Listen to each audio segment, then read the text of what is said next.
And Mark, are we live? I think we're live. I see it right there. Well, good evening. It's good to see everybody. And thank you all for being here this evening. We appreciate it. And for those online that are watching, welcome to the Nampa City Council meeting.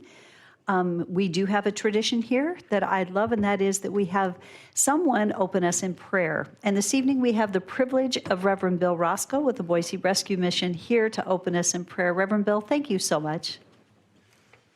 Thank you, Mayor and Council, and thank you very much for the tradition of asking God to bless this time that you have such important business to consider. And thank you for the privilege of leading us in prayer tonight. Thank you. Join me.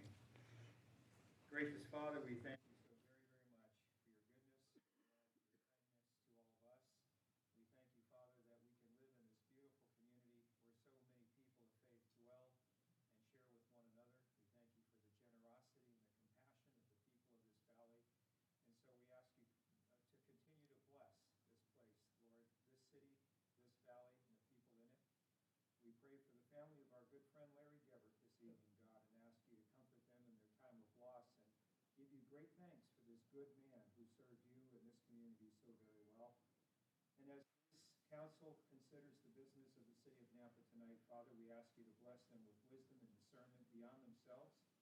Help them to hear each other and the audience well. Help them to understand all of the issues. And ultimately, God, that every decision that is made here would be pleasing and acceptable to you. We thank you in the name of Jesus. Amen. Thank you, Mayor. Thank you, Council. Oh, yes. Will you join me in the Pledge of Allegiance? I pledge allegiance to the flag of the United States of America and to the republic for which it stands, one nation, under God, indivisible, with liberty and justice for all. Thank you. Thank you so much. Gracie, thank you for coming tonight. Prince, there you go. Before we move to roll call, I just want to take just a minute and acknowledge also, as Reverend Bill mentioned, Larry Gebhardt and that loss, but we lost also a former council member, Paul Raymond, this last week. And I tell you what, I called Connie and she's doing well, and their kids, but what a loss, an unexpected loss. And I think I spent many an hour with Paul Raymond, sitting in my office and talking before I was mayor, and so appreciated him. So anyway, that is a great loss, and just wanted to acknowledge that as we get started this evening. So then we'll move to roll call. Rodriguez. Here. Bruner. Here. Ingula. Here. Levi. Present. Haverfield. Here. Bauer. Here. All present. Thank you. So are there any official proposed amendments to the agenda? Okay, and with that, I will just make mention as we move into the public hearing on impact fees that we are not going to be discussing transportation, the streets. Excuse me, that feedback does get you. We're not going to be talking about the streets impact fees. We will discuss that later, but I just want to make mention of that. With that, if there are no proposed amendments to the agenda, I would stand for a motion to approve the consent agenda as supplied. Moved. Second. It's been moved and seconded. Is there any discussion? See none, roll call. Rodriguez. Yes. Bruner. Yes. Jangula. Yes. Levi. Yes. Bauer. Yes. Haverfield. Yes. All in favor, motion carries. The next item on the agenda is our proclamations, and we have two proclamations this evening. And as I'm going to go ahead and read both of them, and then Jeannie, I'll have you come up afterwards. Does that sound like a plan? Okay. So we're going to start with Sexual Awareness Month.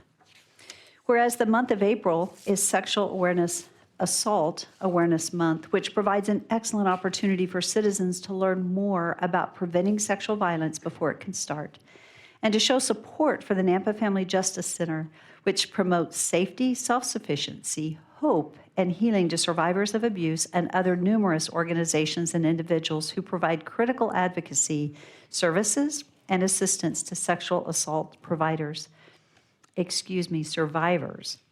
And whereas the City of Nampa acknowledges sexual assault affects women, children, and men of all racial, cultural, and economic backgrounds, and holds that all persons have great intrinsic value and are worthy of the hope, healing, and support available to all people. And whereas in addition to the immediate physical and emotional costs, sexual assault may also have associated consequences of post-traumatic stress disorder, substance abuse, depression, homelessness, eating disorders, and suicide, and can be devastating for not only the survivor, but also for the family and friends of the survivor. And whereas the City of Nampa believes that no one person, organization, agency, or community can eliminate sexual assault on their own, but is committed to working together to educate our entire population about what can be done to prevent sexual assault, support the survivors and their significant others, and increase support for agencies providing services to survivors. And whereas the City of Nampa is committed to being a safe and healthy community where people prosper, and strongly supports the efforts of national, state, and local partners, and of every citizen to actively engage in public and private efforts to prevent sexual violence. And whereas it's time for us all to start conversations, take appropriate action, and support one another to create a safer environment for all. Now, therefore, I, Debbie Kling, Mayor of the City of Nampa, Idaho, do hereby proclaim April 2022 as Sexual Assault Awareness Month, and I call upon all citizens to join advocates and communities across the country in taking action to prevent sexual violence. It is also National Child Abuse Protection and Awareness Month. And whereas the City of Nampa recognizes that children are the key to the city's future, success, prosperity, and quality of life, and while children are our most valuable resource, they are also our most vulnerable citizens. And whereas every child deserves to grow up in a healthy, safe, and nurturing environment and have an opportunity to thrive, and whereas child abuse and neglect causes psychological, emotional, and physical harm, which can create lifelong problems for victims of abuse. And whereas effective child abuse prevention strategies succeed because of the partnerships created among citizens, human service agencies like the Nampa Family Justice Center, schools, faith communities, healthcare providers and civic organizations, law enforcement agencies, prosecutors' offices, and the business community, and by recognizing that prevention starts with each of us. And whereas child abuse and neglect causes psychological, emotional, and physical harm, which create lifelong problems for victims of abuse. Now, therefore, I, Debbie Kling, Mayor of the City of Nampa, Idaho, do hereby also proclaim April 2022 as Child Abuse Prevention and Awareness Month. And I call upon all citizens, community agencies, faith groups, medical facilities, elected leaders, and businesses to increase their participation in our efforts to support families, thereby preventing child abuse and strengthening the communities in which we live throughout the year. These are two very important proclamations. And Jeannie, would you come forward and I'll give you these proclamations and then I'll let you, if you don't mind sharing a few words with us. I want to say thank you so much for your work and your advocacy for both of those issues. Thank you. Good evening. I am Jeannie Strohmeyer. I am the director at the Family Justice Center in Nampa. And would you say your name again? The mic I don't think was on.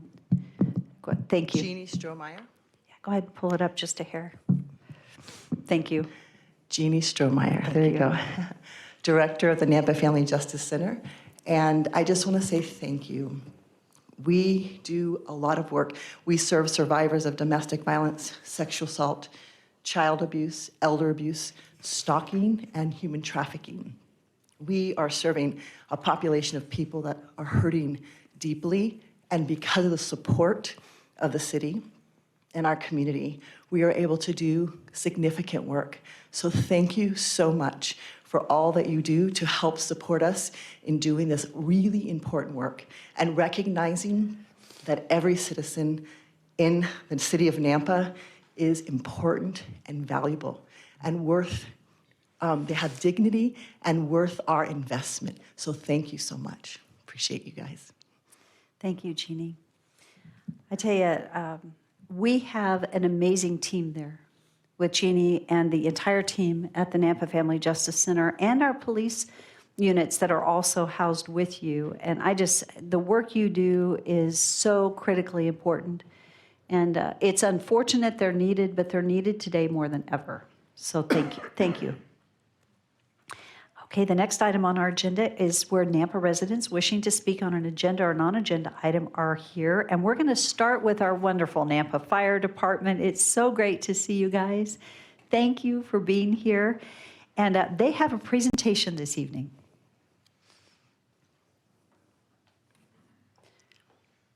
And you notice I say it's our Nampa Fire Department. You're still one of us. Thank you, Mayor. Yeah. Mayor and Council, thank you for the opportunity. We were notified by the crews that some amazing citizens showed up to do work before the response actually was deployed. And so tonight we'd like to recognize the employees of a restaurant here in town, and one of them is with us. Amber Macias is one of the assistant managers there at the restaurant. Her and her crew were working, and towards closing, they found another person in one of the restrooms unresponsive. And upon finding him unresponsive, they also found he was not breathing, initiated CPR, called 911.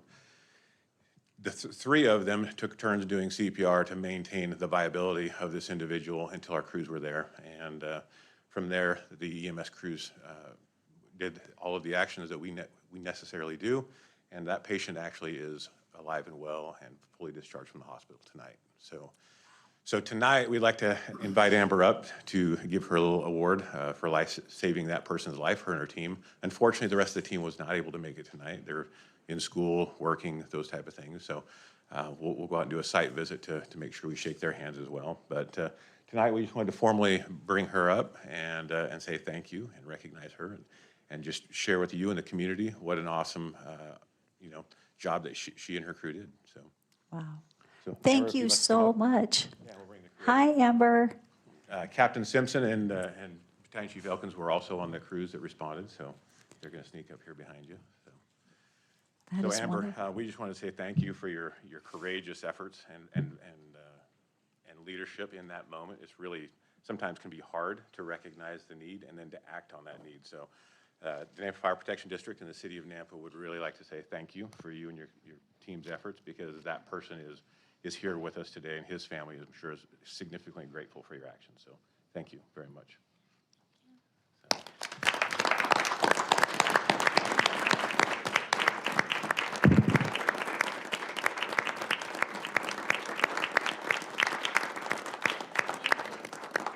Do you want to come stand here so Amy can get a picture?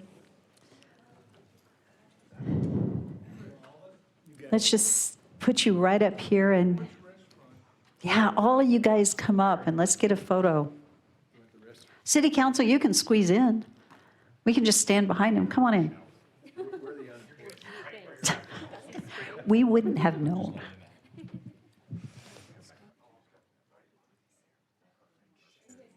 I'm going to let you guys. You got it. Good looking ones are sitting down.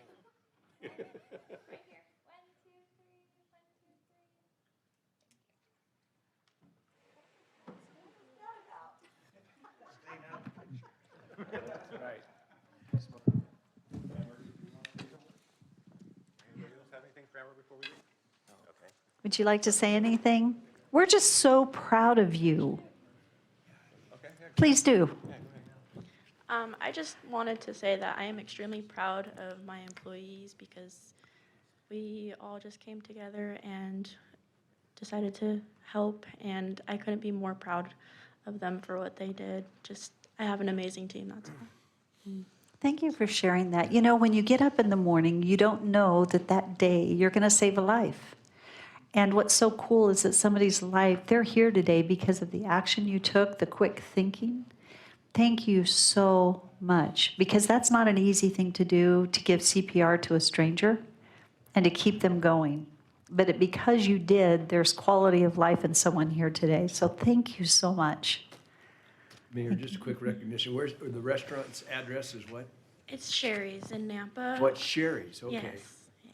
Where Sherry's is, okay. It's off of what was that, Karcher. Knowing you and- were coming, I would have had you bring some pie. I know, yeah.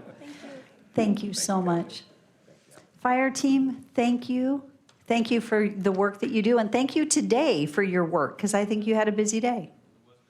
Yes. Okay, so also signed up to share this evening, we have, Madam Mayor, we have 2 speakers. Our first speaker is Yuli Bushinsky.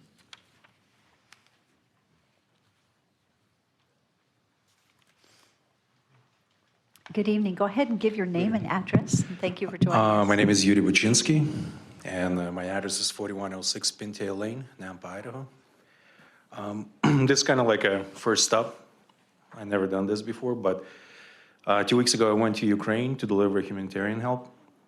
One of the things that kind of came up, everybody was talking about, is they need the protective gear, so like bulletproof vest. And so I came back and I thought I'll just start with police department. I called police department. They mentioned that city council is the one actually that makes that kind of decision. And when I called today, they say, why don't you just come in today and speak to them? Maybe they can direct you in the right direction. So I'm going to go back in about 3-4 weeks, and we're taking a couple of trucks of food. And if I can get as many bulletproof vests as possible, especially the ones that expired, that doesn't matter to them, that would be great. So if somebody can just direct me to the right place, or maybe put it on an agenda for the next meeting, I would really appreciate it. Thank you. Thank you so much, one, for coming. Thank No you problem. for your care for the Ukrainian people. And I haven't mentioned to our council, I visited with Bill Roscoe to reach out to Samaritan's Purse and just to give to consideration for what we can do here. Because I will say, I feel very helpless in caring for the Ukrainian people, and my heart goes out to them. Thank you for what you're doing. No problem. And I enjoy doing it. I am originally from Ukraine. I came here when I was 13.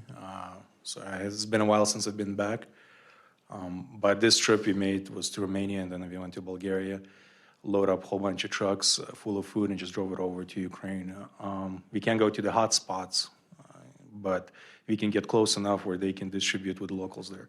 But like I say, there was a huge need. Everybody almost talked about it. Hey, can you get your hands on bulletproof vests? And like I said, I brought few with me, and they were very thankful because it saves lives. So yeah, if somebody can direct me, it'll be great. so at the back of council chambers is Brad Daniels. Okay. Mayor? Yes? Mayor? Yes. Okay.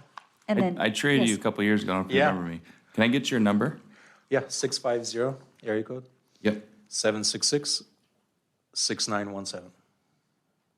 Okay, I'll reach out to you. All right, cool. Thank you. Thank you very much. Madam Mayor, our next speaker is Larry Olmsted.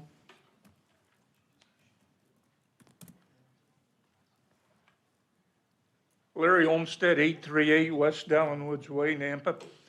I want to talk a little bit about impact fees, and I guess I could stay around and do it in the public hearing. But as a person that spent 30 years in North Carolina, I noted that that conflicted with UNC Kansas. So I will speak here, and I will go home and watch the public hearing on my computer and watch the game on TV. It's called multitasking, Darrell. I appreciate the opportunity to speak. I think probably most of you know what I'm going to say. I'm a strong believer in impact fees. To her credit, the mayor every year asks the citizens of Nampa what's important. The results are consistent. They're interested in public safety. They're interested in roads. Those things are covered in impact fees. And the reason that we're so far behind on a lot of this stuff is the development. It's running rampant out there. The best way we have of making sure that development pays for itself is through impact fees. The state has a very prescriptive process you go through to make sure that the recommendations you come up with are reasonable and accurate. I commend the Impact Fee Advisory Committee, Patrick Sullivan and the people that have worked on it. I think I think Mr. Haverfield probably served on it. They've done their hard work. They've come up with numbers that are important. And if we're going to make development pay for itself, I encourage you to approve the impact fees that come before you tonight. I've mentioned before, developers were involved in the whole process, and I've got a little bit of problem with giving them, I thought it was going to be 120 days. I see now I thought it was going to be 6 months. I see it's 120 days. I'd prefer to see 90, but if we have to go through a process to make that change, I wouldn't do it.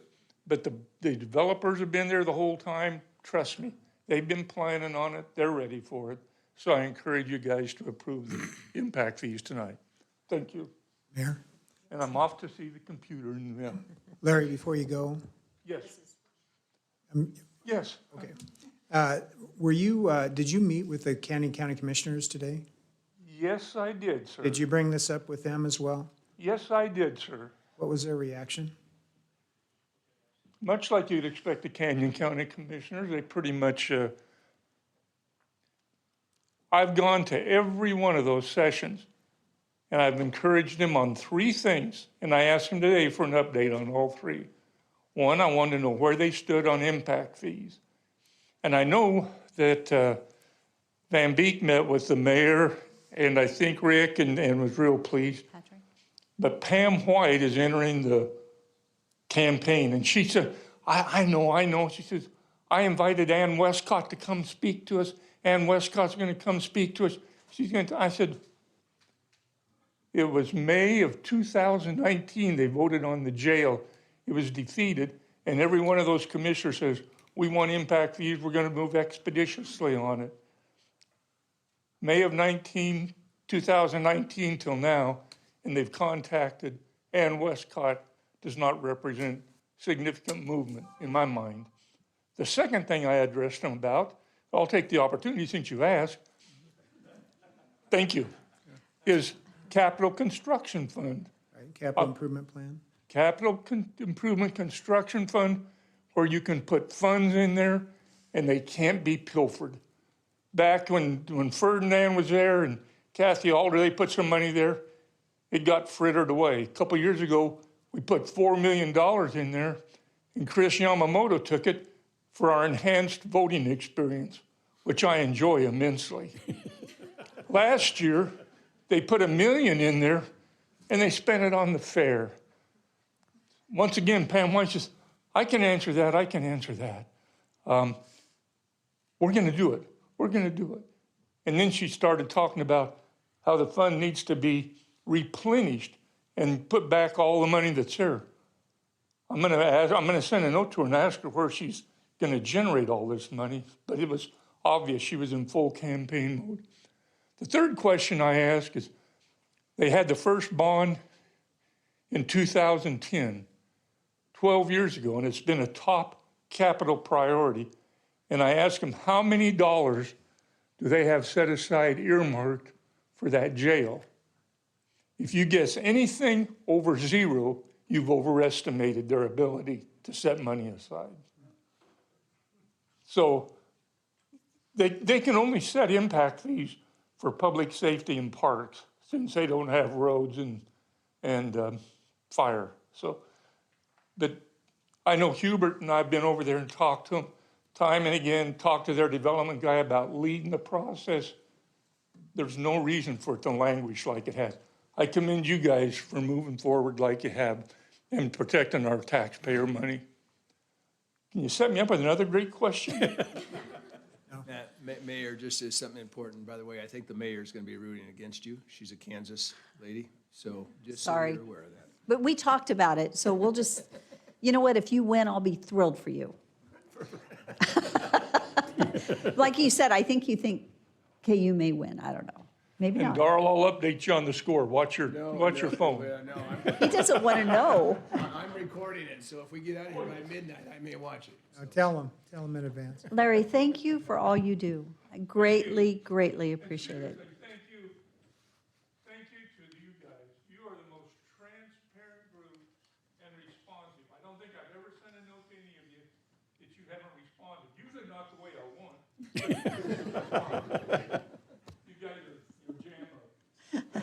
Thank you, Larry. Thank you. Is there anyone else that had intended to testify this evening? Okay, seeing no one. Before we step into staff reports, I just want to say, Tom Points, happy birthday today. I forgot to give you your card. Here's your card. And Jacob Bauer, oh my goodness, your birthday was 2 weeks ago and I forgot it. It wasn't written in front of me. So happy birthday 2 weeks late. And I'm sorry I didn't get to sing happy birthday to you on your birthday. Oh my goodness. So happy quite birthday. embarrassing. Belated. Yeah, how's it feel to be 29? Yeah. So Tom, I thought I would deflect it just a little bit, but I've got your card there. Oh, thank you, Mayor. I appreciate that. Yeah, happy birthday. Thank you. Okay, Public Works staff report, and then Rodney will have you go next. So, Mayor, Council, bear with me for a second while I share my screen.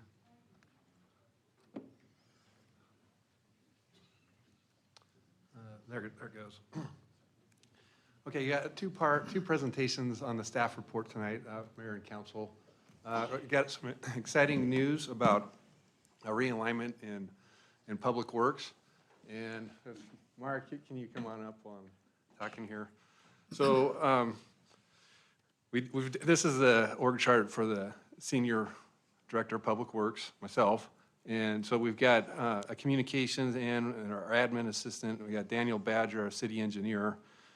And then we've got the transportation director and the water director. So Mark, he's came on with lots of experience. He's got roughly 30 years experience in public works. He came from California and has a house here in just south of Nampa and wants to be part of this community. And we're glad to have him on board. See if I can get to the next slide. This is Mark's org chart here. So he's the new director of strategic initiatives. And he's going to, with all the grants that we've been talking to you all about, we need someone to help manage them all. So that's one of his primary duties is Infrastructure Job Act and all the different water and transportation categories for the grants. And then also he's going to oversee Heather, our business manager, so he'll be involved in the Public Works budget, working closely with finance to help develop that and also develop our 5-year capital improvement program. So we're super excited to have Mark on board. So welcome, Mark. Would you like to say something? Good evening, Madam Mayor, members of the City Council. I have to say that I am truly honored to become part of this outstanding organization and to be given the opportunity to serve the City of Nampa. I'm excited to bring my years of experience as a past Public Works Director and City Engineer to assist Nampa in planning and funding of critical public works infrastructure that is commensurate with well-managed and thoughtful growth. I look forward to working with the team and to working with you, City Council, to make Nampa an even better place to live, work, and play. Thank you. Any questions for Mark? Mark, thank you so much. We're thrilled to have you on board. It's exciting to have you here. Thank you for sharing your expertise, and I think Tom's probably equally or more so excited to have you here, so thank you so much. Yeah, thank you. Did you bring, so you've moved here, you've planted, and anything else you want to share about yourself? Well, my wife and I just purchased a home just south of the city of Nampa near Deer Flat Road in 45. We've been coming here for years. We have family and friends that live here, so we've always visited, but it finally became physically and financially feasible for us to actually make the move, take an early retirement from California, and be here to help the city of Nampa. Thank you. That's wonderful. Well, thank you and welcome. Thank you. Okay, I have one more announcement, and Jeff, do you mind coming up, please? So we've been looking for a director of water for some time, and Jeff put in his name, and he came out on top. And he's he's doing an awesome job in transportation. And I'm just thoroughly impressed on all the initiatives and where he's taken us, and I know he can do the same in water. Full confidence in Jeff's leadership. He does have 22 years experience in municipal government and working with transportation, also on the water and sewer collection side and lift stations and water towers. So he's a good fit to come in over on this team. So he's accepted the position, and we'll start him here in the next pay period. I'll be assuming Jeff's duties until we find a transportation director. So, Jeff, would you like to say anything? Mayor and City Council, so I love transportation. The leadership in transportation, working with that team has been amazing. I think it's in great shape, and look forward to the challenge in water and serving the city there. Thank you. Mayor? Yes. So will you still be liaison or the city's representative for the Airport Commission or not? I am stepping out of that, but I can definitely help with the transition. You know, I asked Tom, it's like, we love you, Jeff, but it made me really nervous, candidly, because you've done such a great job with transportation. But if I may not say this right, but Tom reminded me, Tom's background is transportation, and he mentored you in transportation. And he will do that to the next person that's going to lead transportation, but Jeff will be right there along the way. Because what we're looking for was a really strong candidate with strong leadership that's able to continue to move us forward. And so I have to say, Tom, I applaud you. You've grown a good team. It's wonderful to have Mark on board because of his background and expertise to come fill in. And so anyway, I applaud you in your decision. And Jeff, thank you for your desire to continue to grow in serving our communities. Thank you. Thank you. Any other? Councilman, about the airport. So we're in a really good spot in streets. Airport, we turned in a $14 million grant for a new terminal building. We're building a new fleet building. There's 3 new roundabouts. There's 4 new intersections on the agenda tonight. So things are moving forward, and so I'm looking forward to seeing where somebody else can take it to the next level too. At least you don't have roundabouts in the water division, right? Right. Yeah. Yeah. At the airport. Yeah. Jeff, thank you. Okay, thank you. Congratulations. So we're in a good spot on Public Works, and then, while we're looking for a transportation director, Mark can help out with transportation items. He's got a very strong background. And you remember our new hire, Matt Ricks, is also very strong in transportation, knowledgeable in signal timing, and he can take on some project management. So you won't miss a beat. Keep things going. So the second half of my staff report, let me pull up. I'd like to talk to council about the drought and conditions and a team that we've put together. So let me get to the share screen on that one.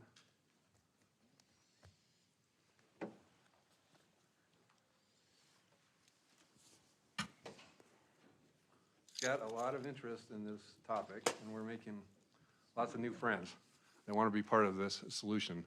So we formed a drought task force and have already had 2 meetings. We know that there is definitely, we're in for a drought this year. So the purpose of this team is basically a clearinghouse of ideas on how to conserve irrigation water and involve the community. So our goal is water conservation with this group. We have residents, homeowners associations, business owners, some elected officials. We have Caldwell wanting to be part of the team and came to the last meeting. All 3 irrigation districts and some water associations and our parks and public works staff. So we're all meeting and looking for solutions. I'll quickly go through this to make sure that we don't run up into the public hearing time frame, but here's some of the items we want to go over. The snowpack, what we were doing for outreach, some water storage projects, sprinkler watering cycles, and then canal delivery. So starting with the snow conditions, you can see this map is produced every couple of weeks. I think there's another one that came out here today, but this shows a snowpack, and it's at, of the 5-year average, we're at 68%. The map I saw today said 63%, so it's declining on our snowpack. But that's just part of the story. The other part of the story is the reservoirs. So we have this data from the Bureau of Reclamation. And so Arrow Rock, Anderson Ranch, and Lucky Peak are the ones we're paying attention to for the Boise River flows. They are at 52% of what they should be on a normal year because of so much capacity was used just to maintain and extend the season out as long as we could. So that's what this graph is showing, is the average of the previous year, and the blue line is the current year on our reservoir storage. So that's where we came up with, this is a Bureau Rec slide, the 50%.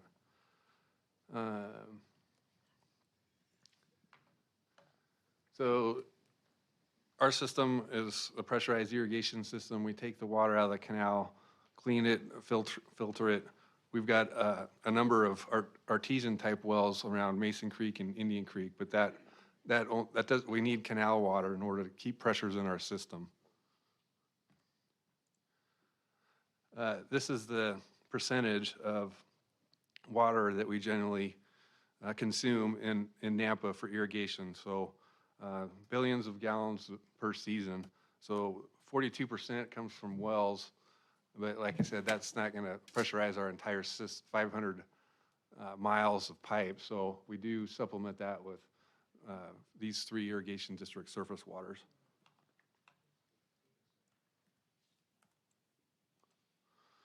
So right from the get-go, we figured that community outreach and education is probably the most important thing we can do at this point. We are going to have a community meeting on April 7th over here at the Civic Center at 6 to 8. And we're going to be talking about some of this and then giving some education materials on proper water practicing. Generally, people overwater their lawns, and sometimes to the point that it harms them and causes fungus in the yards, and have to buy additional chemicals. So that's really what we're trying to do, is give out some information. So this is a draft brochure that Caitlin in our office is working on about watering wisely. So we want to have this materials available to hand out and provide education. In this, we've talked a little bit about water rights and right to access. So, basically the customer can assume that they have access to the water, but that we can't guarantee that there will be water, especially with our reliance on the surface water that we just talked about.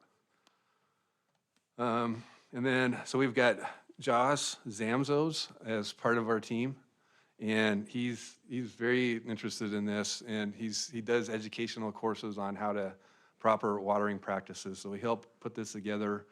He's going to do a short class on Thursday in the Civic Center. Just quickly, some of the things he has been telling us is you need to, don't just start the season and put a lot of water on your lawn. Stress it out a little bit, because it forces the roots down, and that makes them more drought tolerant. If you're just putting a bunch of water on the top, it'll just develop shallow root system. And then you can measure how much water you're putting on your lawn in inches. So they recommend 1 inch per week until Memorial Day, and then up to 2 inches afterwards. So and you can do that with a very simple kit you can buy online. And the instructions are all there on how to do that.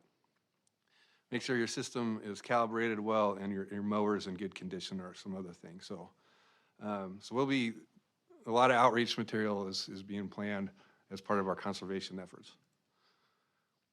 Another thing that we're working on as a team is Mark's coming on board and helping us understand all these grants. Just last week, we learned of a new grant opportunity for drought. So it's $400 million for into these programs, and it's only available in the western states. So we're looking at some different projects that we could do, like irrigation storage ponds inside our impact area, and maybe on our parks and golf courses, so we can build the pond, divert water when the low demand time, and then put it back into the system when we have high demand. That's one idea. There's some things that could be done to automate the irrigator systems, automated gates, that we could look for grants that would make their more efficient on their systems. And then automated sprinkler systems for our own park department. So they have a manual system now that's studies show, and actual real world results that we learned from Valley View School District, is that you can save 15 to 20% water just by automating your system. And they're using significant amounts of water. The Parks Department consumes about 10% of our total amount of irrigation water in the city. So this is a reminder. We've talked about this before, but for the members of the audience, we're excited about our recycled water program. We wish it was here today. We'll have it ready no later than 2025, but that will take care of 15% of the volume and demand that we need. So that's a good project to keep on the radar. So in our outreach materials, and actually in the first billing, we sent a note in there asking customers to adhere to an odd and even watering cycle. So an odd address on an odd day, even address on an even day. So that way we're conserving water. We'll be meeting with the irrigation districts every 2 weeks during this entire irrigation season to see how some of these measures are working, if we could reduce the canal flows and keep the water behind the reservoirs. Talked about the schools, so we're looking at getting some of the grant funding could be used towards some of these automated systems at schools and parks. Valley View already has an automated system, Nampa Highway District does not, and Parks does not. So we're looking at cost estimates to figure out what it would take to do those and build those systems. Nampa School District. Canal delivery, so right off the bat, we just met with Pioneer today. They're gonna start off and maintain the entire season with a 70% flow. So that means they can leave that other 30% behind the reservoir and extend the season out. We experimented with that last year as we knew we were in a drought condition. We're able to do the 70% and still maintain the pressures in our system. So we're working with the other 2 irrigation districts to see if we could do something similar. So how can everybody help? Well, just review the best watering practices and use that at your own home. Encourage the odd and even water cycling. That'll help with the demand. Support the water storage and conservation projects. We'll come forward with some ideas for some of these grant opportunities at future council items. And then we'll continue to work with the irrigation districts on the canal flow, and April 7th is our community workshop. So Nampa's leading this up because this is important for Nampa, but we also know this is in order for this to be 100% successful, we need the entire Treasure Valley on board. So we've been talking with some other leadership in the Treasure Valley. Myself, I've been talking with the public works directors in Meridian, Caldwell, and Boise about this and what we can all do together. So this is exciting. We're getting, like I said, we're getting a ton of interest from people wanting to help out and understand what this means. So can I answer any questions? Mayor, my wife emailed me today, said our irrigation water was on. Is that true? Not yet, Counselors. It's kind of there. Because I have a leaky. I'm not a good conservationist because I have a leaky spout, so that must have been where she saw it. But no, water's not coming in the canals. She's hallucinating again. Okay, I can't answer that question, Counselor. So the water actually is not, I don't believe it's in the canals yet. And once they do release it, it takes a little bit of time, and they said they were going to release it late. I don't remember well, those I'm just going to say dates. it didn't make a whole lot of sense to turn it on this early if we're having a drought, so I'm glad to hear So, Counselor, we'll put out a news release on when the actual turn-on date for the canals is going to be. There's one, Nampa Meridian has to meet with their board mid this week and final up the date, and once we have that, we can publish all 3 of them. All 3 dates for all 3 irrigation districts. Okay. Do you have a rough estimate when you expect? It will be past the middle of April. They're trying to keep it off as long as possible. Well, I would say that makes sense. Yeah. Right. But you have to remember, we're not the only customer. They have farmers downstream too that, they're asking for water and need it for certain things and soil conditions. And so it's not always an easy answer for the irrigation district. They got a multitude of customers. Tom, thank you so much. Are there any other questions for Tom? Thank you. I appreciate your report. Thank you for your work. You bet. Thank you, Mayor. Thank you. Rodney?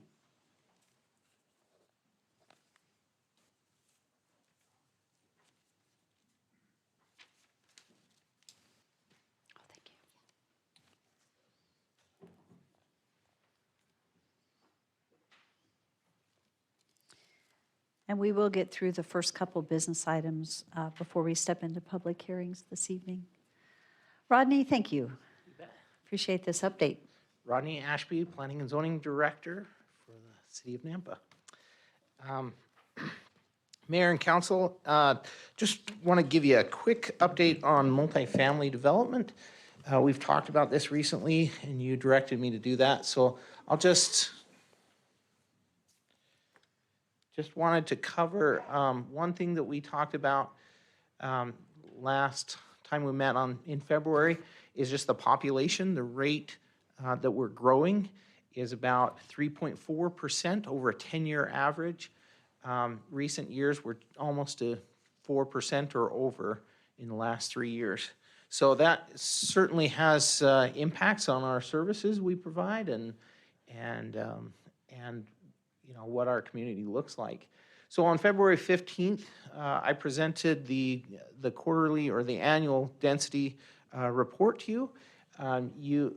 At that time, we didn't have the data finalized for multifamily, and so Mayor Kling asked staff to return with a report when complete.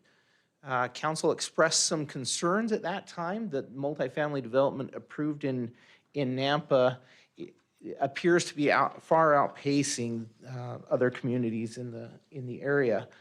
So I surveyed the communities and spoke with our Ada County tax assessors and the assessor's office and got this data for you. It shows that Garden City has the greatest number of multifamily units per capita in Ada County at 120.1 per every 1,000 residents, with Boise close behind at 119.4 multifamily units per 1,000 residents. Our closest Ada County neighbor, Meridian, has 60.2 multifamily dwelling units per 1,000 residents. I put it in this way just so you can get a sense of it. If I looked at 1,000 residents, you know, 60.2 in Meridian are multifamily. And then in Canyon County, they didn't have as much data in Canyon County. They indicated that this was good information and that they would likely be improving this data in the future. So I'll continue to report on this on an annual basis. Hopefully next time we meet, they'll have a little more data than this. But the data for this table is provided by the Canyon County Assessor's Office. As the table indicates, of all the cities in Canyon County, Nampa has the greatest number of multifamily units per capita at 69.6 multifamily units per 1,000 residents. The city of Caldwell has the next greatest amount of multifamily units per capita at 57.1 multifamily units per 1,000 residents. In the year 2021 and early 2022, significant numbers of multifamily units have been constructed throughout the valley. None of these units will be reflected in the numbers shown on this slide or the previous slide because the county assessor's office data lags behind construction by at least a year. This means that communities with increased construction of multifamily buildings in the past year are going to show a significant change in the number of multifamily units per capita in the coming year. As an example, the city of Meridian has issued 1,216 permits for multifamily units since January of 2021 that are not reflected on this slide. In comparison, the city of Nampa issued 342 permits for that same time period for multifamily units, roughly 1/4 of those approved in Meridian. Rodney, may I ask you a question? Sure. That 342 versus Meridian's number, is that units? We've It's approved units. Just individual apartment units? Correct. Okay. Correct. Thank you. Mm-hmm. So this graph here shows the permits in detail. So you can see that 342 is the top blue one at the far right there. That's the ones that have been issued in 2021. So a permit goes through a process of being approved. All conditions are complete, and then the permit is issued. In 2019, the total number of permits for multifamily units was 721. In 2020, the total of all three categories amounted to 1,003, while those in 2021 amount to 481, less than half of the previous year. This appears to show a significant decrease of permits for multifamily units from the previous 2 years, though still approximately double the number in 2018. Okay, so, and then I just, as I've done with the single-family development, I've just shown where these are occurring. And you can see these in your packet and on the screen here. Happy to talk about some of these. But essentially, what I'm finding is that a lot of these are coming in, a lot of the newer ones, the big developments, are incorporating multifamily into their development. So it's a part of a development that has other land uses, including single family and sometimes commercial development. So these are for preliminary plats in 2021, and here are the list of those. Just a heads up, the column you want to look at would be the multifamily units, almost the far right, and those show the number of units per development. And then final plats, and just a reminder, preliminary plats have to come in first. It could be multiple years before we see a final plat, and then eventually the permit for construction. So we are seeing the results as you look around and you see development of buildings for multifamily. You're seeing the result of a preliminary plat that was done maybe 5, 6, 7 years ago, or and then a final plat that's been done in the last couple of years. So this one is final plats, and not a lot happened in 2021 for final plats. Very little for multifamily development. And you can see the total number of units that were approved through final plats was 80. And then my final caution in looking at all these numbers is that plats only do so much. They only allow you to see the multifamily units that were approved as part of a platting process. If it's zoned or for multifamily, it does not have to go through the platting process. If it is in a BC zone, it's likely that you're not going to see it. It's going to go to Planning and Zoning Commission for a conditional use permit. Some of those would go on to you if they had a development agreement or an annexation associated with it. But in a BC community business zone, they could get multifamily by going through a conditional use permit. And I think, the last thing is I just included a report that the Development Services Director, Cliff Long, forwarded on to me. It was by TOK Commercial, and it was an interesting report. I just read through it and I thought it would be interesting for you to see. They're claiming that there is currently really high demand, incredibly high demand for multifamily products still. And I would stand for questions. Thank you, Rodney. Appreciate that update. So, Council, do you have any questions? Mayor, Yes. just a quick question, Rodney. Of the permits, at the end of the road here that are issued that you're talking about, does that equate to actual occupancy permits being allowed, or just there's somewhere along the process and occupancy permits have not been allowed yet? So in the packet, I defined how we term issued. I don't believe, and maybe I'd look to Patrick here for help. Issued is prior to certificate of occupancy, right? It's ready for somebody to move in. They've met all the conditions, but once they have the land use, they figure out the land use, they have a tenant or whatever, they can move in, then is where you get the certificate of occupancy. So it's just prior to that certificate of occupancy. Okay. Thank you. Any other questions? Patrick, thank you. Patrick. That's okay. Rodney, excuse me, I had Patrick in my head right He's got there. a great beard. Someday I hope to have one too. Keeps me really humble when I do things like that. Wow. Rodney, thank you. That was a great report. So at this time, we're going to move into our new business items before we step into public hearing. And I'd like to skip down to 5.2 on the agenda just to make sure we get there because Karin Herman is actually with us. This is an appointment for Karin to the Nampa Arts and Historic Preservation Commission. And this is a process, and thank you for joining us tonight. So appreciate Karin putting in for the position. And the Arts and Historic Commission did the interviews. I was not involved in that. Rick was, but I don't know if there's anything else we need to say other than I really appreciate your willingness to serve. So with that, I would stand for a motion. Mayor, I'll make the motion. Thank you. A motion to approve. Thank you for the clarity. So it's been moved that we approve the appointment of Karin Herman to the Nampa Arts and Historic Preservation Commission, which expires in 3/31 of 2025.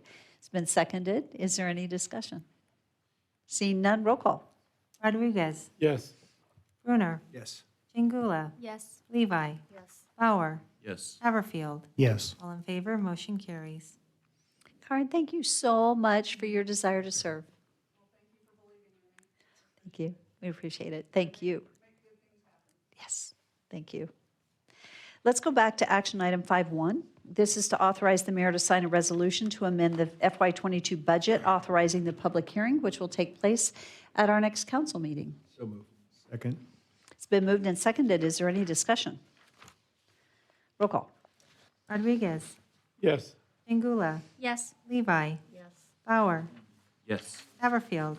Yes. Brunner. Yes. All in favor, motion carries. Thank you. We only have 2 minutes, but Patrick, just want to ask you if we should go ahead and go. Do we have anyone from Mad Hatter Motors waiting here? Okay, so if we step into public hearing, are you going to be staying? You're going to be staying anyway through public hearing. We'll just go ahead and move forward into public hearing since it's 6:30.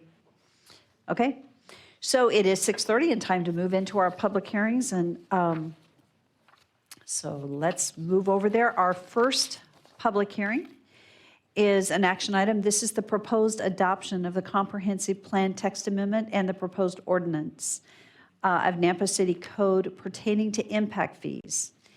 I'm not going to read the sections, but this is to adopt proposed revisions to the city's impact fee capital improvement plans and associated impact fees for police, parks, we are not doing streets tonight, and fire, and to add wastewater, domestic water, and pressurized irrigation in the impact fee capital improvement plan and associated impact fees. So I think our team is ready to go. I see Ann, and I don't know who's going to go first as we get started.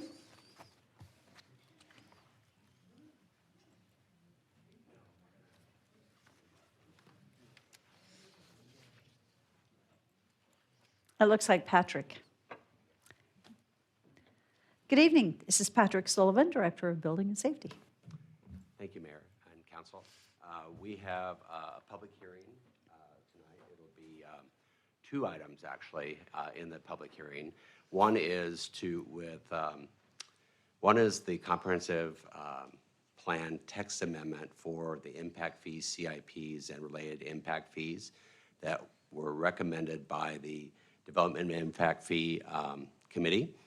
Back on the 19th of January, they recommended to their approval and the recommendation of adoption both for the Plan and Zoning Commission to have a public hearing on the text amendment.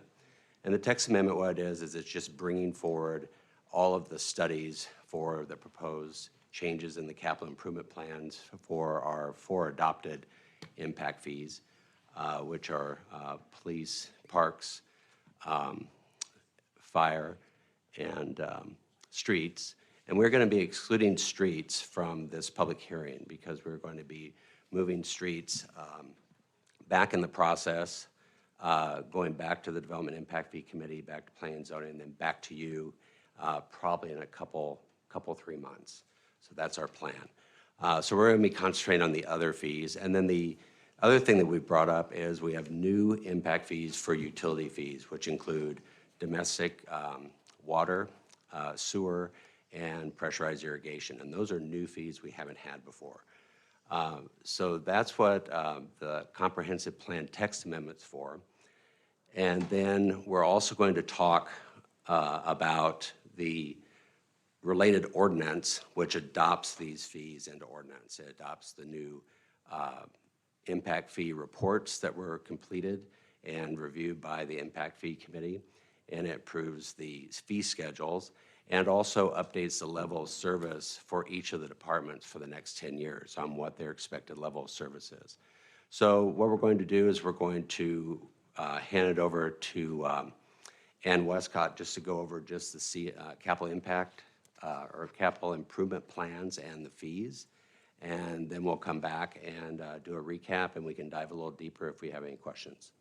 So that's what we have. Thank you, Patrick. And as Ann makes her way up, I'm going to restate the same thing you just stated. The streets portion of the ordinance is pulled. It's going to go back through the process from the beginning, just as we have, but we're going to try to move through it quickly so that we can go ahead and complete the process in a very timely fashion. But we feel that that's necessary at this time. I would also, before you start, I'd like for our impact fee advisory members that are here to please raise your hand. Thank you. We so appreciate your service, your advice, your willingness to set through and make recommendations. It is greatly valued. And we also I welcome your testimony, and I think I can speak for all of us. We welcome your testimony tonight. So please feel free during the public hearing opportunity to come forward. So thank you all. Hi, Ann. I think we're ready for you. No, actually, you're not. We're going to have Doug do the comprehensive plan text amendment. Thank you. Okay.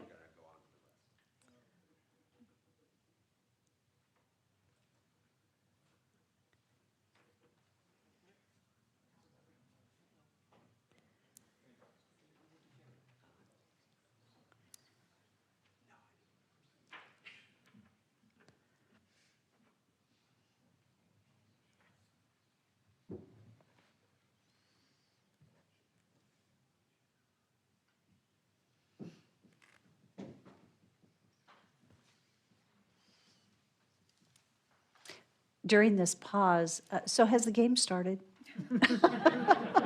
I'm just curious. Darrell doesn't want to know the score. It hasn't started yet. Not till 7:10. Thank you. Okay. Thank you. So Rick can text you. I know, there wasn't anything there, so. I'm sorry, I just haven't had time to even know when it started. Okay. If it was free, I'd have it on my screen right now, but it's not. It's not, yeah.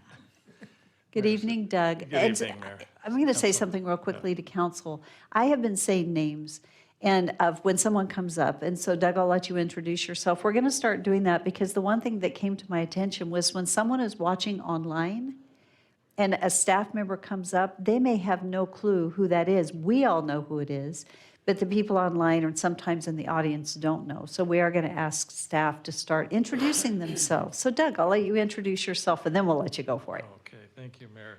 Doug Critchfield, I'm a principal planner with the Planning Department and a Duke fan, unfortunately. So I have just a short presentation tonight. This is about the comprehensive plan adoption. And just briefly, as you know, the comprehensive plan was adopted in March 2nd, 2020, and state law allows us to review and update that comprehensive plan from time to time. The update to this comprehensive plan is going to be adding an appendix, Appendix D to the end. Simply will state that the City of Nampa Idaho Impact Fee Study and Capital Improvement Plan shall be incorporated by reference. So that's the only change to the comprehensive plan. The findings are in your staff report, and the staff analysis found that it was consistent with the goals and objective of the comprehensive plan to adopt this, and that this process is necessary as the city evolves. The Planning and Zoning Commission did recommend approval for this. So I'll turn it back over to Patrick, or actually to Ann. So, Thank you, Doug.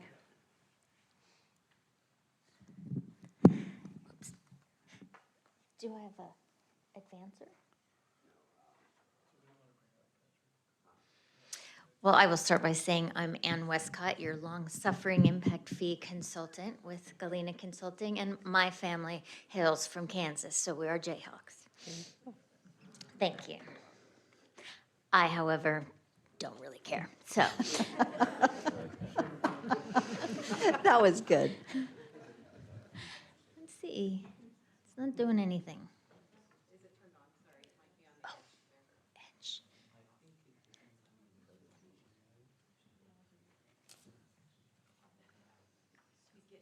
Okay. Well, I will just start by saying I'm shifting gears because I was locked in your conference room doing one of these with Mountain Home Planning and Zoning, and so I had to think for a minute, oh, these are city council people, so remember where I am. Okay, I will just wing this. I do want to remind you that this process has been about a year of us starting over, looking at our growth projections again, meeting with all of the departments, and we actually met several times over the summer. And I think it was a really good opportunity for the city to, no, nothing happening here. Oh, there we go. For the city to be able to stop and really think from a policy perspective about their long-range objectives for these departments in terms of capital, and have some really hard conversations, not only making sure that they were in alignment with the mayor and the council's legislative intent, but also that things were fiscally sustainable. So we had a great time forcing Doug to actually look at all the fiscal impacts of our CIPs on your operating budget. So I'm really proud of this process. I think NAMPA takes this so much more seriously than most of my clients that I think each time it gets better and better. We've been collecting impact fees for since 2006, when I was much younger. And you're required to update them every 5 years by state statute, but because NAMPA has been growing so quickly, we've usually done it about every 3 years. This update is most significant in the cost increases, because the costs, as you all know, for constructing buildings and buying land have exponentially increased over the past 3 years. So while our growth is not going to be much different than what we projected in the last update, you will see the costs of all of these facilities in today's dollars, and that's going to drive the increase in the fees. Also, just reminding us that Nampa Fire is no longer a department in the city of Nampa, but it is part of the Nampa Rural Fire District. And so while everything will look exactly the same as it always did, I'm going to do it in a separate report because it will be adopted separately on behalf of the district. And we will not discuss utility impact fees tonight, so we'll keep going. Someone will keep going. There we go. We don't care about P&Z's role because they already did that. They already amended it into the, you have it before you to amend into the comp plan, but essentially their role of making sure that it is it's consistent with your comp plan. Could I pause just and ask a question? So we are not talking, because in the action item it says that we add wastewater, domestic water, and pressurized irrigation. Okay, so I just wanted to clarify when Ann, you said we weren't. I just wanted to clarify. Oh, You aren't, Tom is. Right, sorry. Okay, And thank when I you. came in, I heard you say we were pulling streets back. It was news to me, so I was just trying to run with that. Thank But- you. Okay, yes, I will not be talking about streets. But I will be talking about police, and I cannot even read that, so will you hand me my packet? A packet? Any packet? That packet right there. Goodness, sorry. All right, so just to remind us that the growth projections that we're working off that are in your packet are a population increase over the next 10 years of around 27,000 people, and that's 10,000 new homes. The majority of those will be single-family homes, but you're continuing to see an increase in the number of multifamily developments, so we've accounted for that. Then your non-residential of about 4.5 million non-residential square feet. Again, primarily retail and industrial, but some portion of office as well. So the police department, as we do each time, we identify how much growth there will be. And your level of service for police is calculated by the number of officers per 1,000. So if we're adding 27,000, then you need about 26 new police officers. And that's because your level of service is right below 1. Now, the department has been desiring to increase the level of service over time, but our finance director and I kind of put the kibosh on those great plans because you can't build things without buying police officers, just like we can't build stations without buying firefighters. And particularly the impact of House Bill 389 last night has further cramped your ability to ensure that you can make these operational commitments in the future. And so we've tried to be conservative where necessary. So the current plan, in order to not only address what some of the needs are of the police department, is to purchase land that will encompass a new police department personnel. It is also 100% of the land purchase is impact fee eligible because the only reason this needs to happen, we need to go into different facilities, are because of the significant growth. Facilities to accommodate the 26 growth-related personnel. It's identified that that will be on this site, the land that will be purchased. The 69% is because you currently will be making that facility larger than what we need for 26. So the rest of it would need to come from general fund dollars. Similarly, the police training facility is a 20,000 square foot facility, but only 24% of it is impact fee eligible. And again, it's determining what the current size of training is, what amount they're upsizing it, which is not because of growth, and then any additional capacity that is growth related. Then vehicles, 1 vehicle for every 2 new officers are impact fee eligible. I like to put in that 3.9 million of non-eligible vehicle replacement because I want you all to have in the back of your mind that that's still a liability for you in your budget planning. Weaponry for the growth-related officers, yes, is impact fee eligible, as is the design process for the police facility. You have about 1.4 million sitting in fund balance, so you have a $17.2 million CIP, and 7.4 million of that is impact fee eligible.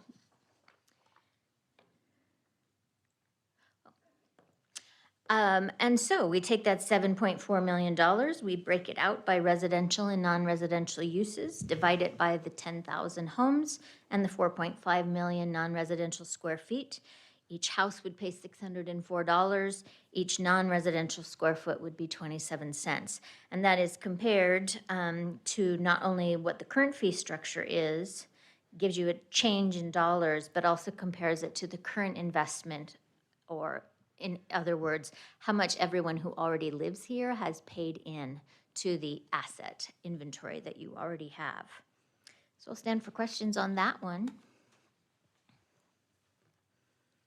Are there any questions for Ann regarding the police impact fee? Councilmember Rodriguez, you always have a question. I do, and I'm checking your numbers. You're checking my numbers. Not numbers yet, but I'm Awesome. checking. All right. No, I do for later. I do. Okay. Well, I Thank get, you. Mayor, if you don't mind. So this property that we're purchasing, There is not any property that's being purchased at this time. The impact fee is strictly a forecast so that you have the funds if you need to purchase for growth, but there is not any property that is being considered at this time. and that's what I was thinking, but here you're presenting that we're going to have the ability to purchase that new property. We But would then- have done one of two things. I would have anticipated that to have all of this additional space, you would have to either have land right now to put it on, or you would have to buy land to put it on. So absent any land right now or any plans about a specific parcel, that money that is incurred into the impact fee calculations to ensure that you can afford the entire facility.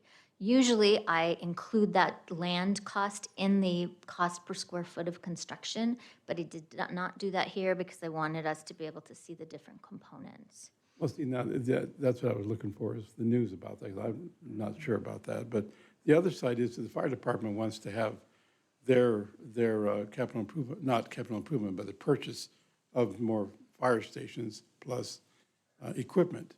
So where does that all come into play here?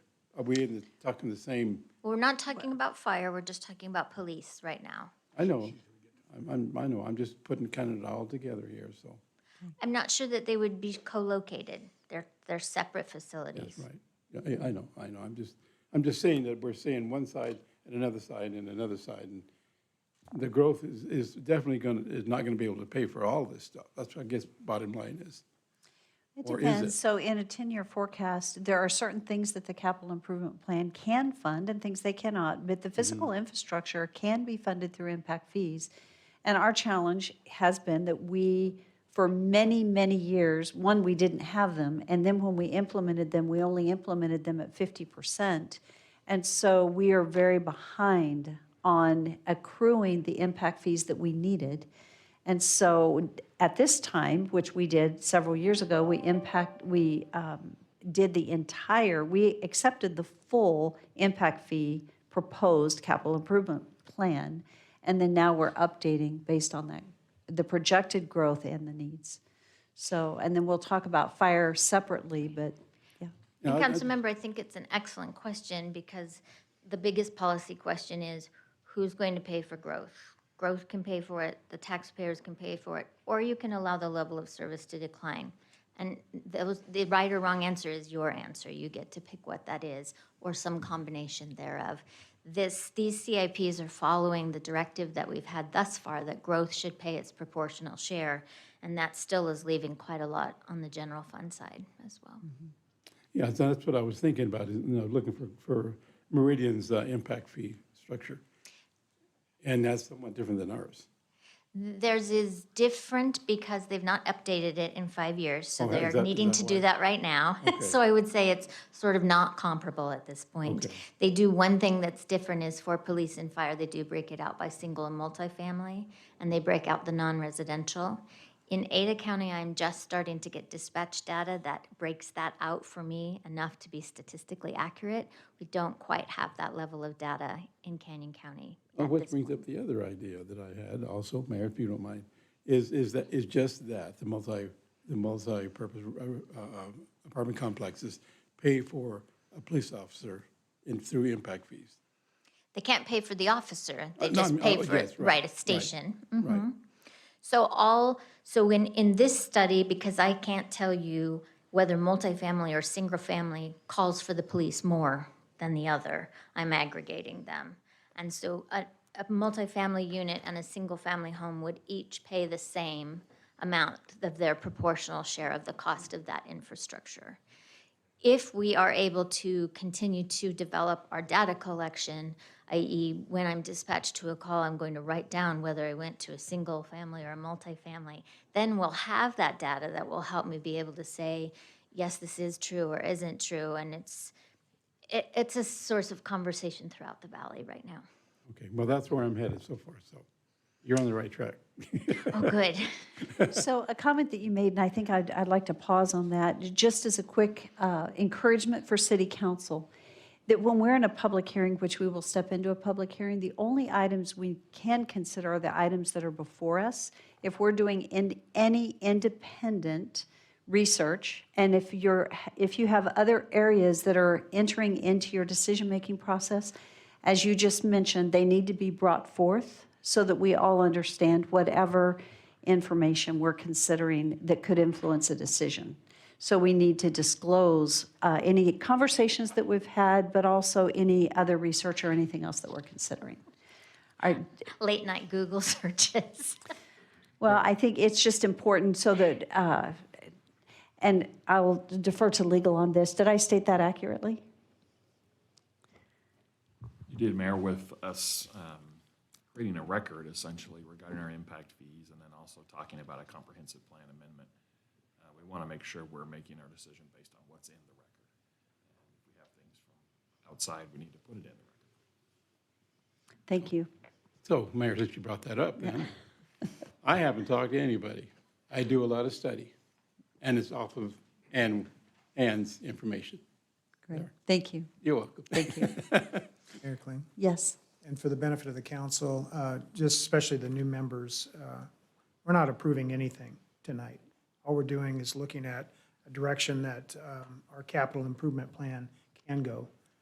But as far as actually approving any new facilities, anything along those lines, parks and improvements, that's not happening tonight, so we can just relax and listen to the presentation. Further consideration will happen in the future. For any of the items on the capital improvement plan, tonight is strictly just impact fees collected. Thank you for that clarity. Are there any other questions? Okay. Should we go on to parks? And I will say, I'm gonna catch you guys real quickly. So we cannot have the sidebar conversation because anything we talk about has to be public. So I'm so sorry. You said he was old. He was just pointing out that he's a younger person. And I'm so sorry, but it's just one of those things. Well, he is old. Thank you, Jacob. Yeah. Okay, so back to the Move on to presentation. parks. Oh, Yes. yes, we were at parks. All right, so your current level of service in Nampa is 3.7 acres per thousand. And that would mean that as you grow over the next 10 years, if you wanted to keep that same level of service, you'd be adding 97 acres of additional developed parkland. Now, you may know that you have been in a practice of acquiring land in advance and then developing it when your funds became available. And so 2 of these big projects, Ora Brant and Midway, are projects that have been in the works for a long time. Again, this process of acquiring land ahead of time and then constructing when you have those sources. So both Ora Brant and Midway Park, and this is for Ora Brant just completing that process, but for Midway, it's the full development of that project. Those are impact fee eligible, as is the 9.5 acre dog park. Those, and then the 45 acre, put the 45 acres on hold. Let's just stay on the top part. So the top 3 are contributing to your additional acreage, and those are impact fee eligible. The 2 trails, you have a pretty comprehensive trails plan that's been being developed over the last couple of years, and the city has been successful in having grant funding for that. So while those are impact fee eligible, growth is putting more people on the trails, the city has other resources for those, and so those will be grant funded.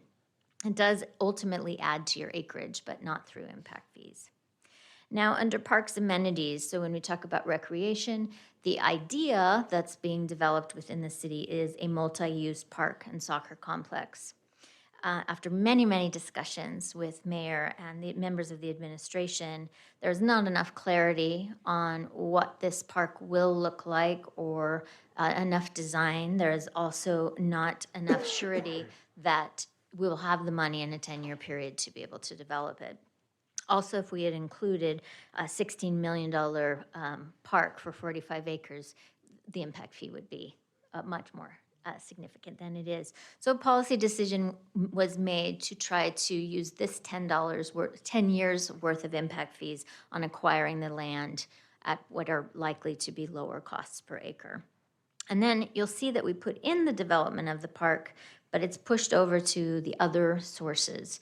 You could decide as you get ready to develop it that some portion of that is impact fee eligible, but that would need to come in a future iteration or update. So it is not included in the impact fees, only the land acquisition. Now, lighting for adult softball, this is a pretty innovative way of expanding your capacity in your recreation, is to light it so that adults can use it at night. So that's an existing deficiency, obviously, but the fact that lighting it will allow more adult leagues to play at night is proportionally eligible, and that 24% is related to your growth rate. The skate park and purchasing 10 acres for another dog park, even though those acres are generally eligible, we've already hit our 97 acres that are growth related. So that is just bonus, and it will continue to raise your level of service over time.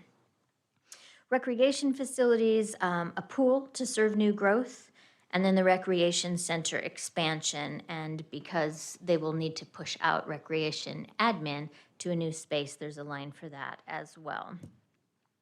And then the growth-related vehicles, you build 100 more acres, you need more mowers, et cetera.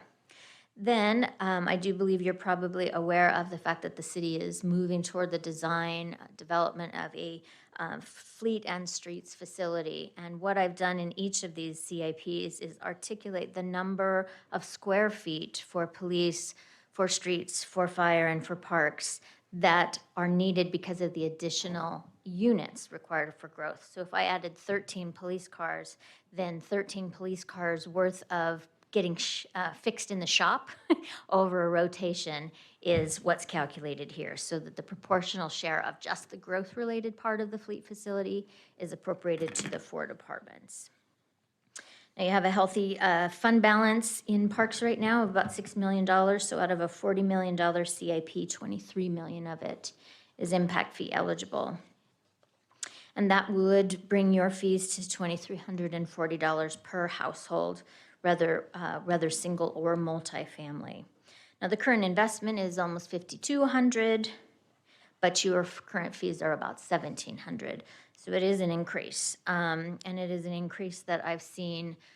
I'm updating everyone right now because of the construction costs, and while this increase may seem significant, between $2,000 and $3,000 is generally where these fees are landing right now, and Boise has just adopted something over $5,000, I believe, per household. So not that it matters what your comps are doing, but I do put that in a section of the report so you have an idea if people are saying it's too expensive to develop here versus here.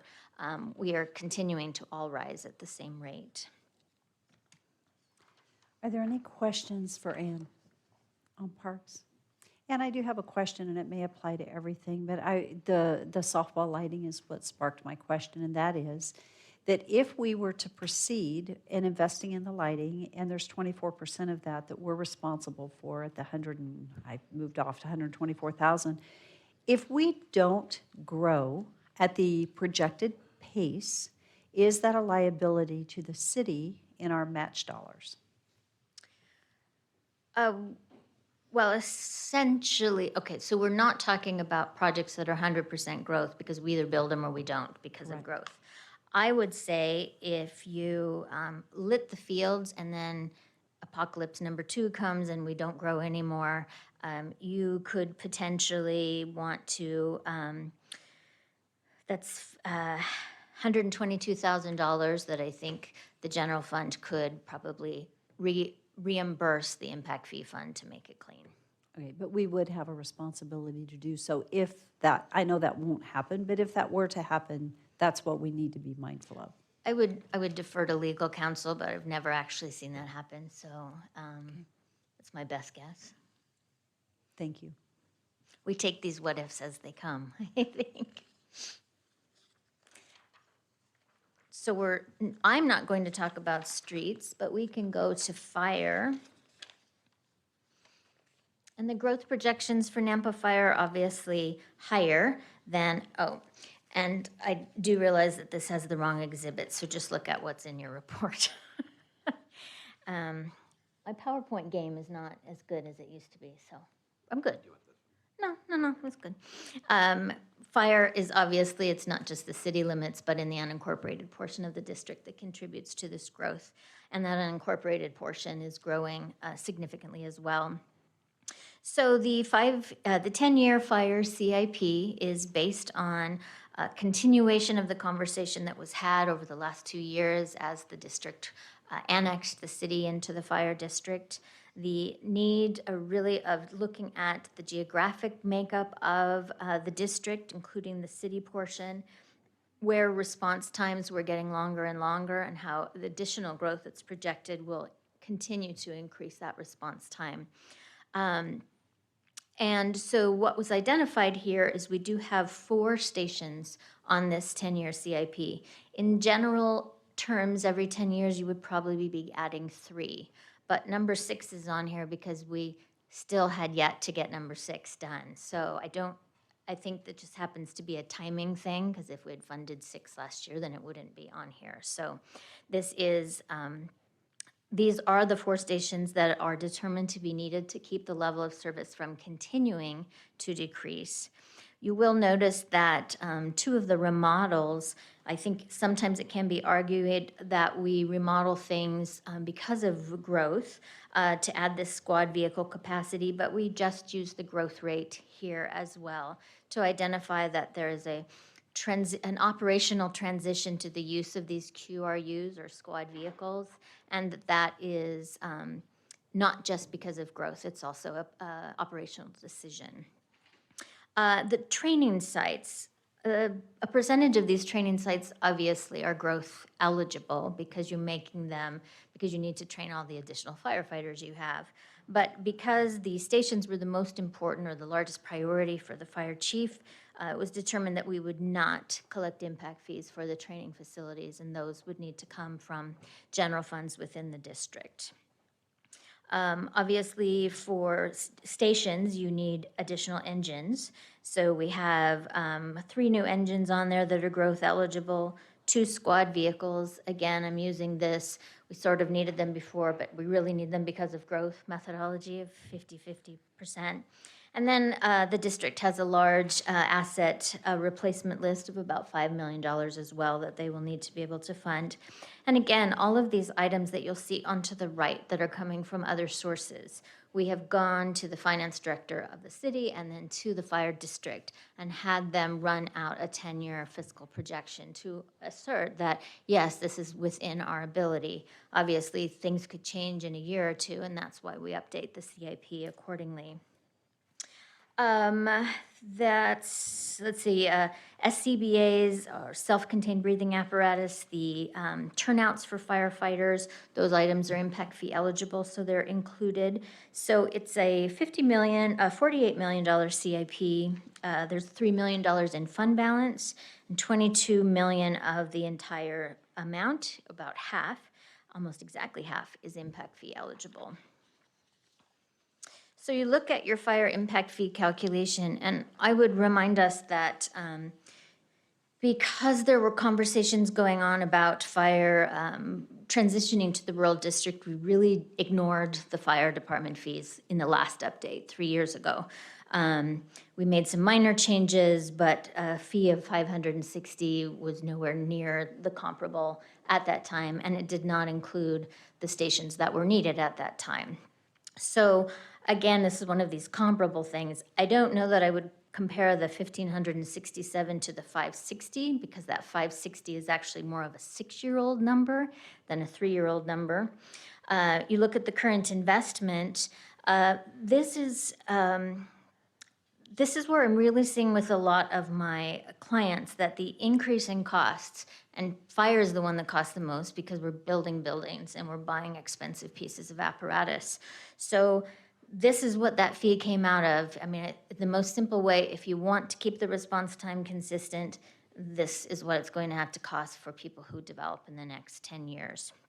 Thereafter, there will probably be 3 fire stations on each 10-year CIP. That amount is throughout the state. I'm in northern Idaho a lot, and all of my fire districts, whether rural or urban, are kind of coming together around the $2,000 mark. So yours is a little bit lower than that because you're a more urban setting. You have more people, more houses with which to divide. Boise just adopted, maybe it was 1,600. Meridian will be updating theirs. In more rural areas, we are seeing 3,000 or 3,500 in some places, and those numbers are being adopted simply because that's the most expensive kind of construction there is right now with costs. So one of the things you will see in your ordinance that I think is significant is after many years of me lobbying for this, we'll be adding in a construction cost index into the ordinance so that every year you will increase the costs in a smaller amount just to keep up with construction costs, so we don't get to this 3-year thing and then have to adjust for 3 years worth of construction cost increases. So that should temper the significance of increases in the future. Questions about that one? Mayor Kling. Yes. I usually ask you this question because I look at your numbers and they're daunting. I mean, these are just big numbers. And so when I break them down from my perspective of being in construction, and I see, like for fire station number 6, $600 a square foot. What does that include? That doesn't include any vehicles. It doesn't include any apparatus of any type. That's just the brick and mortar. Councilmember Haverfield, that is land acquisition, that's design, that's all of construction and the furniture, fixtures, and equipment. So it's everything but the apparatus. And I know, right, 600, I mean, I've used $400 a square foot forever. The stations that were built in Caldwell recently were $8 million, and Boise's impact fees went up to the amount they did because their actual proven cost of construction, and they build green LED certified stations, but they're $11.5 million is what was put in. So I've actually spent quite a lot of time looking at acreage costs and then construction costs as they are being bid for fire stations around the state. And 600 is a low-end number. So And I think, I'm sorry, but I know that some of that is that they're going to design once and have 4 of the exact same stations. So that's a way that they're keeping their cost per square foot down, is to not do design every single time. Okay, and again, I've talked to Chief Carpenter about this in the past, that that's a pretty extreme number. And it was, and the other reason I say this is because I had an opportunity to work with a local fire district, and they were looking at a fairly major remodel and expansion, and the cost per square foot was significantly less than these numbers that are being represented here. And so, and again, the bid market is what it is for them, as it was what you're anticipating. But when you put these big numbers out, it's daunting when you start looking at, okay, so we're going to set aside $6 million when we maybe don't need to be setting that much aside. We can be looking at some other items. That's my only fear, is that the sticker shock of what you're presenting to us has always set me back. And so I shouldn't need to say anything more because I've said it too many times. But I just have to ask, $600 a square foot seems extreme. I do understand, Councilmember, you and I have had this conversation a lot, and I will stake my 20 years of expertise in the amount of work I've done, particularly over the last year, that number is defensible and perhaps low. It depends on the scope. My rural fire districts are sometimes scoping for somewhat remedial dorms and living space because they have volunteer firefighters. So the fact that you have full-time firefighters that are paid, you're part of a union, there are a lot of things that contribute to the scope of the project that may increase the cost. Whether or not the district or the city are trying to meet the fire protection agency's goals for their firefighters, all of those things do contribute. Thank you. Mayor, can I ask you a Finance- question? Yes, I'm going to say Finance Director Doug Reese.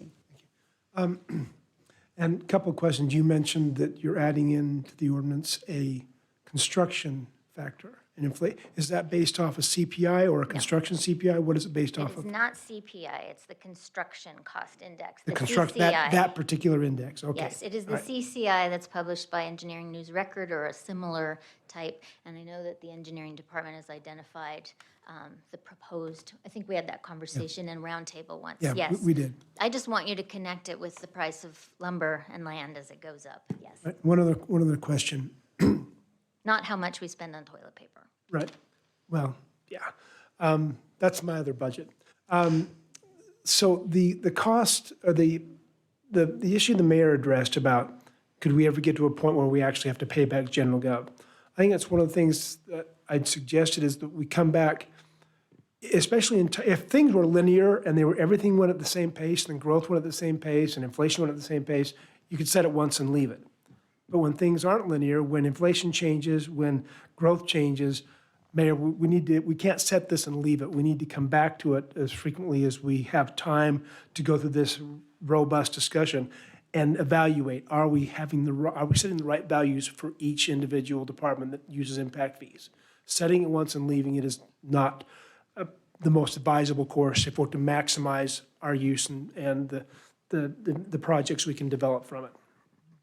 Thank you, Doug. Are there any other questions at this time? Okay. I'll defer to Tom then, I believe. Or to you. Mayor and council, I just want to make a quick comment on a few of the comments on the fire stations. Currently, Fire Station 6 is under design. CDs are almost 100%, and it's around a 10,000 square foot facility for over $6.6 million, and that is in 2022 numbers. So that's what we're seeing for, and it's been value engineered down, and we've squeezed it down as much as we could, and still get those essential elements that we needed for the number of people we needed in the station and the apparatus. So. Thank you, Patrick. I'm And- going to say, and just, this is Patrick Sullivan. Oh, sorry, this is Patrick Sullivan. I'm the Director of Building Safety. And so also, Mayor, addressing Doug Racine's comment, we have, since I've been working on these, we have opened these up every 3 years. So we will continue to do that. If there is a market change in the economy, up or down, we will monitor that, and we will initiate the process at that time as well. Patrick, thank you for doing that. I appreciate your work because that's important. If we need to do it in 2 years, we'll do it in 2 years. We'll just make sure that we stay where we need to be. But I appreciate the fact that we have every 3 years. So any further questions? Mayor, Councilman Haver? again, thank you for pointing that out. I would welcome any conversation with Chief Carpenter or yourself going forward. I'm seeing things differently than you are. That's all I can say. Yeah, I'd be happy to have that conversation, yeah. And then also, I'd like to turn it over to Tom Points, who will be presenting the utility impact fees, and it'll be, I think, back to me then to finish up. Thank you.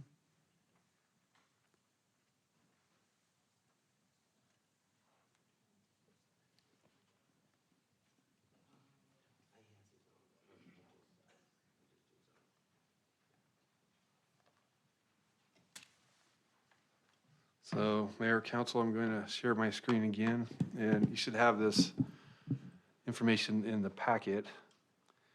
But for the audience, we'll go through these slides. I think it's on page 495.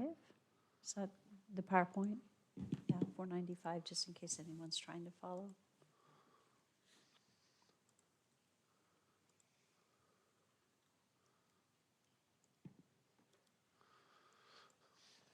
Tom, could I ask you to do me a favor? Could you click into presentation mode? It'll make your screen bigger. It's a Sure. little easier to see. I'm trying to scroll up to get to it. I'm having some trouble.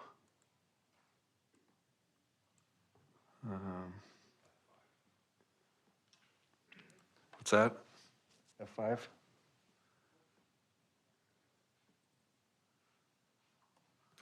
All right. Thank you, Jeff.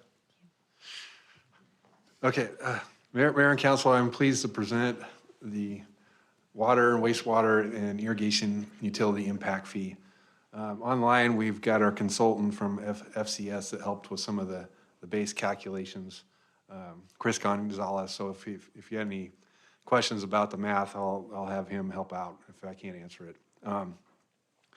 We spent a lot of time on this. This has been over a year in the making, and we're excited to bring this forward to you and for your consideration. So we're talking a little bit about the legal background, the method, and I'm going to just touch a little bit on how the calculations work on the impact fee for these three utilities. First, let's talk about how we fund our utilities. We have rates, the rate existing customers pay. That pays for our operations and our debt, unfunded capital. And then we have a hookup fee, which basically is a buy-in to the existing capacity of the system. But with the court case up north in Hayden, it was decided that growth-related projects cannot be in an impact fee calculation. So what we're left is, how do you pay for growth if you're a utility? Well, so we've been looking around in the Idaho codes, and you actually can collect an impact fee using existing Idaho codes for water utilities. Mayor, just a quick interruption. So are we my understanding prior to this in discussion that we are the first municipality in the state of Idaho to actually discuss impact fees on utilities? That's correct, Councilor Bruner. And is there some reason why other municipalities have not entered into this? Yes. Or are we just a lot better than what we're doing our research.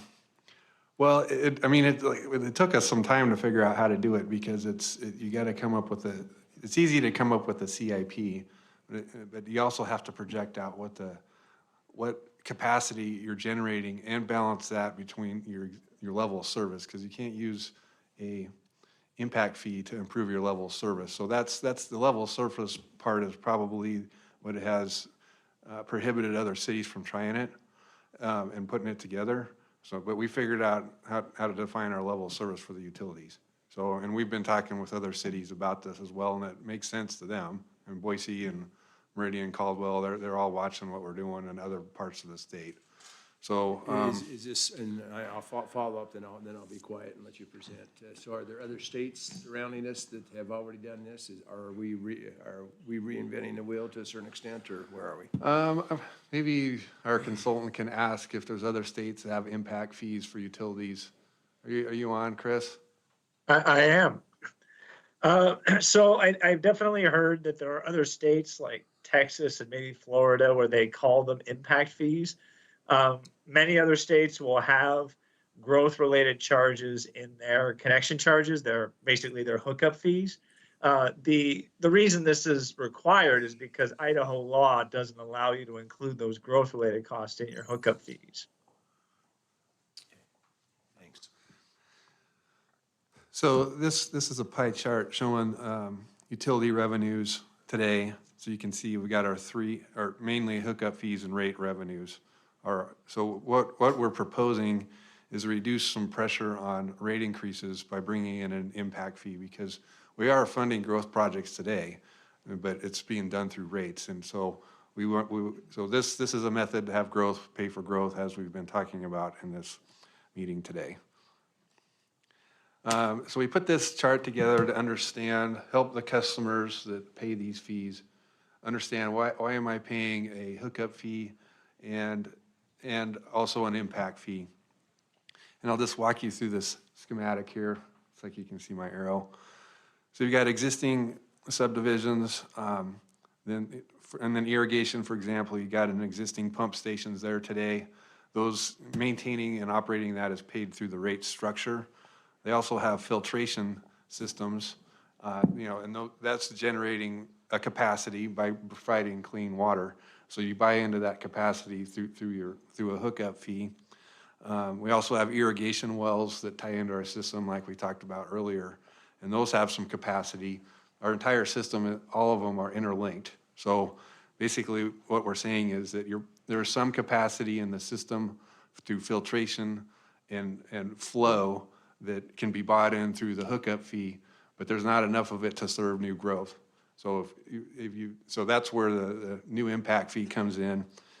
Impact fees are paid at the building permit, and we collect those funds and then go build regional pump stations and then growth is funding growth. You have this in your packet. This is basically what I just went through with that irrigation canal. It applies to all three utilities. There's for our water tower, for example, and then domestic wells, new wells. We'll get into the CIP a little bit later in this presentation.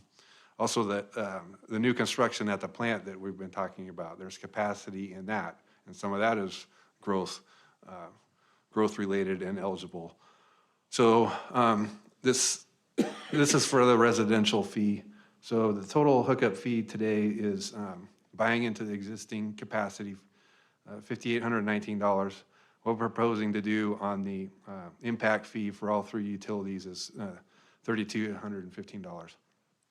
And we've got some charts in here that show how that compares to other cities in our area with those fees. So this is an important thing to understand about level of service. I made the statement earlier, you can't use an impact fee to raise the level of service. So in order to keep our level of service maintained at where it is today, we need to sell a combination of both impact fee and hookup fee. If you're always just selling capacity through hookup fee, you're diminishing your level of service, which then has to be brought up somehow through increase in rates. So this strategy will help maintain our level of service where it is at.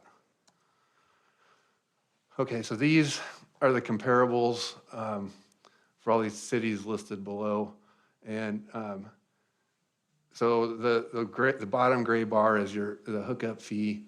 You can see that varies quite a bit depending on which city you are. And the hookup fee is generated, basically the value of the system divided by the capacity you can serve. So some of these systems are very expensive, like our sister neighbor city, Acuna, has a very expensive system, not a lot of customers, so they have a higher hookup fee than we do.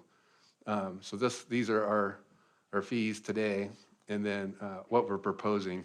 So you can see that by adding this impact fee up here, we're not, we're fairly in alignment with when you combine an impact fee and a hookup fee and compare to other cities with just their hookup fee.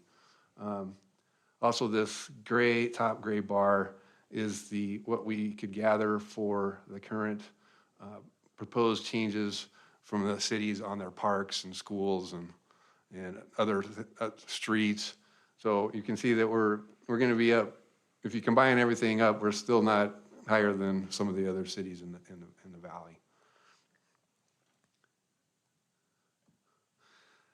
valley. So here's our capital improvement project at a glance. The green bars are the sewer projects. So we've got our Group F construction, we're building capacity. That's eligible. You can see all these sewer trunk lines on the outskirts of town.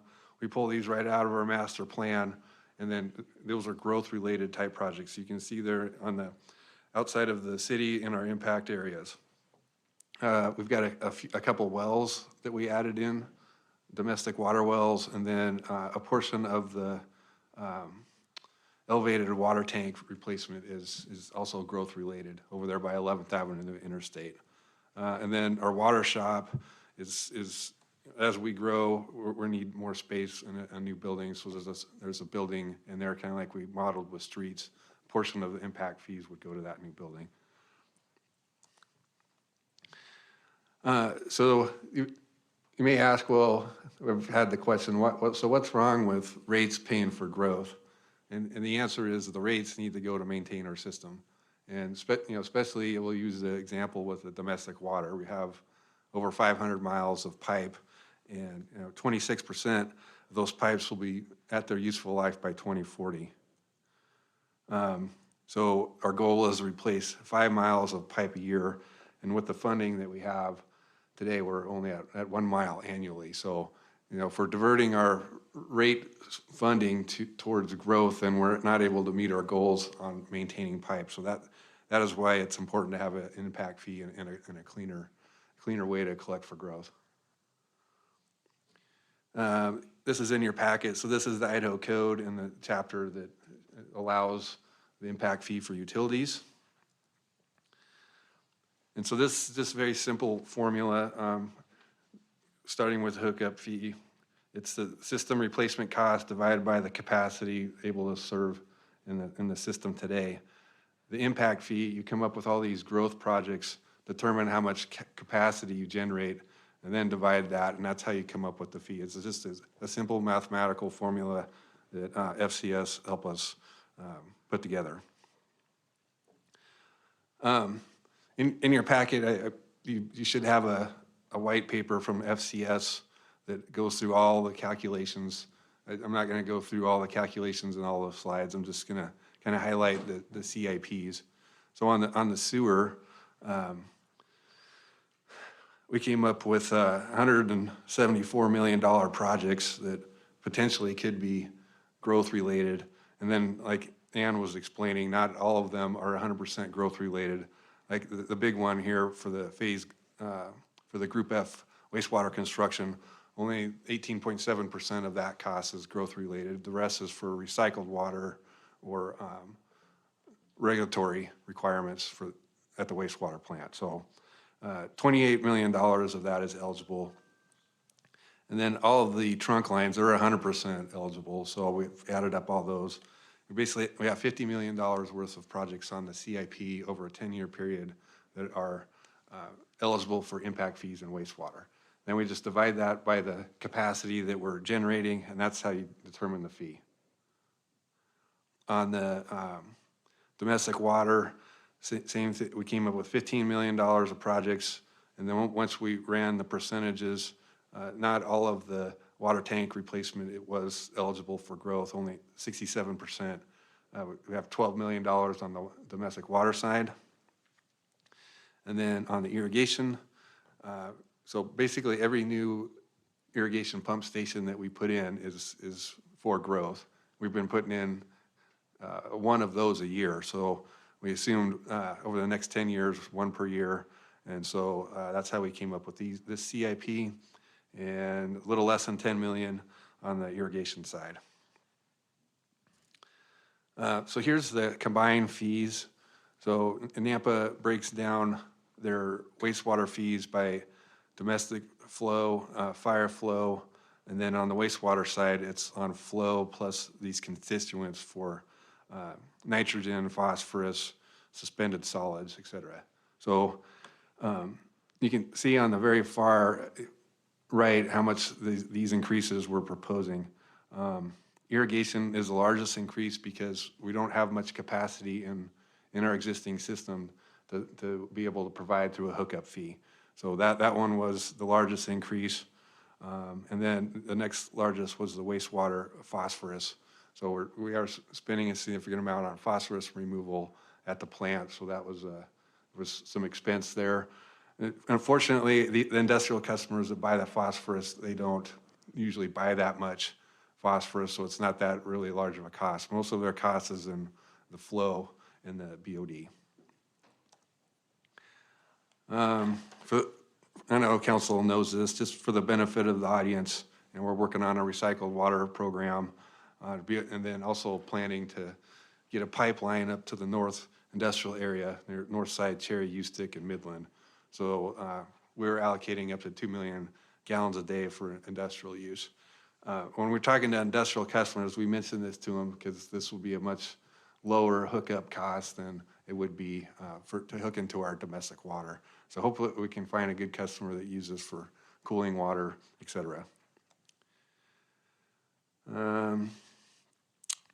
So we've run this through the process over the past year. We've talked to the Snake River Builders Association about it, numerous presentations to other cities. We feel like we've got, it's a good formula, it makes sense.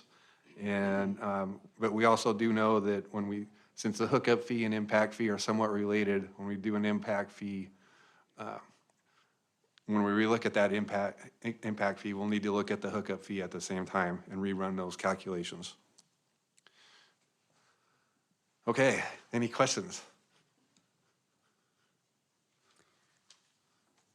Not seeing any at the moment. That doesn't mean there won't be more later. Okay. Tom, thank you. Really appreciate, one, your work on this, but two, being a leader in this state. Because the one thing that our citizens have said is growth needs to fund growth, and you're looking for a way to do that rather than putting this on the ratepayers. So thank you. Yep, thank you, Appreciate Mary. your work. Okay, Patrick, are we ready to go into public hearing, or what's next from the staff presentation standpoint?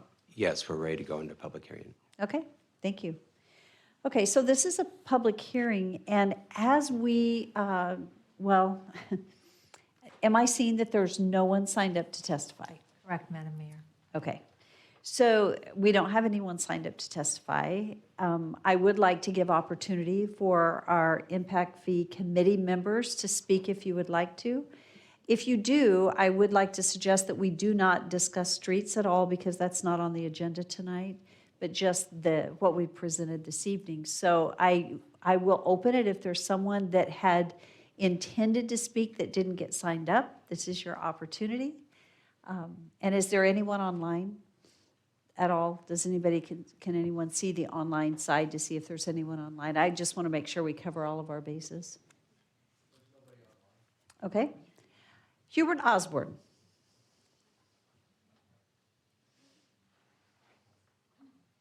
I'll let you state your address since I said your name already.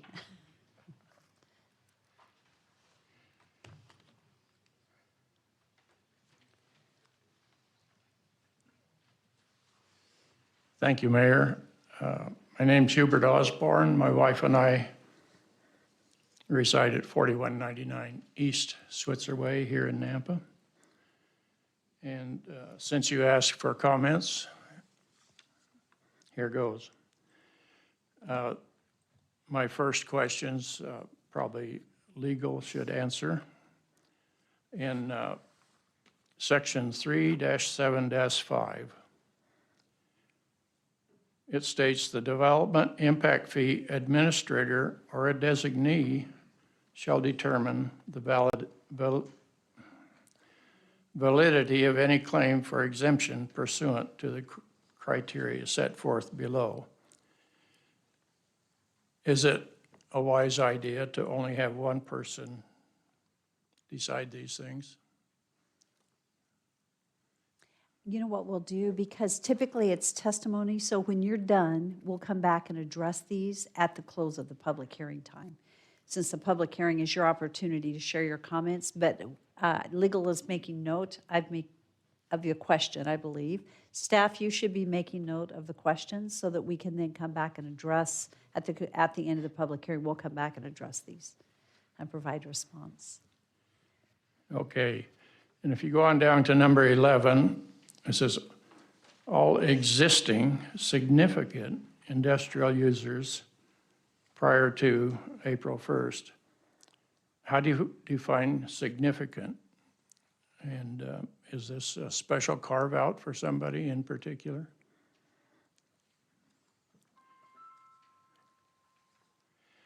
Okay, I have a question for you, Doug.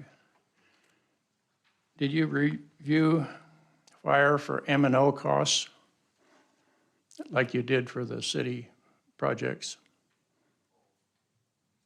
Repeat that again? Did you review the M&O cost, maintenance and operation cost for the fire as you did for the city projects? Yes. Well, now specifically, what project are you talking about? When we do, let's say we're talking about budgets, we look at all the operational costs and capital costs to create a budget. If we're looking at a specific project, we look at the capital cost and then what the operating costs are related to that capital project. Is that what you're addressing? Yes. Yes, we do look at that. That's, it hasn't always been that way, but we found that if we don't account for the operating costs, they're still going to be there when we get done with the capital project. And if we don't budget those at the same time, we'll end up with a budget deficiency.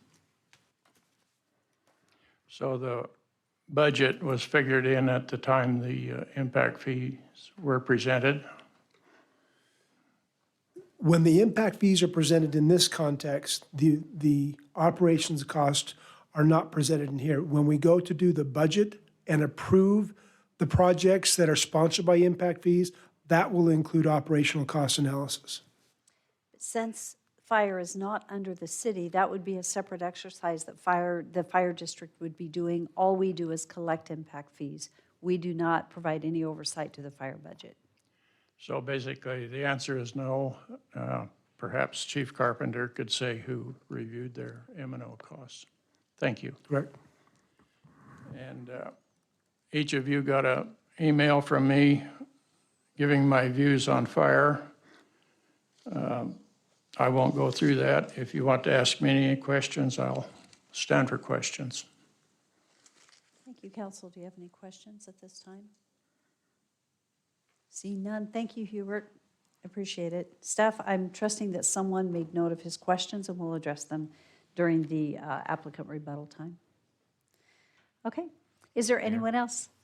Hubert, when was the email? You can come on up. May I ask? Your email came out today. Is that correct? Oh, Okay. okay.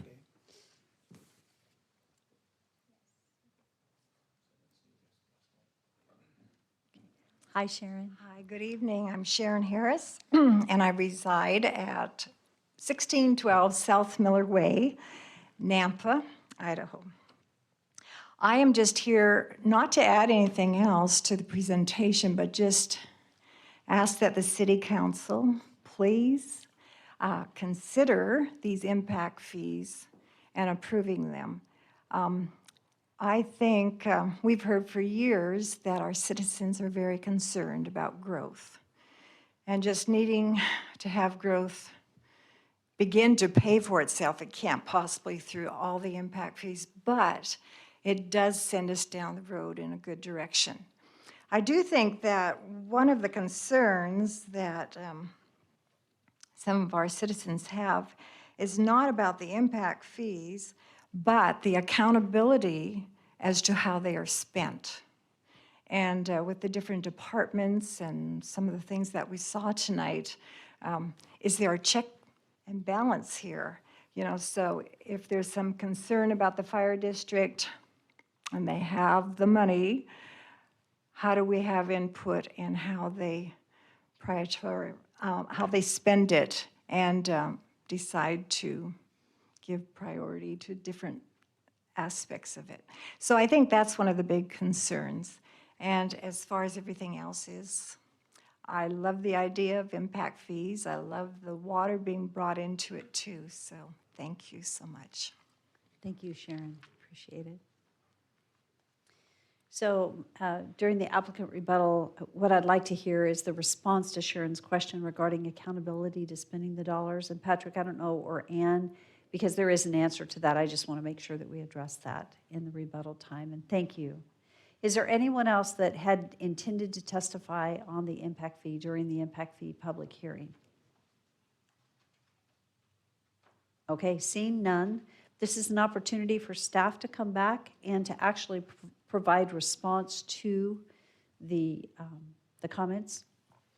And Patrick, both you and Ann are welcome to provide response. So if you need to turn to Ann, or if you want to turn to Fire also to provide response, let's do so during the applicant rebuttal time.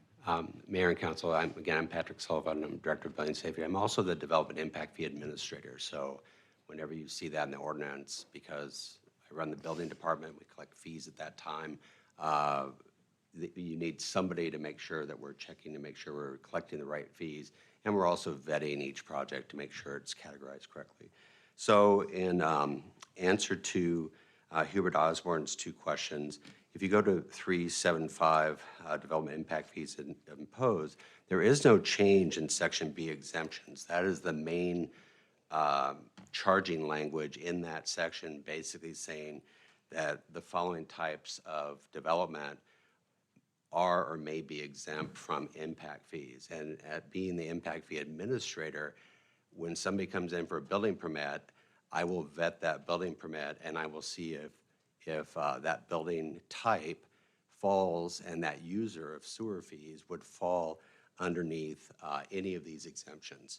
So that's what that's for. In fact, we would actually have the city engineer would also verify that that sewer user, or if there's some other metric in the very complex utility calculations, that the engineering department would actually vet that, and then we would basically just be the communication back to the applicant on what their obligation is for the impact fees.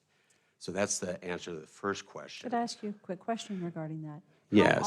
How often, what would you say, and this is kind of unfair just off the top of your head, what percentage of applicants that are applying for a building permit are actually exempt? Is that a common occurrence or an uncommon occurrence? Mayor, that is an uncommon occurrence. We have, throughout many years, we actually charge impact fees for schools and hospitals and charter schools. And there's very few opportunities. In fact, some of these other ones that we've crossed out, items 10A and B, those were exemptions, that were temporary exemptions when we first raised the impact fees back in 2014, because we were trying to give some relief to those those home builders at that time. And since that is no longer necessary, we were doing some housekeeping on that. And then now we're really adding under that section 10 is the, let's see here. We're actually, yeah, we're just basically under that, we're just taking care of those two items that are no longer applicable.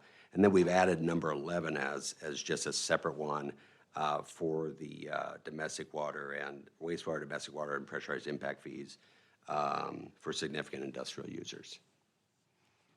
Okay, thank you. And then the second question, no, those are those are the two questions, I guess, on that.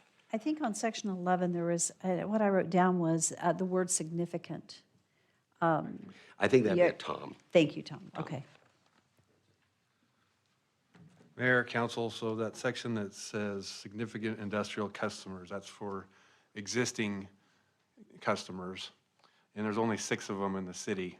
And it's defined in our wastewater industrial policy, who becomes significant. It's based on the loading and flows. So the examples are Tasco, Great American Snacks, Admiral Beverage, On Semiconductor, Matern, and Mother Earth Brewing and Porta-Pros.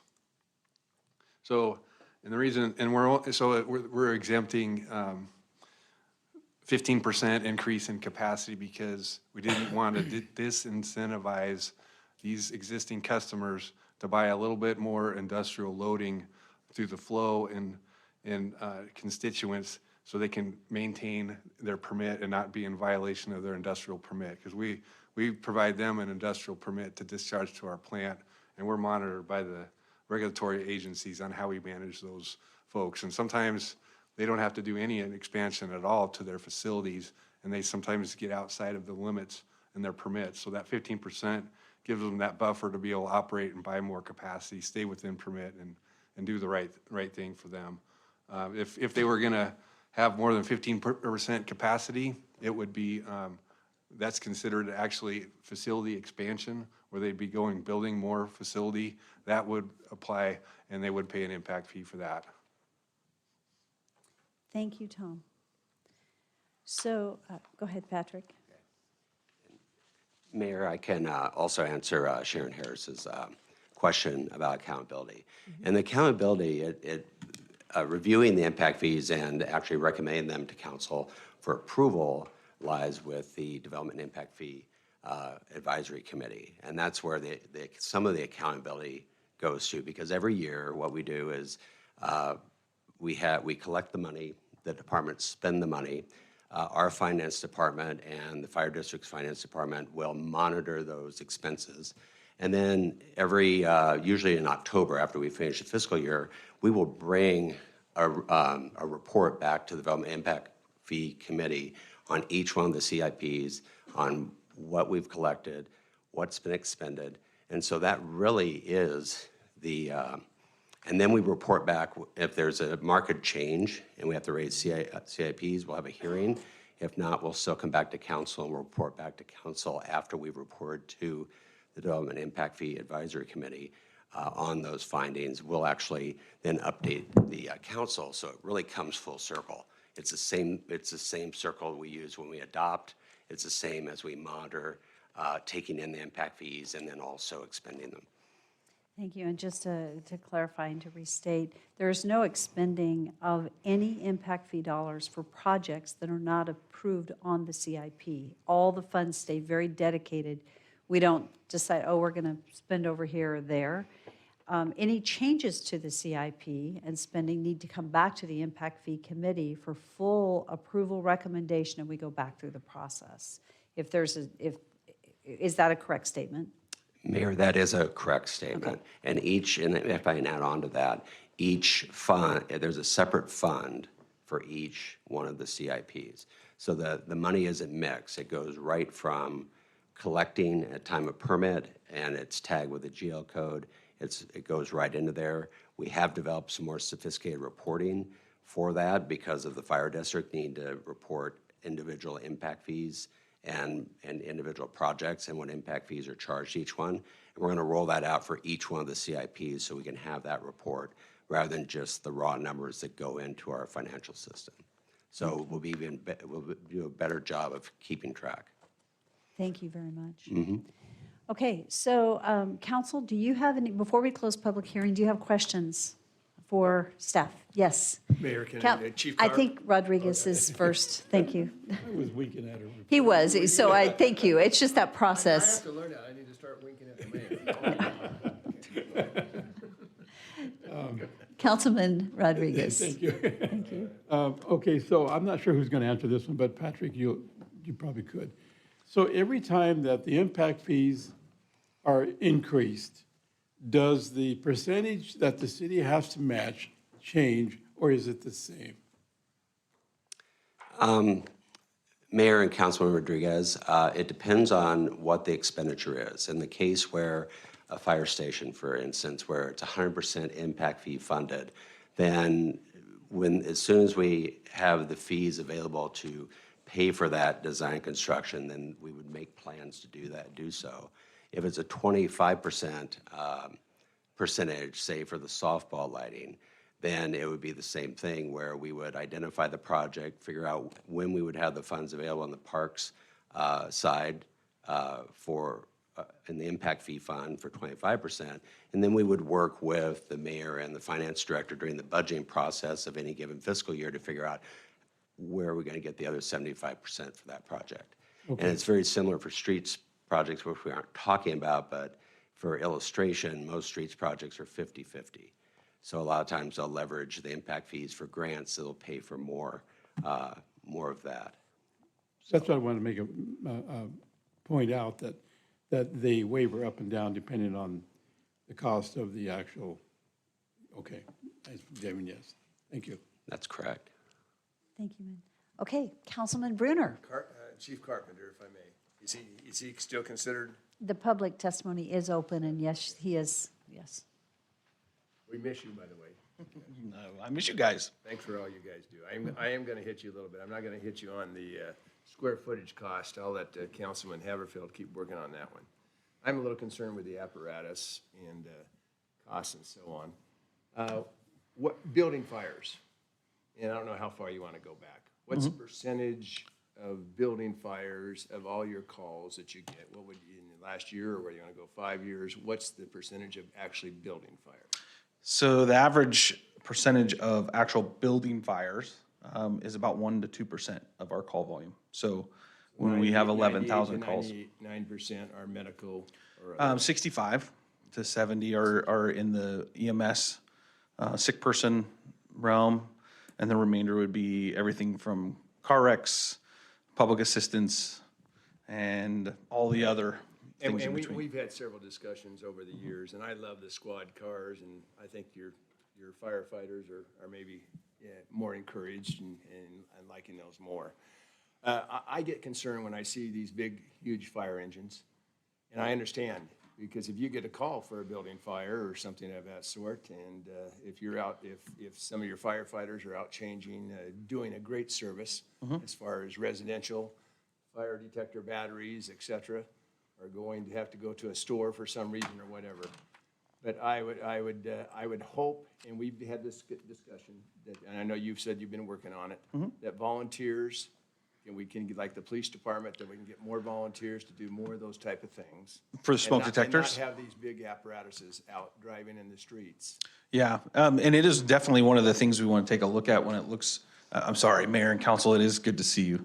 It is one of the things that we want to look at, and not just the savings on larger apparatus. What we now know, and it is solely based on availability of our members, is when you look at stations such as 2 and 4, and 22 of the 24 hours that they're on duty are already accounted for in emergency call volume. So to take that crew out to install a smoke detector can be very difficult. So we definitely, as a leadership team and as a department, are looking at our options when it comes to diverting an emergency response vehicle from a very busy station to install smoke detectors. Smoke detectors is something we provide, right? It is a service we would provide. What we are starting to see is it's becoming sometimes an expectation of something we do. It is really something we started to help those that are unable to install or afford smoke detectors, and it is becoming more of some, I would guess, say maybe a public expectation. So there's some boundaries there as a department we need to set for sure. But it is something that's on the top of our radar for. I'm just hoping to, just from a square footage standpoint and so on, that, that we're not overloading with huge fire trucks and so on. When it's 1 to 2%, I realize that if my house is on fire, I'm gonna want to have you there very quick. But But anyway, just that we have the smaller vehicles and we're using volunteers. So I'm preaching to what you say that Yeah. you're hoping to have happen. Yeah, But I see across the country, and I don't do as much research as Hubert does and different people or whatever, but it seems like from a union standpoint that everyone has to be the same. And I hope that Nampa, even though we're a district now, that we can say, hey, this is efficient, this is practical, this is good use of taxpayers' money. Yep. And that's what I'm You bet. just hoping for, and whoever is on the commission and so on, that they hope for that Yeah. also. Okay. And then Mayor and Council, I guess to answer the M&O question. In 2019, 2020, when we did embark on the districting process, Galena Consulting did a fairly conservative projection, 10-year projection for us of M&O. And I know Doug was able to take a look at that. What your finance director has to consider is the cost of the city when determining the M&O for the fire department when we were with the fire department. The difference now is I could tell you if we would have left the ship where it was going, the M&O for the fire department would have been very difficult because the city couldn't have afforded to staff those stations. What I can tell you on a very conservative growth model, as well as the model for competitive wages, we do know that our 10-year M&O shows at a conservative growth, we can open and staff stations on a 5-year basis. I think maybe just when you're looking at your data today, there's 3 stations 6, 7, and 8 on the 10-year CIP. It is our intent, as you know, 6 is going to be done in the next year. And as we move forward in CIPs, you'll see 2 stations. I did hear of some good works that Councilman Haverfield has done in the Valley when it comes to construction, and we do fully intend to have conversations with him. Obviously, we only have so much money. We no longer we keep the partnership with the city because it's vital, because it's the same community and the same members of the community that voted on the 5 commissioners. I can tell you in the 10-year CIP that we currently have, there is not a station that's outside of the city limits because we everything is about data. And the data shows that the number of calls are closer to the city limits. We will see as we begin to expand out and we begin to work with our partnering neighbors, whether it's Meridian and Caldwell. You could see everything from multi-housing in a single station with Meridian to furthering our quick response units. Those are any way we can expand, and because ultimately the main guidance, right, for all of us was that response time. The 3 stations that are on this CIP, that's why we took everything else off. If we want to maintain what we currently have, which is already below what we really want, is these locations are needed. And although I know the years on the CIP say 26 and 30 for the stations, what we do know is it would be very difficult for the fire district to get to Station 7 by 2026. It was just when we planned that CIP, those were the years that is on there. It would more likely be 5 years from the time that this CIP is approved, because we just won't have the funds to construct the station. So, Mayor, just one follow-up, and I know my understanding is Station 6 will be the case, but also to be able to partner with the paramedics units with the county and have Yeah. them on the same. Yes. In the same physical structure where they can be called out to medical calls, because we Correct. know there's a lot of duplication. I know your dispatchers are doing a better job of not having quite as much duplication. Correct. But efficiency there again, so Yeah. I know you want that also. So it is within their growth plan to not only be in the new Fire Station 6, they are in Station 1, which is currently first day of remodel, started today. And they also plan on moving into Station 4 as soon as we have a place for our city And are they paying code some enforcement. rent? They do, yes. But it's much cheaper than building a building for them, so. Thanks for your time. You bet. Are there any other questions from council? Seeing none? Oh, sorry, Yes. I just have one for Patrick. Okay. Patrick, is there a way to get impact fees to help cover schools? Mayor and Councilman Shangela, no. Oh, yes, there is, but not through the city. I'm all ears. Madam Mayor, Council Member. I have worked with the Idaho School Boards Association to develop a case study around what it might look like in Idaho, and I'm meeting with the Southern Idaho schools this Wednesday to go further into what this might look like. And the Idaho School Boards Association is working with the legislature to talk about these opportunities and has had pretty good feedback about the potential of considering this. It's just a very different ballgame than the one you're looking at tonight. But yes, they're interested. We're working on it. Thank you. Mayor? Thank you. Yes. Tell Natalie that's why whoever you vote for state level, that's a question you can ask them. Perfect. That was a better answer. So I think if there's no other discussion on the public hearing, I'd like to stand for, yes, Councilman Haverfield.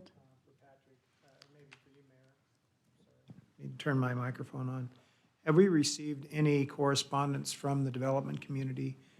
It strikes me that there isn't those developers that are here this evening to speak on this matter, and it directly affects them as far as moving forward. So outside of those that serve on the Impact Fee Advisory Commission,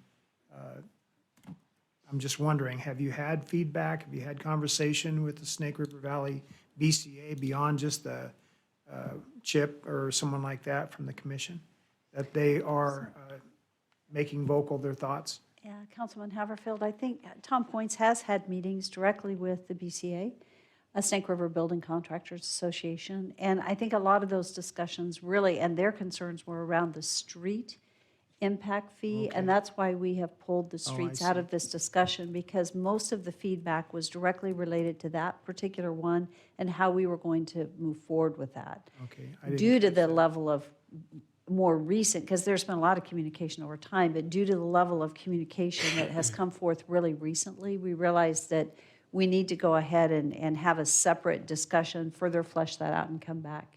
Thank you, Mayor. I didn't I didn't know that was the reason why we were pulling it out. Yes, and that's why they're not here this evening, because there doesn't seem to be concerns about this, what we're presenting tonight. There are concerns about how we move forward with streets.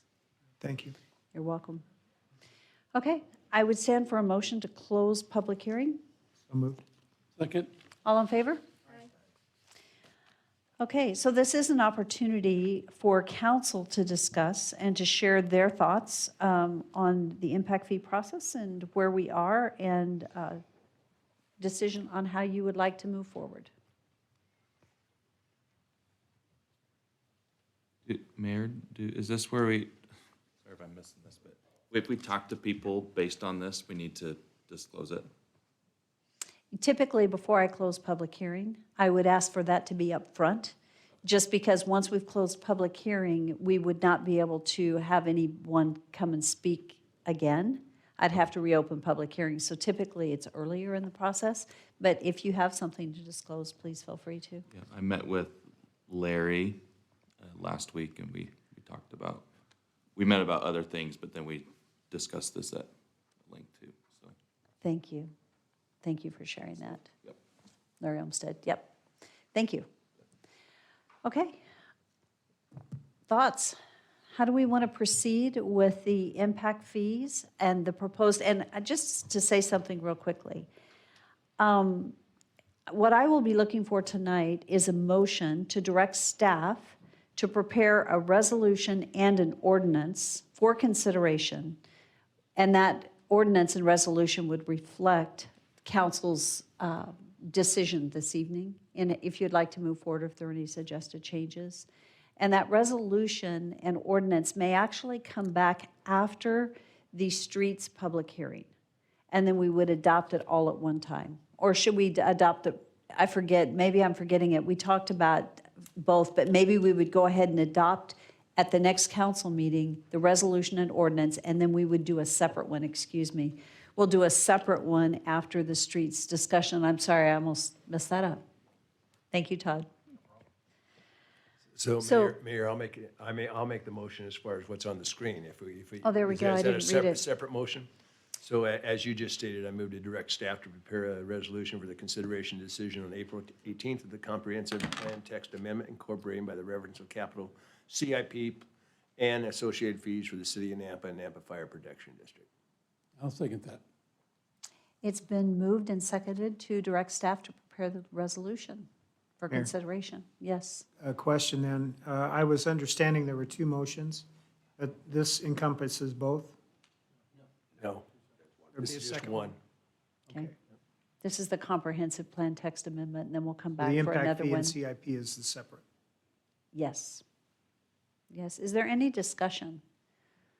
It sounds as though council is supporting the direction that has come forward.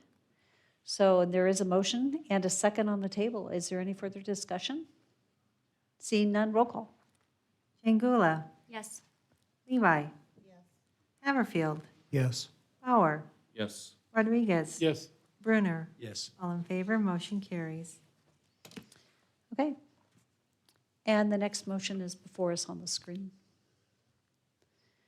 I guess I'll take this one on, Mayor. I move to direct staff to prepare an ordinance for consideration and decision on April 18th, amending Title 3, Chapter 7 of the Nampa City Code pertaining to impact fees, specifically amending sections 371, 374, 375, and 3712 to adopt proposed revisions to the city's impact fee capital improvements. And you can read the rest.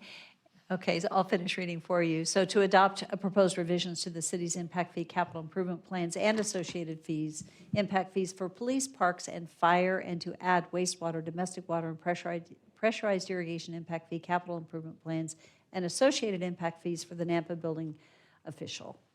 Well read, Mayor. Thank you.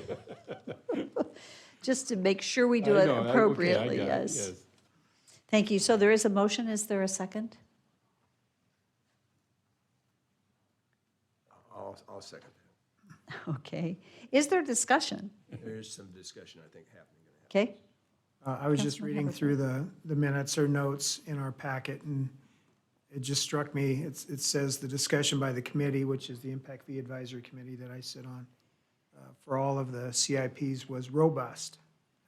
And with voting of all the 7 being unanimous except for 1 no vote, and I was just trying to, I tried to remember if that was me. Because I still have issues with the numbers, and so if that by extension is what we're being asked to approve through this motion, I still have issues with the numbers that are being proposed personally. Not that aim high and fall underneath it somehow is a good plan, but I'm not sure that I can support it if it means that I'm supporting the numbers that are being proposed. So actually, this motion is just, and Todd, you can correct me on this, but this motion is really to direct staff to prepare the ordinance for consideration. The actual no vote would be the ordinance and the resolution, unless you want now also to not direct staff to prepare it. But I'm not sure. So would you like to guide Councilman Haverfield on that? Madam Mayor and Councilmember Haverfield. So the motion tonight would be to give direction to staff, and the direction based on the motion is to adopt the proposed revisions, which would include the numbers. If Councilmember Haverfield has some specific changes on the numbers or just doesn't like the numbers as proposed, then I think he could vote against the motion to prepare the ordinance because it's proposing to adopt the revisions from staff. Thank you. Mayor, the reason I bring this up is because quite often I'm asked when I prepare a set of building plans for a project, contractors might reach out to me and ask me what the estimate of cost is. And I'm reluctant to give that because if you say what your estimate is, then they're going to build their numbers based upon what that perceived estimate is. So if we're saying it's $6 million project, and it really should only be $3 million, they know that they've got some fluff that they can build into it, and everybody's going to be bidding it that way. So that's where I have a philosophical difference, and that's why I try to bring it up. What is true? What is actual? It's defensible, is what I heard. But the reality in my world is not what I'm seeing here. But again, like I say, if someone says this is $100 and it only costs $99, you feel like you got a $1 bonus at the end instead of it being a $50 project. It's just the semantics of it that I have issue with. And when you're throwing out numbers like this, and that's what, you know, the development community is going to be looking at and saying, okay, they've got a lot more money than what we would normally bid on this project. So that's where I have an issue, and I'm not sure if that's what would be voting against, or if we say, go ahead and move forward with this plan, put these numbers in there, we'll deal with it when it comes. I don't know if that's what we're saying. It sounds like it is. You know, one of the things I'm thinking is that the impact fees are strictly the collection of a fee for a purpose, but it isn't the bid. I understand what you're saying. You're saying we're, by collecting the fees to a certain level, we're setting a price, right?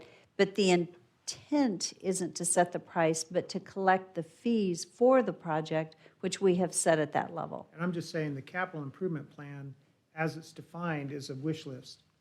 Okay, and what the cost of the wish list items are, and what are impact fee eligible, what percentage.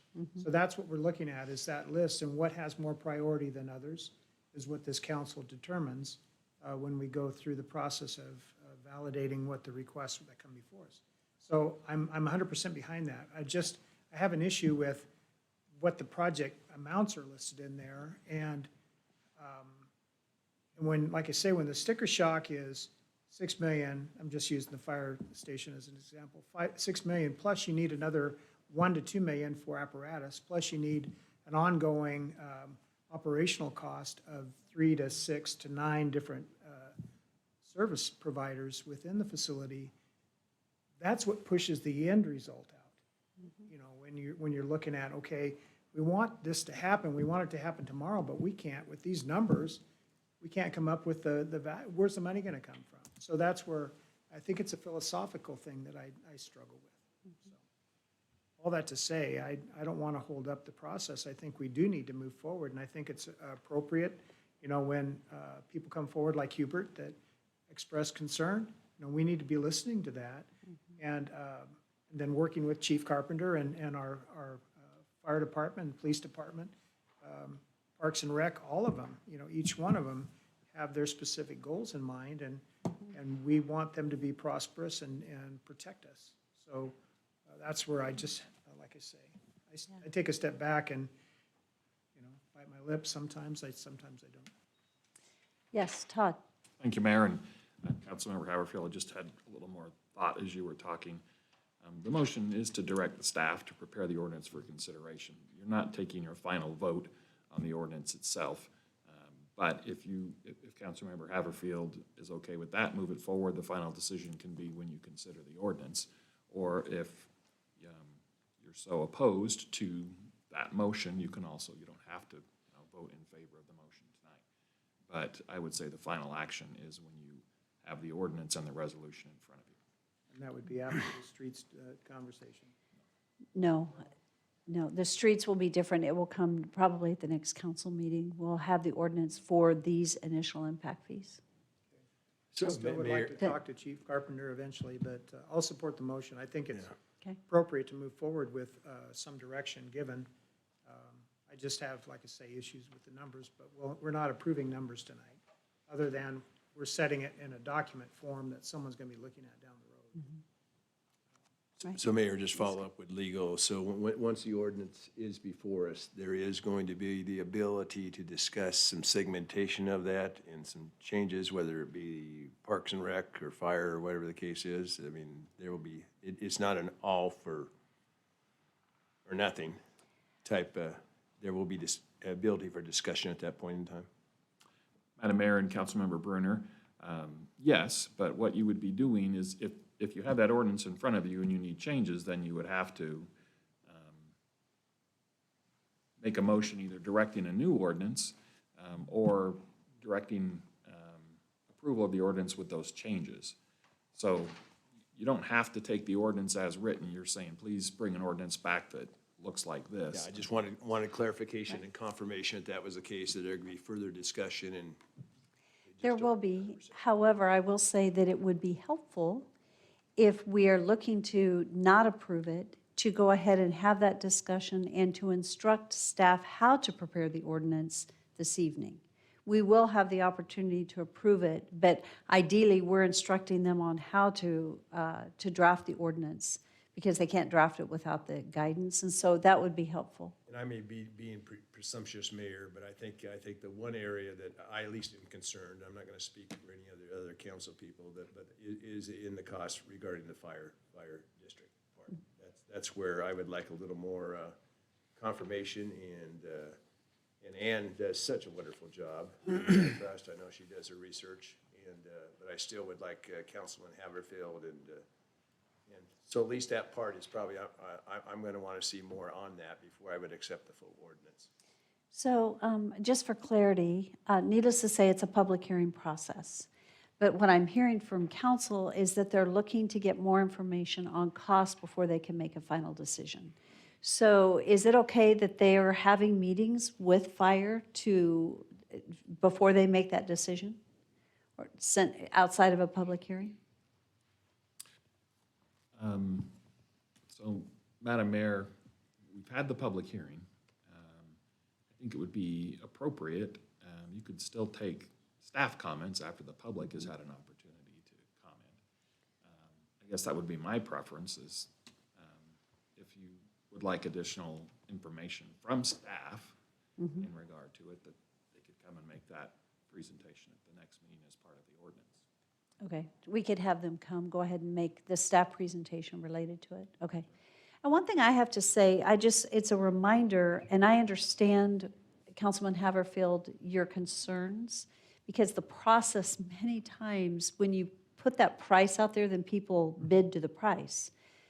That said, one of the challenges that we've faced is that we haven't collected enough impact fees. We therefore don't have a fire station, because today, what we're hearing is the costs are exceeding the dollars. The bids are coming in higher than the $6 million.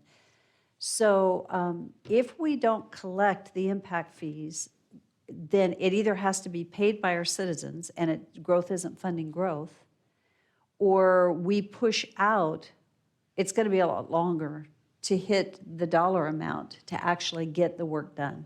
That's the challenge we're facing, is that historically we have not collected enough impact fees, and we didn't begin soon enough to build the base, because we didn't back in the day. And so that would be my only concern. And I understand it's kind of a catch-22 in what you're saying versus how do we get to where we need to go, because this is really about just saying we need to collect impact fees. This is not a decision on the cost of the project. And I think that's the thing to be clear. Yes, Councilwoman Levi. Thank you. Nice segue to where I was going. So would this ordinance also be containing a date as to when this would be effective? Madam Mayor and Councilmember Levi, yes. And there's been some discussion about you can determine where that date lands. But like any other ordinance, it would need to be published and things to be effective, but you can put that future date within that. And if I might, Mayor, just respond a little bit more to Councilmember Bruner's question. I think if you're asking for clarification on numbers that have been presented and why did you do this number this way, I think that's, again, appropriate for follow-up questions for staff. If you're asking for new information, then it's probably appropriate to keep the public hearing back open and let folks comment on that. So it kind of depends on, I guess, what you're looking for. Mayor, just as a follow-up and for clarification, from my standpoint, the numbers that are placed in that index, when we're talking about fire department, we don't control what they present to. I mean, they're doing what they're doing now. That we separated that. So if they're going to use that number and bring it forward, and it's more than what we can help fund, or they can realistically accomplish with the impact fee dollars that are available from the city and then from the county, along with their ongoing operations and then maintenance of the facilities themselves, that's upon them to make that decision. But that's not the only area that I had issues with.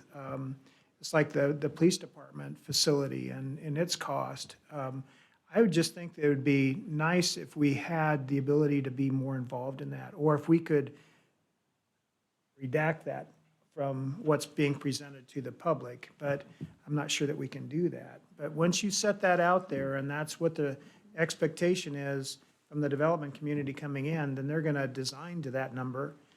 They're not going to design to something that is more realistic, that could still meet the needs, but maybe not have all the frills on it, so. You know, Councilman Haverfield, you said something that's really, I think in some ways it helps us move forward, and that is that when we set a dollar amount to collect for impact fees, that is the dollar amount we're collecting too. So if the station is above that, and that's why we've elected the new commissioners to run that fire district, that's going to be their decision of what they do when it runs over. Regarding the police department, that is, what is in there for future growth purposes, but it may not be. It may be that we decide that we're not behind land and that we're moving forward, let's say putting something on the north side. It could be that we remodel right where we are and we figure out how to expand in our current footprint. So there is that is where I think in response to Sharon's question, that will be determined at a later time. So I feel really comfortable with those dollar amounts because we're not projecting a specific project. What we're doing today is we've got to start saying we've got to collect impact fees for future growth because there will be a cost. And again, our citizens have said growth needs to fund growth. And you know, there were times that it made me nervous having high impact fees, but now when I look at the growth and what our citizens are having to bear, especially with the utility impact fee, if we don't collect those fees with new construction, then our existing citizens are having to carry the weight of the cost of growth, especially with irrigation, right? When we have to expand irrigation, they're actually paying for it rather than the new growth paying for it. So I feel more comfortable today than I used to when I look at what the cost of growth is. And so with the police side, I feel okay with it because it isn't a specific project. It's collecting for that project when we identify what it is. So hopefully that, I don't know if that helps at all. I'm good. I don't want to be the reason why things don't move forward by any means. They do need to move forward. And I think we've got a plan in place, and I think that I can support that. And again, I've offered myself as far as available to the fire district now, if I can help them at all and not be inhibited by any reason. I really appreciate your comments and the discussion because it prompted, I think, good discussion amongst us as council, and we need to be having it because it's a big decision. So thank you for bringing it up. Is there any further discussion, Councilman? Woman? I do. Yes? Did you too, Bauer? Yeah, I was gonna make just a small comment. Okay. Do you want to go first? Whatever. Okay, I'll go first. Thank you. I love the idea of collecting these impact fees. I'm all in favor. I wish we could start collecting today. But I'm struggling also with President Haverfield on the funding. So is there a way that we can kind of bifurcate the motion and don't stop the process, but be able to keep moving forward with that, but then hold aside, be able to collect the funds, but then hold aside the funds until we can all agree kind of where that funding goes? I think the answer to that, I'm sure Ann Westcott would love to give us the answer, but the answer is no. This is governed by state statute. And so we do not have that privilege. We have to fall within the guidelines as established by state statute. And the process has been a really good process. And we're not allowed to collect impact fees without it being dedicated to something. So have I answered that appropriately? You're not an attorney? Todd? Madam Mayor and Councilmember Jangala, Mayor's correct. We have to have the numbers in place, and the numbers are best professional estimate of how they should come out. And defensibility is part of your standard. If we had folks here complaining about those numbers, we would have to be able to justify them. But we can't collect a fee and hold back on the number. We have to have the numbers that are out there, and we have to approve those numbers. But then, as the mayor said, down the road, when you get around to actually building something, you put it out for bid and proposal, and you can try to value engineer it down and save money. But you have to have the numbers that are transparent and adopted now to be able to collect them. So the numbers that are in here are what we are adopting then, if we choose to move forward with the motion to collect the impact fees.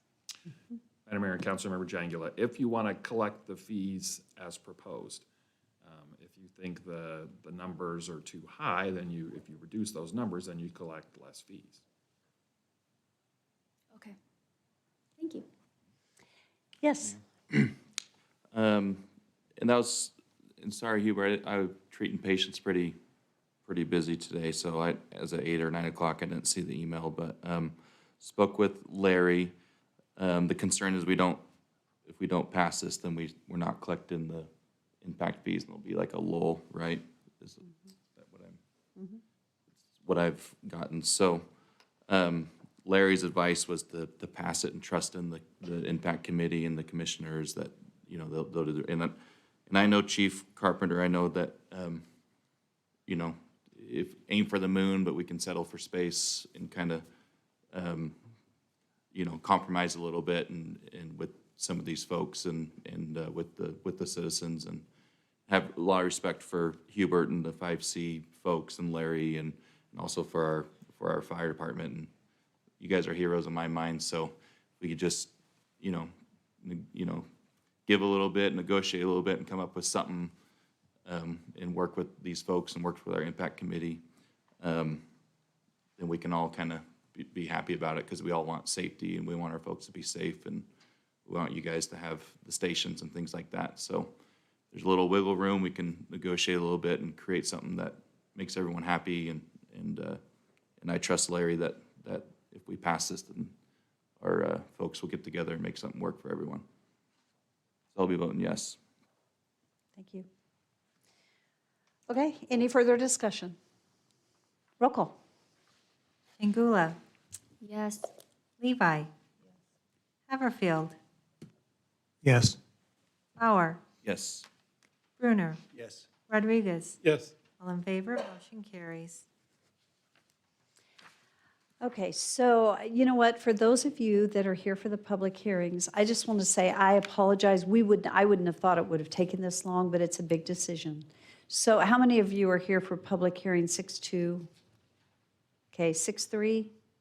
Okay. So if you don't mind, because we've been here for 3 hours, we're going to take a bathroom break real quick. And it usually takes us at least 5 minutes, but we'll try to hurry and then dig right back in. I know you've waited a long time. Thank you for your patience. We appreciate it.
So I think council is here and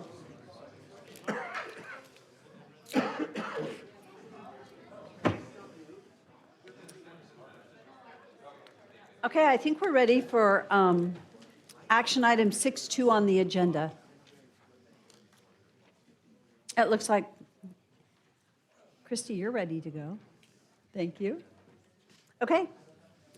We are going to move forward with public hearing 6.2 on the agenda. It is an action item. This is for annexation and zoning to two-family residential duplex zoning district and a potential development agreement and subdivision preliminary plat for Valenti subdivision at 0 Ustick Road. This is for Jerem Wagner and Trilogy Development, representing Corey Barton and Endurance Holdings.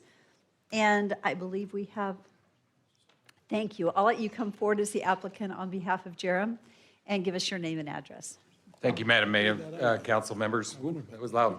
My name is David Bailey with Bailey Engineering. My office address is 1119 East State Street in Eagle, representing Trilogy Development and standing in for Jerem Wagner tonight. And I got the call this afternoon that he had other stuff, so I'm sorry you don't get the newly elected mayor of Caldwell. You get your engineer here. So I'll do my best and we'll go from there. So here we're talking about Valenti subdivision, and it's on the southeast corner of Ustick and North Side in North Nampa there. And this is showing an area map of the general vicinity there. To the southeast is Something Falls subdivision. And to the northwest is Magnolia subdivision, which you recently approved. A very similar project, and then the northeast is the Wood Poppy subdivision, which we'll talk about later on this end. So on that southeast corner, we're about 37 acres, and I think we originally submitted it with 115 lots, and we have 112 lots shown here after planning and zoning. And what we did is on the eastern boundary of this is we widened those lots out to 80 feet on the eastern boundary to allow the duplexes to be in that area and have a nice product that fits on those lots. That's a little larger than the minimum size for RD in the zone. So we are requesting an RD zone for the project, which allows 7,000 square foot lots. And this was submitted prior to your new landscape or open space ordinance, but I believe it does meet the requirements of the new open space ordinance as well. In the northwest corner, we have a fairly large area there that's the opposite side of the drain. That'll be on the southeast corner of Ustick and North Side, which we are going to green up and landscape. I don't think we have any very specific plans for that yet, but it won't be developed. And that'll leave plenty of room for a potential roundabout or intersection, and they haven't decided which one they're going to do at that area. We will improve the frontages on both North Side and Ustick in accordance with the city ordinance, and we're in general agreement with the rest of the conditions of approval on this. So the RD zone is something that we're fairly new at, and I think it's been around for a little bit, but we hadn't used it until the Magnolia project. So it allows these 7,000 square foot lots. They're nice sized lots. We do have a variety of lot sizes within here. And then it allows up to a duplex on the 7,000 square foot lot as well within the same area. So you get a mix of building type on this. And we have open space in the middle of the project, as well as the open space at the northwest corner. We're showing an open space there with a little amenity that's on the landscape plan, and I think it's a community playground and picnic shelter that would be in the center of this project. I think that's about all I have on this project, and I'd be glad to answer any questions you have. I do have a quick question, and that is, unless staff wants to answer this, but on the percentage in the new ordinance with the percentage of required open green space, are you using that triangular lot at the top to equal that percentage of open green space? Madam Mayor, the total open space or the total common lots in the whole project is about 25% of the project in that. And so I guess the answer is some of that would be in meeting, if we were going to meet the minimum 15% of the buildable lot area, right? So 15% of the buildable lot area, I didn't do the actual numbers in that direction on this project. And I don't know if Jerem had prepared that or not, but. And we can have that Real answer quick. later if we need to, and staff may Yeah. be able to come up with that number. It'd probably be about 3 acres, just my quick calculations in my head, would be required to meet that 15% of the buildable lot, open space. So we'd probably get most of that out of the stuff we have there and have to use some of that northwest corner for that. But it is open landscape area that's, that is fully landscaped and not to be built on, so I'm not sure why it wouldn't qualify otherwise. Council, do you have any questions for our applicant? I'm sure you're very familiar that we will have you back. Go ahead, and if there is public comment this evening, take notes and you can come back and respond to it after the public hearing. Thank you very much. Christy.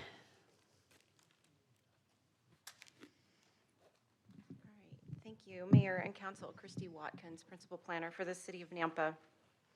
The request before you this evening is approval or denial of the annexation and zoning to RD and preliminary plat for Volente subdivision on the southeast corner of Ustick Road and Northside Boulevard.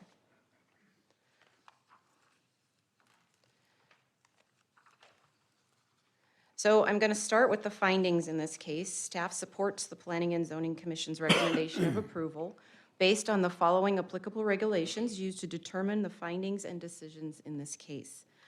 The first applicable regulation is to be contiguous with the city limits or to be enclaved by other properties so annexed.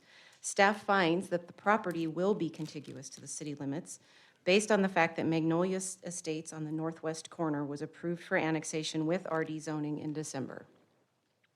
The second one is the proposed zoning district is consistent with the adopted comprehensive future land use map. Staff finds that the proposed RD zoning is consistent with the land use map designation of medium density residential for that area.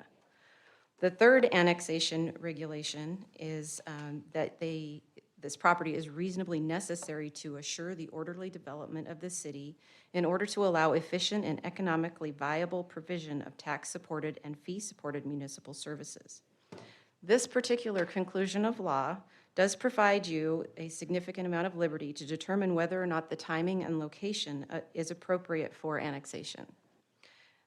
However, since the three corners of this intersection are all now being proposed for development, it could be assumed that this would provide for orderly development as we grow to the north on Northside Boulevard. So for the zoning regulations, staff finds that the proposed RD zoning is consistent with the future land use map with the medium density residential designation. Staff also finds that the proposed use of 102 single-family homes and 13 duplexes on lots ranging from 7,000 square feet to 11,531 square feet fits within the future planned uses for the area at the appropriate medium density range of 3.05 dwelling units per acre. Staff finds that the proposed RD zoning district matches that which was approved for Magnolia Estates subdivision to the northwest in December of 2021, and that zone which is being requested for Wood Poppy subdivision to the north tonight. I'm going to ask you to pause right there. So the question was just confirming that we are on 6-2 Valenti subdivision and that this is the correct map for that. Yes. Okay, so I'm going to have you stop just so that we can make sure that we're engaged in it. Okay. And so, Councilman Haverfield? Ask a quick Yes, you question may. then. And looking at the backup information, it shows 18 residential lots. It looks like there's significantly more than 18 up there. Are you on So six? where are you coming I'm up on with the 6-2. 18? It's 588 in my packet.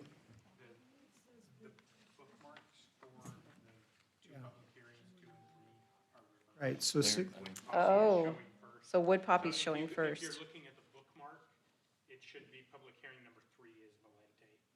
Right. So that's why I asked the question of the mayor. That's, The agenda thank you. doesn't match your Yeah, I'm your looking outline at there. 6.2 being wood poppy, copy. and 6.3 is the one we're actually, okay. 6.3 should be wood poppy.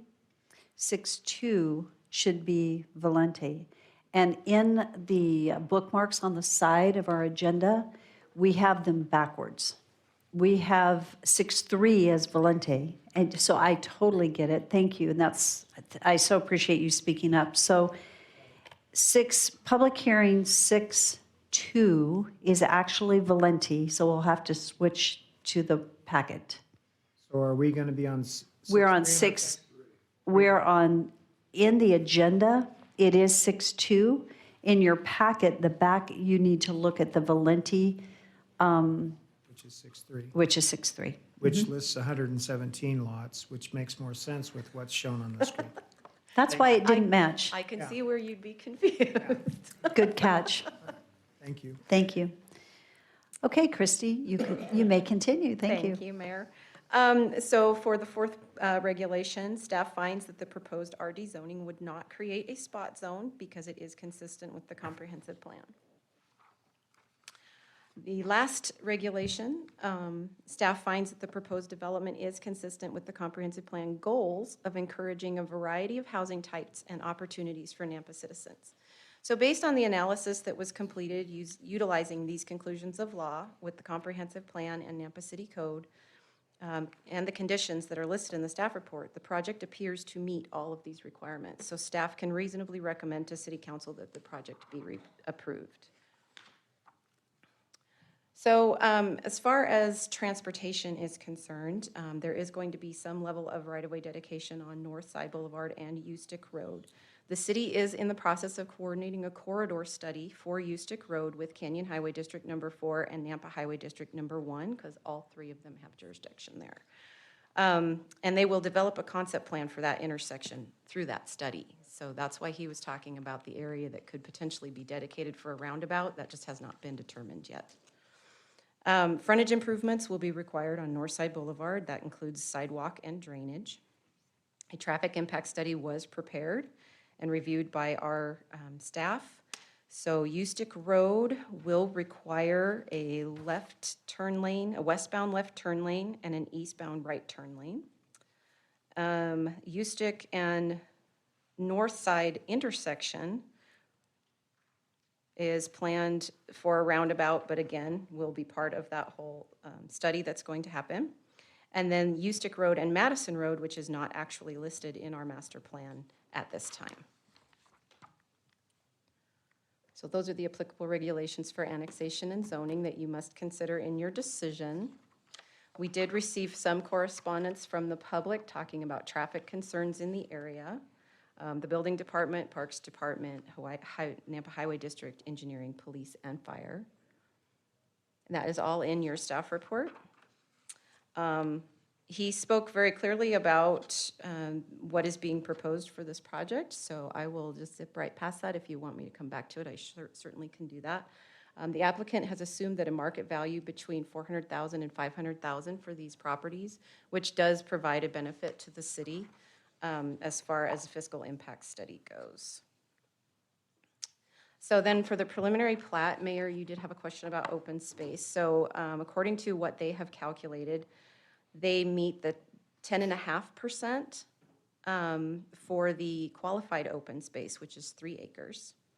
And but the total acreage, including all of that green area that you see there, is 24.6%. The lots are compatible with the surrounding area according to our previous code, which this falls under. There are no platted lots near it, and so it does not have the compatibility requirements. The 7,000 square foot lots are the minimum lot sizes. They go clear up to 11,000. I did find one that is substandard at 6,846, but I've made that a condition of approval that they fix that before we go on to final plat. They are going to be providing a 6-foot vinyl privacy fence around the perimeter of the entire project. So the conditions of approval are listed in your staff report, and I would be happy to answer any questions that you might have. Mayor. Christie, in the lead-in, it says annexation and zoning to RD, and then parentheses, residential duplex. There's no duplexes planned in this development, are there? There are. There So are. right on the eastern boundary, there are 13 lots, I think, that are being proposed as duplexes. Let me get back to that page so I can tell you exactly. So would they need to be? 13 duplex lots along the eastern boundary. Okay, so that would be no lot line between the two. It would not be a townhouse. It would be, okay. So in 117, how many are single-family ownership? 102 single-family and 13 duplexes. Thank you. You're welcome.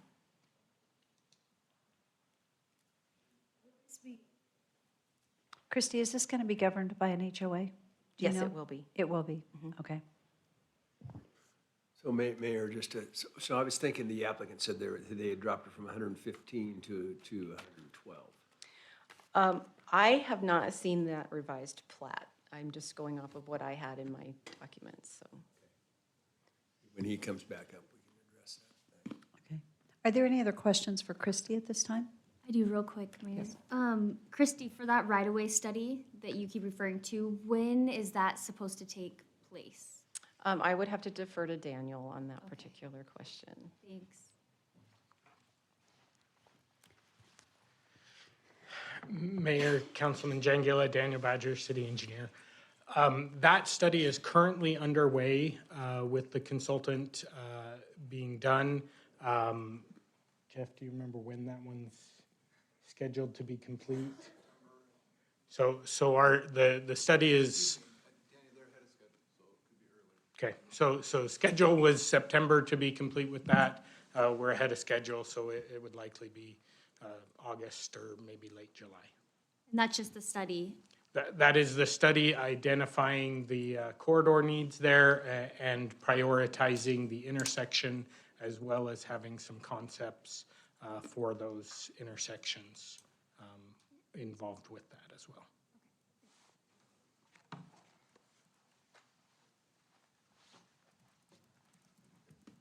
Thank you, Daniel. Are there any other questions for staff at this time? See none, we will move into the public hearings. And thank you for walking us through. Madam Mayor, our first speaker is Nicholas Lalo, and he is opposed to the project.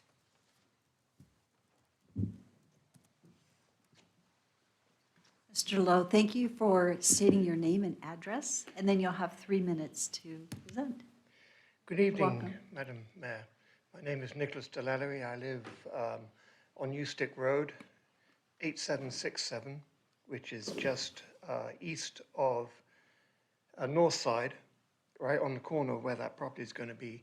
When you head east on North Side, on Eustick from North Side, there's a slight dip in the road. It goes down, and then there's a slight rise. Every morning, when we first moved there, I could just pull straight onto Eustick. Now, we cannot. We have to sit and wait. And I have to be very careful. I've been very nearly rear-ended countless times, because when you pull on, you can't see, and people come down that road at usually about at least 60 miles an hour, and they get right up behind you almost. I said, I've been nearly rear-ended. Would it not be more advisable, before putting in so many new properties, that the roads are upgraded to support all that weight of traffic? I won't respond just to your answer, but I think that's a very wise question. Because at the moment, it is dangerous, as it is now. Just in the last year, the traffic has, it's multiplied dramatically. And I said, just pulling out onto Eustick is dangerous. Thank you Anyway. thank you so much for sharing that. We Well, it appreciate would be your nice comments. if the road could be, at least support all that traffic. There's, I think, in the last 2 years, I think about 8 subdivisions have gone in, all around us. So it's getting pretty scary. Thank you. Thank you. Madam Mayor, our next speaker is Robert Simpson, and he is opposed to the project. Good evening, Mr. Simpson. Hi. Thank you for stating your address. I live at 8713 Eustic Road, right next to Nick. And I've lived in that area for almost 50 years at that location. I've lived in that area since 1946. So I have some history there. I've seen Nampa change immensely in that amount of time. And as I've seen things change, the one thing I haven't seen change is the road structure. And I emphasize with Nick, because we have the same problem of people coming over that hill. And something needs to be done there. I don't know what. I don't know if you can do anything with it. Since you're coordinating with Highway District 1, that would be something to suggest. Especially since you have two entrances into that subdivision right on Eustic there on the other side of the hill. So one of the things that I thought of, back in 2010, we attended a meeting with a Highway District 1, and they said that in 2020 they were going to widen Eustic to 5 lanes. A turn lane in the middle. Well, of course, that didn't happen. One of the things that I thought about, they had that road closed off in front of us for the sewer work, and they had to replace the road. At that time, it would have been much cheaper to widen that to 5 lanes through that area. And you've got other areas that are sewer work is going on also. And it'd be much cheaper if they could widen those areas as they do them, because they're going to replace the roadway anyway. So that's all I have. I appreciate your comments. And Jeff, I probably will have you come forward to give us an update on the timing for the projects. Thank you. After we finish. Madam Mayor, there is no one else signed up. That's it. Go ahead. Is that it? So we had, okay, and Robert Simpson, that was Robert Nicholas? Correct. Okay, but please feel free to come forward. If you had intended to testify on this, just give us your name and address, and we welcome your testimony. You may be on the next public hearing. We didn't know what we were signing up for, so. That's okay. My name is Tory Bird. I live at 17787 Polaire Way, which is west of the proposed site. I don't know, can we look at there you go. Yeah.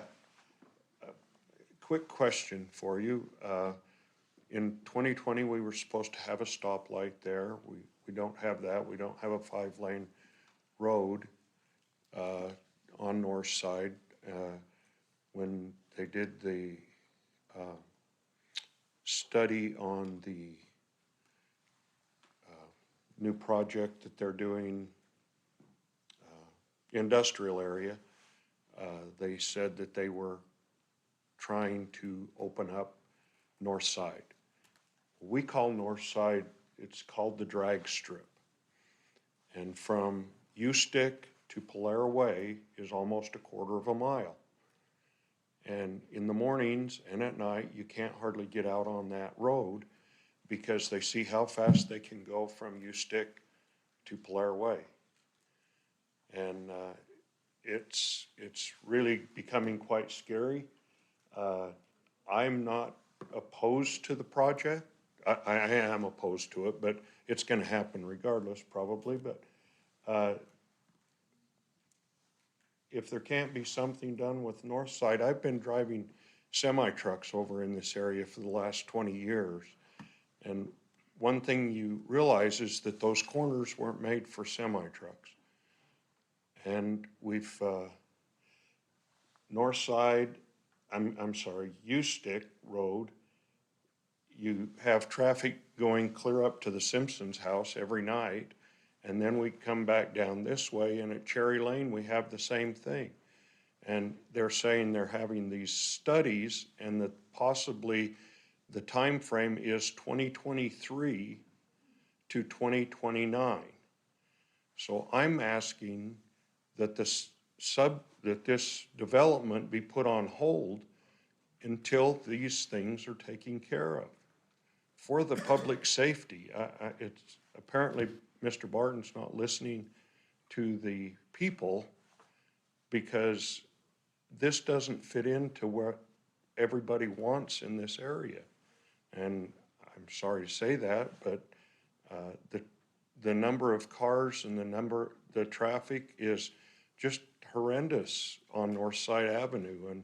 And I don't know how they're gonna fix that part down there by the sugar factory and make that 5 lanes. It's up in the air, you know, or is that ever gonna happen? And so I think rather than approving this and moving forward with the building of this, why can't we start and do something with the roads and the traffic situation before this takes place? Because it was promised in 2020.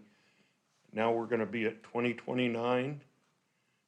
And then, 2036, we might see a stoplight there. So, thank you. Thank you for your testimony. It's appreciated. Is there anyone else that had intended to testify on this particular public hearing this evening? Okay, so I'm not seeing anyone. So I would like, this is an opportunity for the applicant to come forward and respond to any questions, but I also, following the applicant, I would like, Jeff, I'd like for you to come forward and talk to us about the traffic studies and the plans and the relationships, unless you would like to come first. That might be good. Jeff, you to go ahead, and then David Bailey will come. You could wrap after him.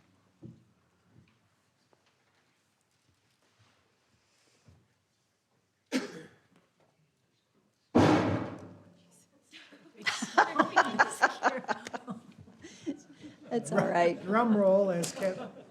It was just a very obvious exit.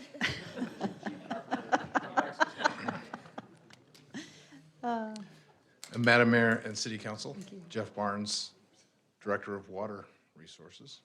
So, answering transportation questions. You're still transportation. Okay, all right. So the Ustick corridor, like we said, we started several months ago. So we will have a layout for that intersection at the end of the corridor. So they looked at whether there were going to be roundabouts or signals, and they're still putting that report together.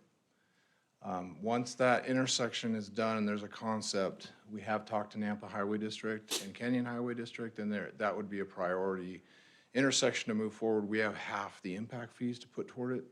So that one would be moving up on our priority list, and I would say in the next 3 years. The north side corridor starting at Karcher, there was a comment about getting through the cheese factory and the tanks there. So we have yes, thank you. So through Amalgamated, and so there's a constrained space, and we do have a plan for putting a roundabout. We could fit 4 lanes and a 12-foot pedestrian path through there. So that concept design is done, and then we're seeking after 2 grants to build that. A developer is doing a concept plan on north side between Cherry and Ustick, and we'll be looking at a design there. As far as frontage, this is a good example of what we're dealing with the policy for frontage improvements. So our current policy says that the developer will put sidewalk only along the frontage. And so later on, at some future time, the city is responsible to come and put those improvements in. The problem with that is that we don't have funding in place to do that for 10, 20 years from now.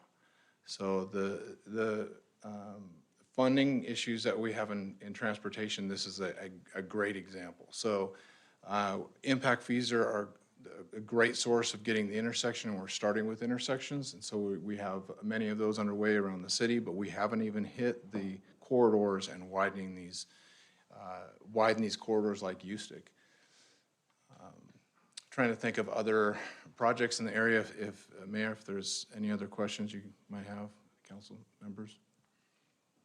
Mayor, if I mean, so you're talking about the developer putting in sidewalks. And we don't have no idea when the corridors would be widened. But when it, say that sooner than later, which would be ideal, then we tear up the sidewalks to widen the corridors. Hopefully, we wouldn't have to tear up the sidewalks that are put at the extents of the right-of-way. So we would be responsible for putting in the lane widening, the curb gutter, the storm. So the up to the sidewalks would be sidewalks. placed in such a place where they would not need to be removed to widen the. Yes. Jeff, if we were to change our policy, and which is what our impact fee and our discussion will be, under the current, what would happen with this particular project? Is it possible that they would be required to put in the lane improvements in front of the subdivision to at least allow the right in-turn lane and to help offset the traffic? Yeah, so our, Madam Mayor, for instance, all the frontage on Ustick would be installed to this concept design that we're getting from the corridor plan. When By it the gets close to the intersection, hopefully we have a concept plan there, and they would end at a place that makes sense to transition into the intersection. So just to clarify, so the developer is responsible to go ahead and do the expansion of that roadway at the time of development. It will not be waiting until we have the funding, who knows when. Is that correct? Am I understanding that correctly? No, that's not what our policy is today, but that's what would happen if the policy, Mayor. That's what would happen, but on this particular development, they would not be required. So, thank you.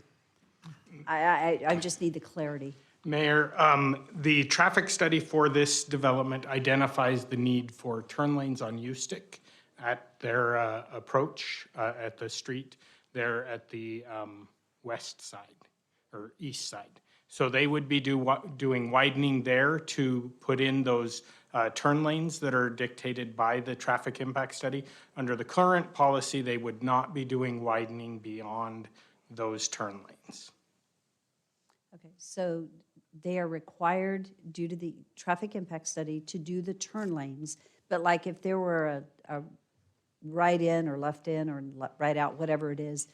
Those are the lanes that they are required to do, the turn lanes at their approach. At their approach, At that their is what they're streets, required, but yes. no other improvements beyond that. Under the current policy, that is correct. Okay.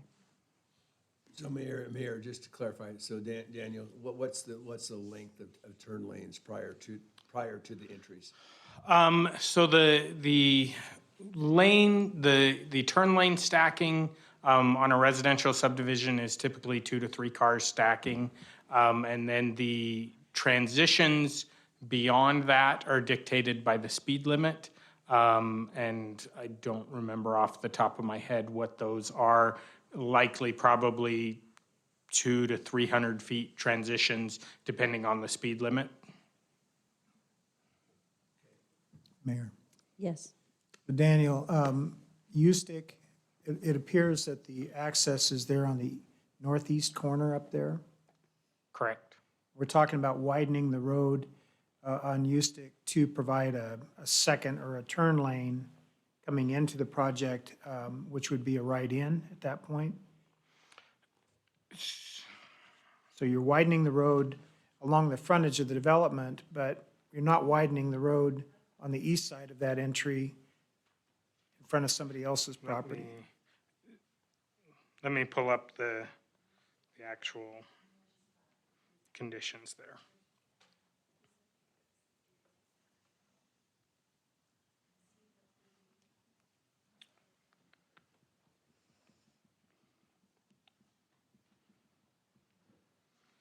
So the Ustick Road access, an eastbound right turn lane and a westbound left turn lane are warranted to be installed. So an eastbound right turn lane, so someone heading east there would be a right turn lane into the subdivision and then a left turn lane into the subdivision heading west. So again, the widening of the road in front of this development would be only on the frontage There would, west it of the would entry. necessitate widening for a center left turn lane east of the development as So well. they would be developing or improving the street frontage, not in front of their own property, but further Correct. down to the east. How far back to Councilman Bruner's point? Similar distances with a couple, 3 60 to car 100. lengths. And then the tapers that are necessary for the lane transitions. So it will, that really will depend on the exact configuration of that and how far they have to transition the lanes, whether they're moving the road north, south, that can dictate how far back that So would is end it up still being. a single lane going? It would still remain a single through lane both directions. Okay, and so the turn lane would be in the center, so it would taper back down to the regular road width On either further side to of the those. west and further to the east. And the other access point is through another development there to the east? So that is a stub street that would be connected to through a future development, as well as they have an emergency access that they are showing out to Ustick Road that would be strictly emergency access only, with a bollard and chain. Oh, I see it, okay. And then they have stub streets there to the south, west and to the east that would be connected to with future developments. Then the only other question I had then, Mayor, is the connectivity to city. Where is that? Is it? So the current connectivity is to the northwest, so that touch point at the northwest corner is the Magnolia subdivision? So again, it's just that corner connection on both parcels? Correct, which is legal via state law. Okay. Where are your services coming from? Sewer? Sewer and water and irrigation would all be coming from the developments to the north. Sewer is existing in Ustick Road. They will have to do their frontage with the water and irrigation in Ustick, as well as bring the sewer through the site. Mayor, just a quick follow-up on Ustick Road then. There was comments made by a couple residences as far as the sight line and point out in the safety factor. So do you know offhand what the speed limit is on Ustick currently? I believe it's 45, but we would be evaluating that with the final design. So that could change. The speed limit, we could do a speed limit study to determine if it's appropriate for that speed limit to change. If so, then we would bring that to the city council when that, or we would work with the Nampa Highway District, So as far as depending on Ustick goes, we jurisdiction. have total control of that, whereas north side, we don't. Where does the highway district come in? Currently, those roads are both within the Nampa Highway District. Okay. With this annexation, we will be negotiating with them on what portions of those roads we will be taking. So it could remain within our jurisdiction, most likely, because there will be utilities there. They will push us to annex those, and yes, that would be within the city's jurisdiction to assign a speed limit there based on an appropriate speed study. And Mayor, just one follow-up. So Jeff, if things keep moving as expected, as far as its decision on the intersection of North Side and Ustick, whether roundabout or light, what, I realize you don't have a crystal ball, what would be the realistic expectation for that to be in place? Mayor, councilman, probably design starting in the next 2 years and construction in the next 4 years. So we're talking about 25. Actually, 26 before it's completed.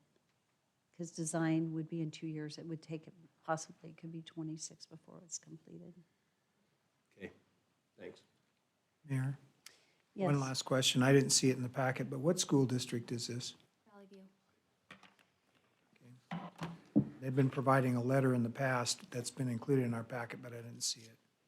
So maybe it's there, I just didn't get to it. It could be because this particular public hearing has been, it's been postponed and began earlier, so it could be why we don't have it. No, they're stressed and concerned about additional growth in their district.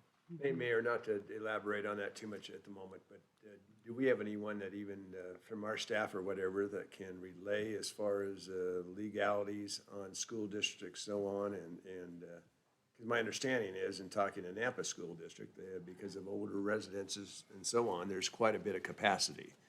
So, I mean, is that something where, maybe the developer may know something, but as far as where anyone who is buying in that area has a choice of what school district, if Valley View is full, can they deny students, is my question. And where they can enter into the Napa School District?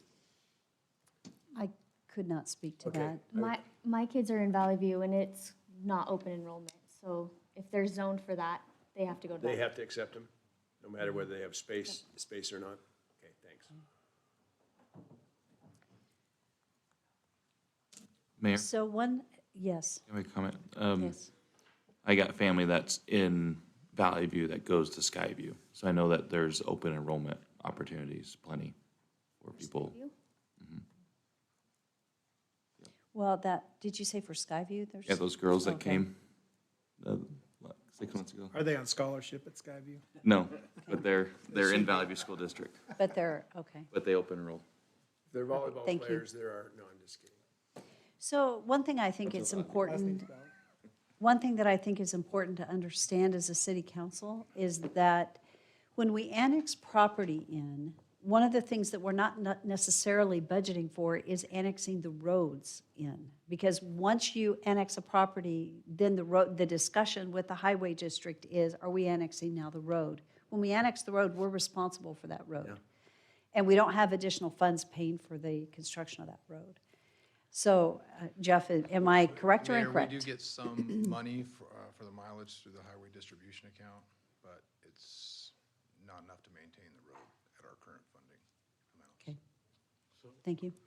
Mayor, one thing I would note was that both Northside and Ustick were rebuilt when we put the sewer in there. So they are relatively new roadways. So, yeah. Could you speak to the comment that was made about sewer going in now and not rebuilding a roadway or expanding? Mayor, the widening of the roadways is typically dictated based on the traffic volumes, not whether we're putting sewer in. So by strictly just putting the sewer in, that does not trigger a capacity need strictly for installing the widening of the road. Doing that prior to developments happening and the city acquiring right-of-way through those annexations vastly increases the cost of those improvements. And so it would likely not be fiscally responsible of us to do it that way, and likely not needed at the time that the sewer goes in. So just for clarity, there was there was some concern over the fact that when we are putting sewer in and we're tearing up the road, then are we going to come back and tear that same road up again? So could you speak to that and when we expand a road? So when we look at expanding a road, we do evaluate the pavement condition of the existing roadway to determine whether the existing roadway is in need of replacement at that time. If not, we can widen those roadways, just coming in, saw cutting the fog line, prepping up to that point and paving. And so we would not, if the roadway itself, that center portion of the roadway was good, we would not rebuild it. We might come in and do a mill and an overlay just to have a smooth surface over the entire roadway, but not necessarily need to rebuild the entire roadway. And so there are options there that would allow us to do any, if the roadway needed to be rebuilt, do that, or lesser cost options with that widening as well. Thank you. Thank you. Council, do we have any other questions on the roads, highways? Jeff, Daniel? It's for Mr. Bailey when he comes up. Okay, thank you very much.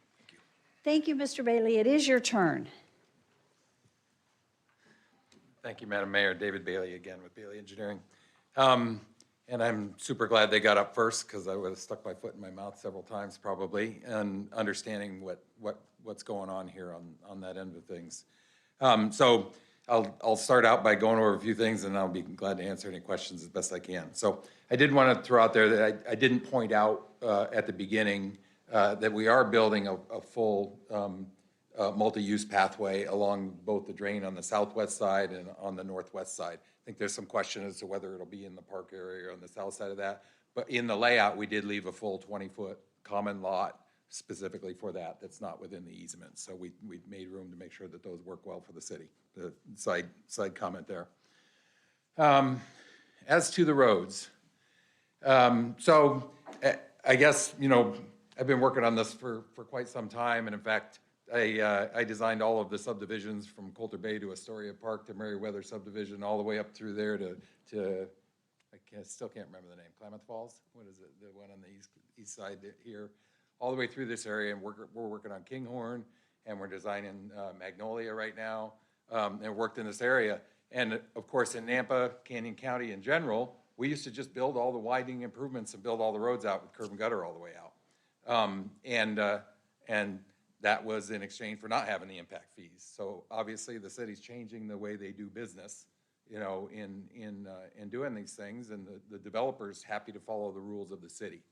And one of the rules of the city is, of course, that if we have a project that's over 100 dwelling units, that we do a traffic study, which we did on this project. And the conditions of approval say that we do have improvements to build on Ustick Road.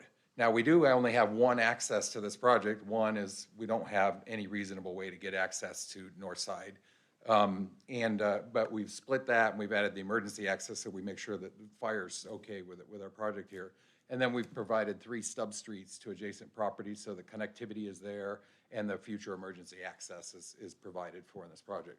We wanted that to be as far as possible from the intersection of Ustick and North Side, so that we could provide for those improvements that we needed and stay out of the way of the area of influence of the intersection at Ustick and North Side.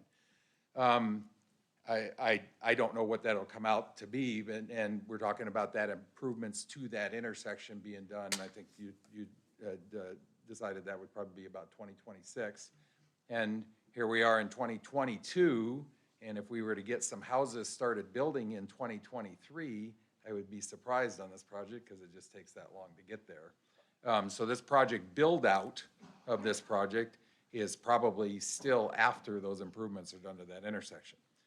That said, what we are required to do is to immediately and at the time of building this subdivision, that we mitigate impacts from the traffic of this subdivision that are required for the road itself, not for the background traffic or the increase in that, but for the condition it is now. If we add this project onto it, then that is on this project the center turn line that's required. Quick calculations on my part, that's about a 60 to 100 feet of stacking and 540 feet of taper on either side of that intersection, to the west and to the east on this. Sometimes they get a little tight to fit that in the 25 foot of right of way we have on each side, but we figure out how to do it. So we make sure that those improvements are done and those center turn lanes are done. As far as the site distances, we will evaluate that again to make sure that we have the appropriate site distances on there. And as Daniel said, you know, maybe it is appropriate to look at a speed limit, you know, reduction. And in a lot of these areas, Ustick is a little different animal, of course, than even Franklin to the east or north side, because it is a cross-county transit corridor, and it's going to be big. You know, but just to the west at Midland, we've got the roundabout there, and they're coming, you know, down the road here, and there's a lot more going to the east of here as well on Ustick that's in the works, of course, as we do that. So we're happy to provide whatever improvements are necessary to make sure that the traffic from this subdivision is safe with the traffic that's already on the road, and make sure that we follow all the rules, we get the site distances and the turn lanes put in place to do that. And as Daniel said, you know, the public's just not willing to pay for extra capacity before it's required. We're always building in arrears, schools and all this that goes on that. So widening that road in advance of that, advance of that. And the other part is that when the developer comes in with development, we get the right-of-way that you need to do these improvements to these intersections.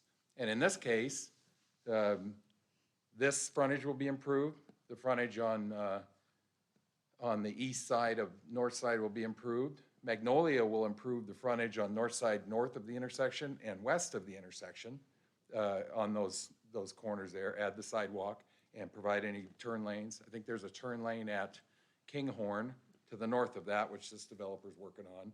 And as I said, the developer's happy to make sure that we provide whatever improvements the city requires, and that's what your conditions of approval are, and that's certainly what we're gonna do on this project, is to do everything we need to make this safe, meet the city's requirements. We know those gotta get funded somehow. However you got that figured out, then the developer's writing the check for it. Thank you so much for your comments. Council, do you have questions? Councilman Haverfield? Just a quick question. It appears that there's a stub street that goes to the Mason Creek. Is Mason Creek tiled or is it an open drain? It's open at that point. Okay, so are you planning on building a bridge over Mason Creek, or what are you planning on doing there? So we do this two different ways. One is we either design and pay for half of that, right, and put that in trust with the city. Or if there's some other project going in there, we build that, or we hold that short. But we probably will not build the whole thing just because we only owned it to the center of the creek. So we would have to have a provision for the city to have the money, or the developer to have the money on the other side to build that. I'm not exactly sure mechanics of that, but. So would that be a normal bridge, or would it be a earth-type bridge with a culvert? If we don't have well, of course, we have to deal with Pioneer and do whatever they want on that. But in general, if we don't have a floodplain on a drain, if it's a drain and we don't have a floodplain associated with it, we can often do a culvert. But they like box culverts these days, as opposed to just a pipe. But we would work with them to put whatever piece they need in there and get that all approved by them. And that was my other question, as far as, is any portion of this in a floodplain? I believe we do have floodplain. Oh, so we do have floodplain on Mason Creek there. Yeah, that's right. So when we're in a floodplain, because there's a floodway, then we'll apply for the floodplain application with the city in accordance with your conditions of approval. And I'm guessing that'll probably have to be a stiff leg bridge. We just can't get a culvert to work when it's a floodplain, so we'd have to design that. Thank you. Are there other questions? Mayor, I have three questions currently. So just clarification, you did state you were dropping three of the lots to 112. Are those duplexes or single family that you're dropping? Councilman Bruner, I did state that, and I have a plan that I drew that we dropped some lots to widen the lots on the eastern side so that they could be that there. So that the plan I have says 112 buildable lots. But you're not sure whether that's affecting the duplexes or the single family? The area? It has the 13 lots on here, and Okay. I'll say that's the number I have, and that's the number we're asking for approval for. And Okay, then so you explained the phases. That was going to be one of my questions as far as timeline. You say probably won't get started until 2023. Do you know what direction would be the first phase that you'll be putting in? Whether it's going to be on the north, east, west? I'm quite sure it'll be along Ustick with the main entrance there. The That sewer would make actually is sense. 30 feet deep in Ustick there, so we'll have to get back down to Okay, that. and you would project then for all these 112 units to have those completed if all goes well by when? I would expect that we would do this in 40 lot phases. So I would suppose that, and each of those goes about a year to year and a half apart, so 4.5 years. So it wouldn't, total completion, okay, so it would be around 26, 27. Right. Okay. And then I think my final question is, and this is more of a design, but I'm always curious, Corey Barton Trilogy, how many different home designs is the plan at this point in time? Christy, I'm sorry, the home designs, they're actually on the USB Just there, so I've got 5 different ones. 5 different And, designs. and a duplex plan that I have elevations of. And normally are those 5 designs, I mean, how do you space those out? I'm just curious. I mean, you don't put 5 of the exact same designs together, or is that dependent on the buyer, or how is that? Are we speccing these and building, or are we selling ahead of time? They're currently, he's specing and building those. I may not be totally accurate on this because I don't work for Corey Barton directly. right? Understand. But it's been the case that he has been building these homes and selling them at completion, right? So he doesn't sell these in advance or let people pick the home models in there. And these are the elevations that the builder had provided to Jerem to. And these are for stated earlier, at least the expectation at this point is $400,000 to $500,000 value. That's the information that they presented. I'm not aware of exactly what was presented in that area, but I think Christie said that. All right, thank you, sir. Mayor, are the duplexes also for sale? Were you finished, Darrell? No, I'm done. Are the duplexes for sale, or are they rentals? Duplex. I don't know I'm the sorry. answer for that, but they are on individual lots, and yes, I think they're for sale, right? That they're not intended to be rentals, right? They would be sold to, someone who owned one side, but they are a 2-family building, so I suppose there would be one half of them would probably always be rental. And then how many? You said there's 14? 13, so 26 units. And what's the approximate value of those? I don't know the answer to that, I'm sorry. What was the question? I'm sorry. Approximate value of what those would sell for too? So I have a question actually for staff about, and I know you went through this, but it's just in my head going back to it, the fact that we're putting duplexes in generally a single-family area. So is that correct? I mean, are there any other duplexes in that area?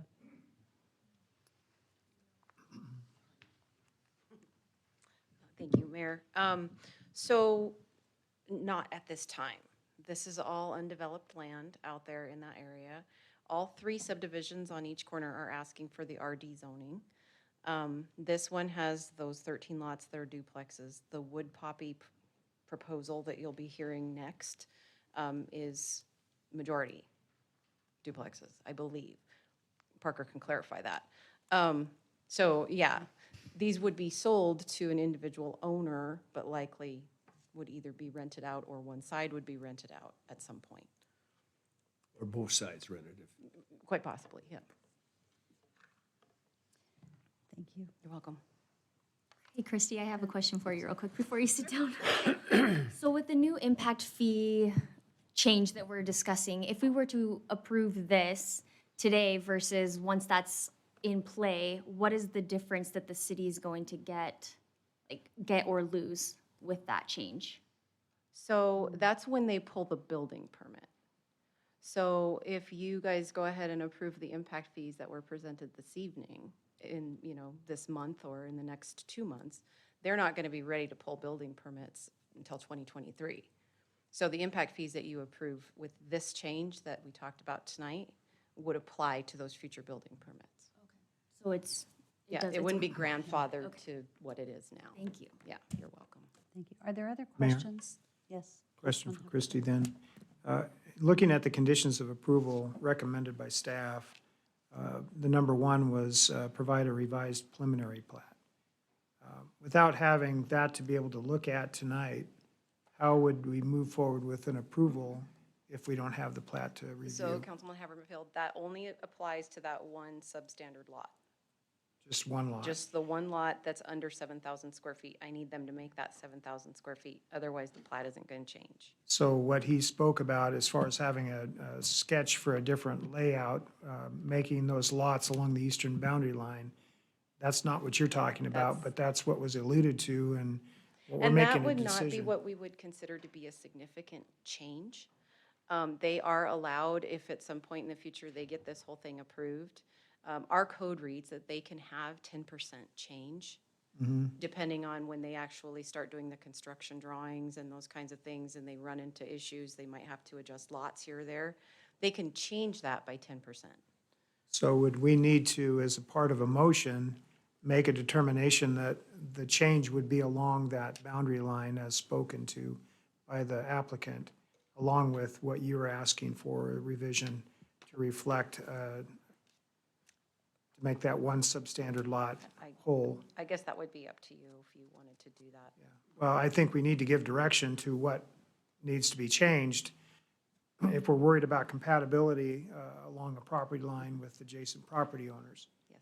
Otherwise, the change can be made somewhere else and still meet what you're saying. Can I help answer that? Can you put the layout up on the screen there, please? So is this, Councilman I'll go Haverfield. into public record? Excuse me, sir? Is this a sketch that you were talking? It's already in there, yeah. Yes. I just want to point out where this substandard lot is. Okay. So in the southeast corner, down at the south end there, where there's the little, the 6 little trees down near the cul-de-sac. So, yep, up there, up to the north a little bit. Is that one lot adjacent to the green? Adjacent to the green strip there was 6,850 square feet instead of 7,000. And that's my error. I messed up drawing the plan, and I got a corner off of that lot so that it would fit in there. So I slide that lot line over about 10 feet or 8 feet, and it's done. And so it is not the change along the eastern boundary. So how many lots are on the eastern boundary, and how many are now you're proposing to be able to adjust to? Are you eliminating 3? Is that what it was? Sorry, Mayor. We could count those.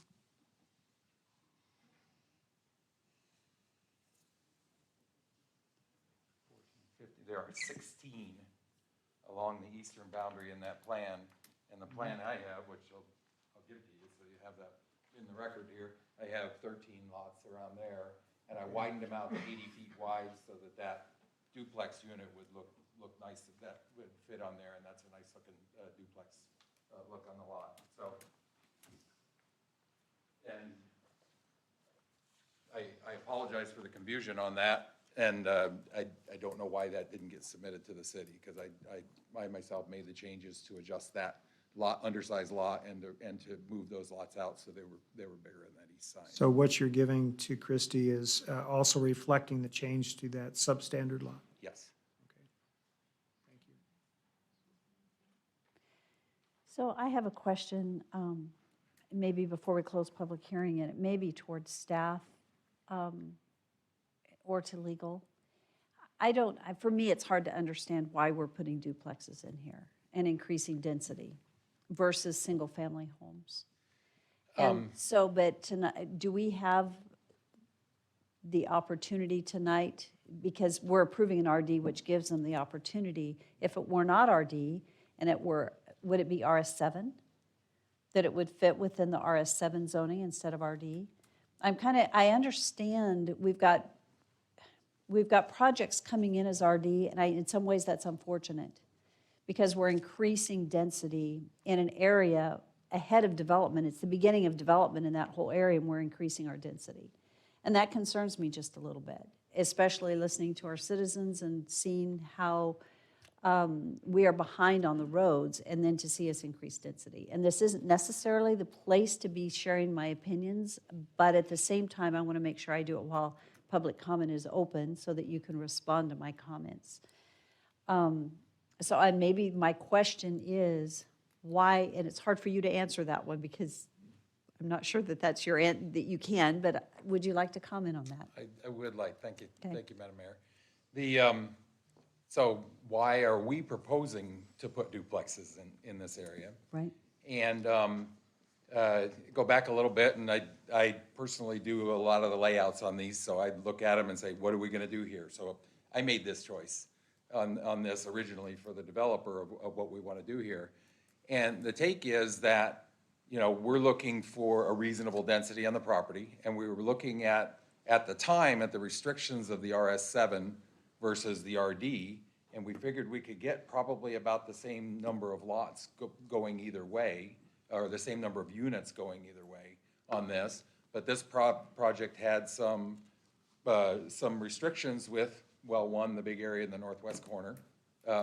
We we decided to add the open space in the center, although that wasn't required when we did the layout, it was your old code, because we wanted to have that there.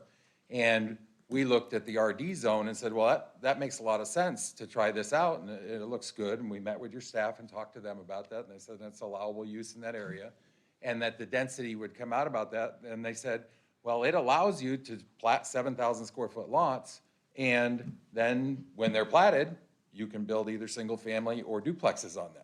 So we're not really asking for approval to build the duplexes, and in fact, unless you restricted it specifically, I suppose we are with the development agreement telling you we're not gonna build duplexes and all the rest of them, because we want you to know what the exact density of this is. That isn't required by your RD code, right? And so we looked at it and said, what's a reasonable number to do that on? And we can have a variety of products, and your comprehensive plan and your code does encourage a variety of housing types in every type of project that you do. And so we put that in there. We didn't think it was a huge increase. So and then we went in order to make sure that duplexes looked right. We took out three building lots from it. So we didn't have it specified really prior to that, and then we said, well, we only want duplexes on lots that'll fit them, right, in this area, and that could be sold.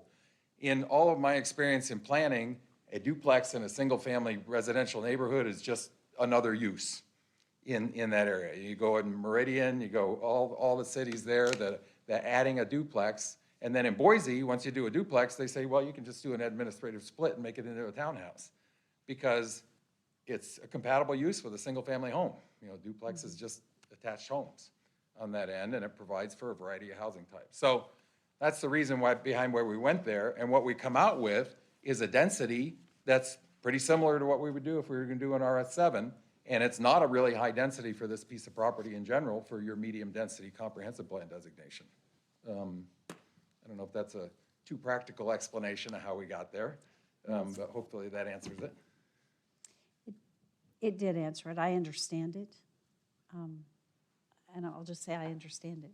Thank you. I'll leave it at that.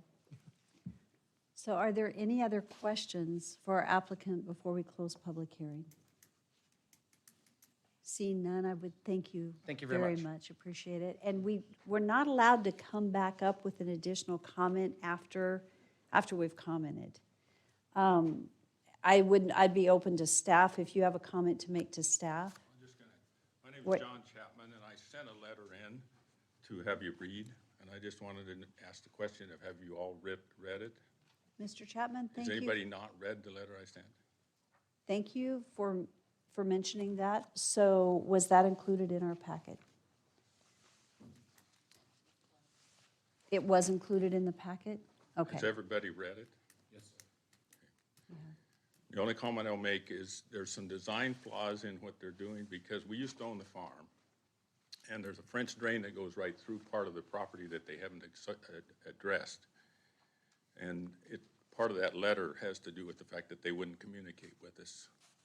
So I think they really need to redesign it and work with the neighborhood a little bit, and they're assuming a lot of things that aren't really gonna happen.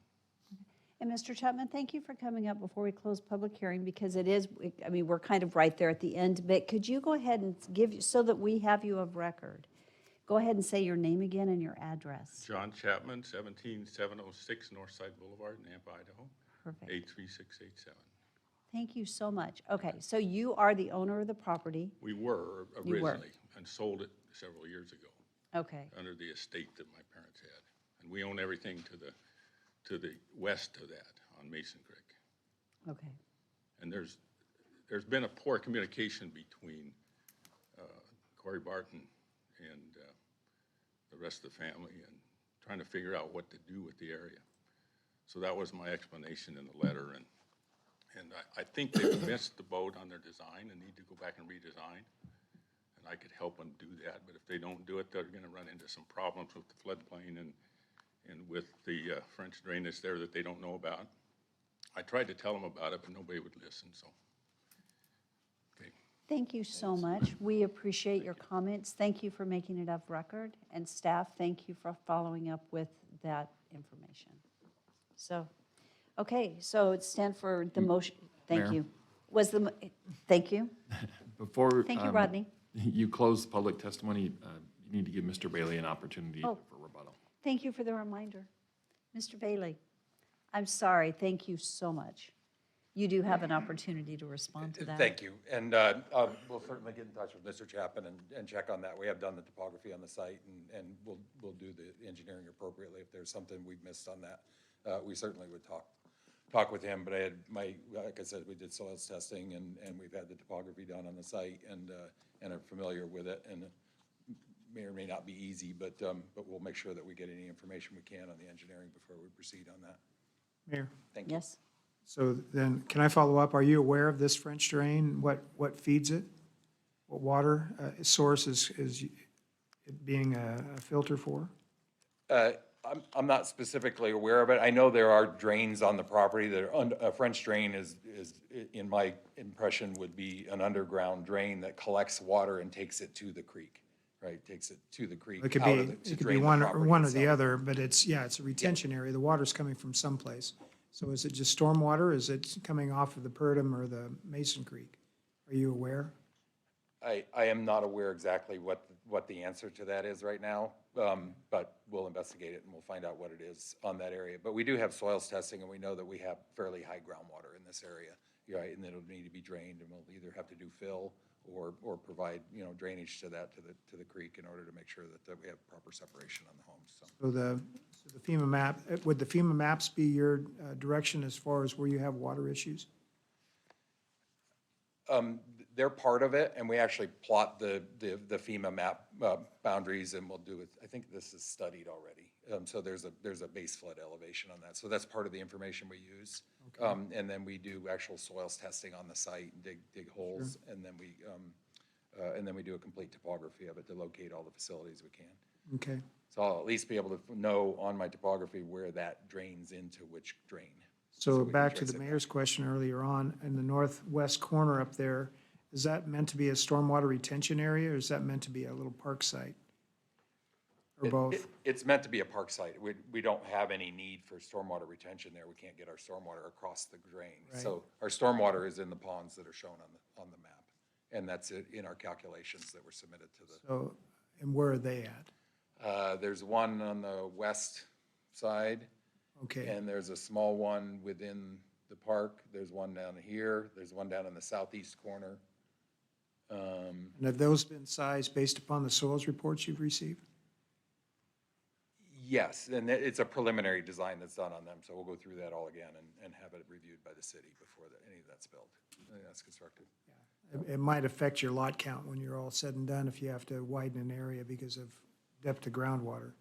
We typically do the preliminary drainage calculations just so that we can take the lots out we need in advance, so we're there. So You feel comfortable with the Corey layout? doesn't like it when I take lots out, but I will take them out if we need them for storm drainage, so I try to get to that in advance.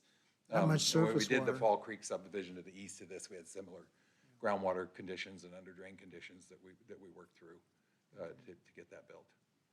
Thank you.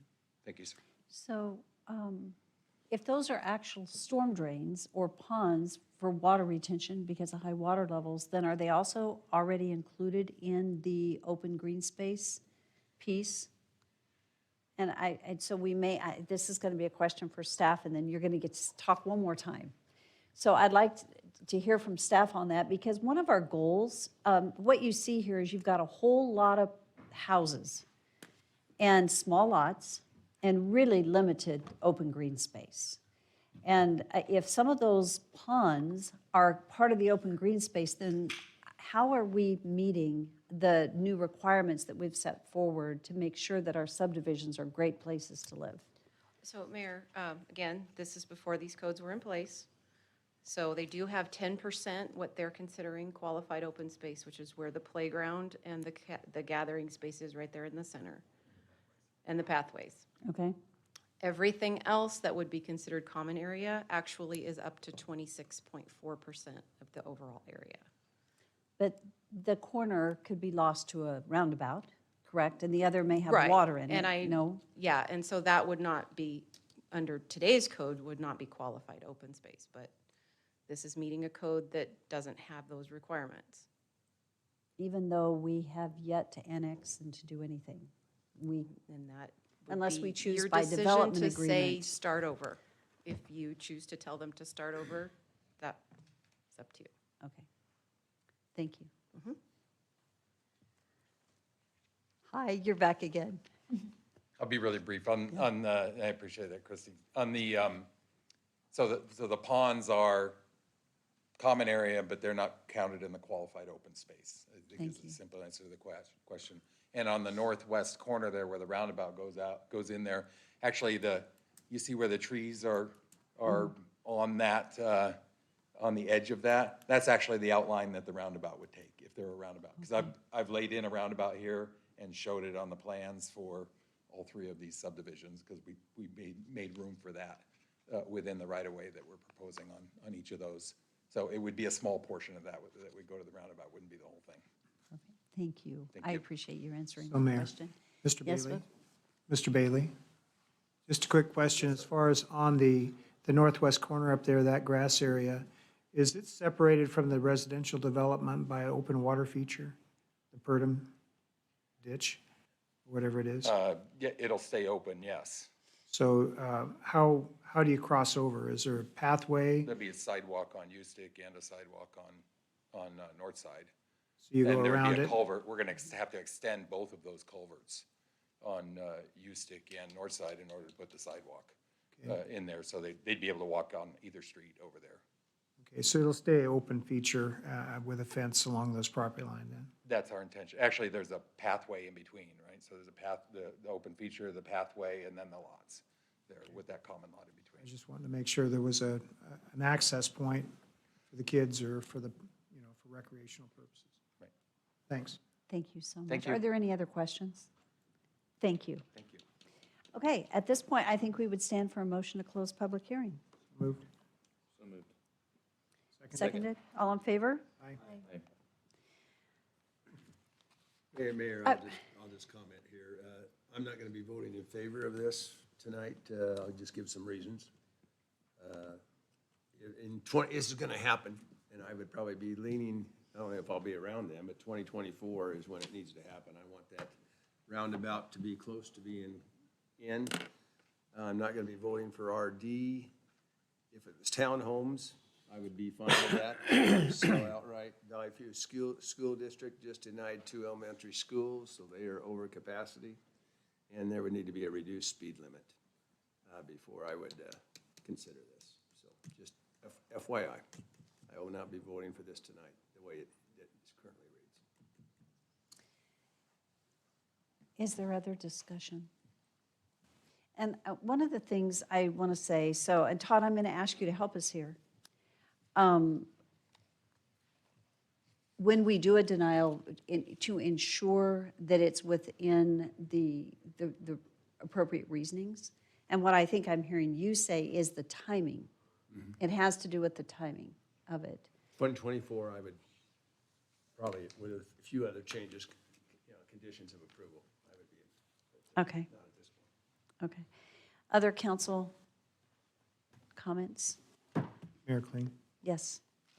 I was kind of going through the same thought process in my mind and looking at the annexation request for the Category A and the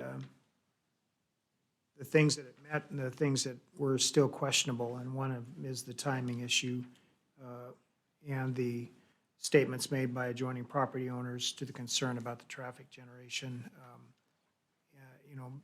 Again, the chicken and egg thing, and then obviously we talked about the school district, and I've talked to either Joe or Todd, I can't remember, about, is that something we have to be concerned about? And the answer was no, it's not our problem. What we're looking at is reasonable growth that meets our comp plan, which this does. So back to Councilman Bruner's point, it's going to happen in time, but is this the right time or not? So I'm not certain yet that it is. But I see that they've tried to make an effort to determine the turn lane aspect, east and west, the accessible points, the pathway extension. There's some real positives to it. The question about whether the duplexes should be townhomes or duplexes, it's still the same number of people. It's just an ownership issue, and I'm not convinced that one outweighs the other at this point, but I'm not sure. I'm not ready to make a motion either. I'd like to hear some other comments. Sorry, Mayor and Council, I just wanted to clarify that the condition under A, under annexation conclusions of law, under A is, I just want to make sure that you understand that it's regarding the properties that are being annexed. That's what this is referring to. So they don't raise an objection. It's the properties that are being annexed, not necessarily the properties around them. Thank you for that clarification. That's very helpful. Mayor Kling? Yes. I have several issues with this proposal. I will not be voting for it. Some of those issues would be the access for the emergencies. It's the plat of 115 lots, which got changed to 112, and 13 duplexes. So that's a density issue to me. Also the traffic, the floodplain, and I just have too many questions. And I'd like to see the entire proposal at first before I can even go any further. So I'm not in favor of this project. Thank you. Welcome. Any other comments from council? Yes. Can I ask Councilman? staff one more question? Yes, you may. Is that all right? I was just curious, probably for our engineer, if we talked about we're going to be responsible for streets, you think that we'll be essentially taking over? Do you think it'll be both north side USTIC, or you think it'll just be a section of USTIC? If you had to guess, your best opinion. The mayor, Councilman Bauer, And also if like the future, like we're gonna get that street anyway, or. with the amount of development that is happening there, it is, even under our agreement that we just had that the highway district has canceled to renegotiate, under that agreement, with this annexation, we would need only one more property for us to be taking that entire section of USTIC between Madison and Northside. And so with the amount of development that is happening there, even without the change in the highway district's thinking, we would be taking that relatively soon. Thank you.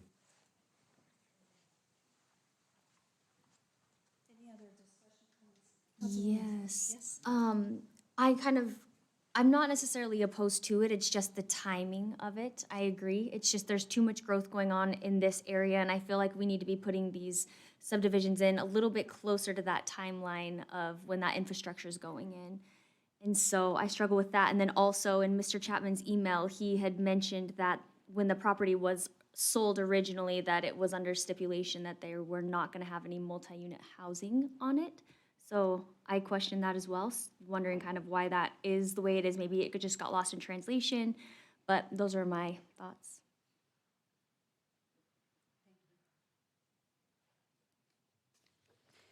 So at this point, I think we've heard from about 3 different council members.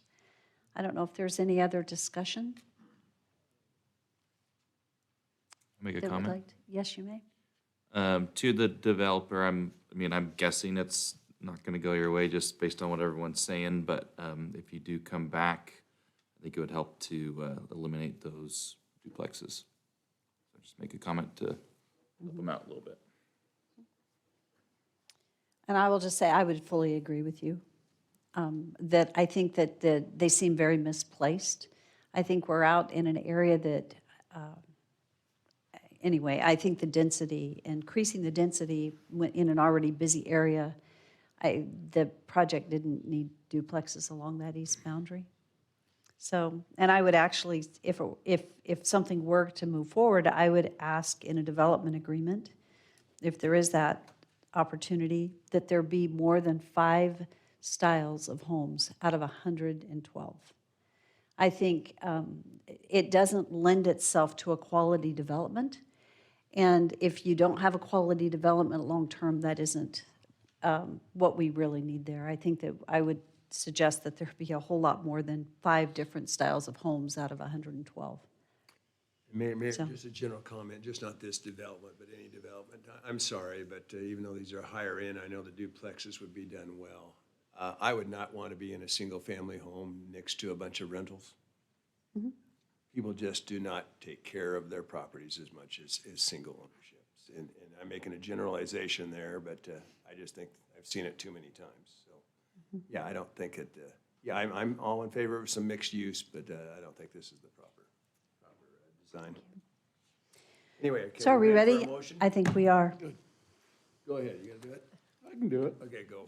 I move to deny the annexation zoning to RD, two-family residential, duplex zoning district and subdivision preliminary plat for Valenti subdivision for 115 billable lots, 18 common lots at 0 use stick for Jerem Wagner and Trilogy Development, representing Corey Barton. And you, anytime there's a denial, we have to have a reasoning for that denial. And I'd like legal to help us. I think what I've heard tonight predominantly has to do with timing of development. So we do have to have an appropriate conclusion of law for staff.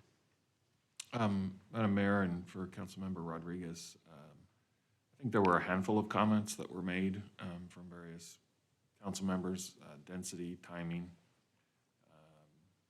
were probably the main two. So, you know, I think that Let can me be incorporated. repeat this again then. So I have an access issue for traffic control. I have the plat. I have the density issue itself, the traffic issue, the preliminary plat, the floodplain, and that should be about it. Okay, thank you. Does that provide to staff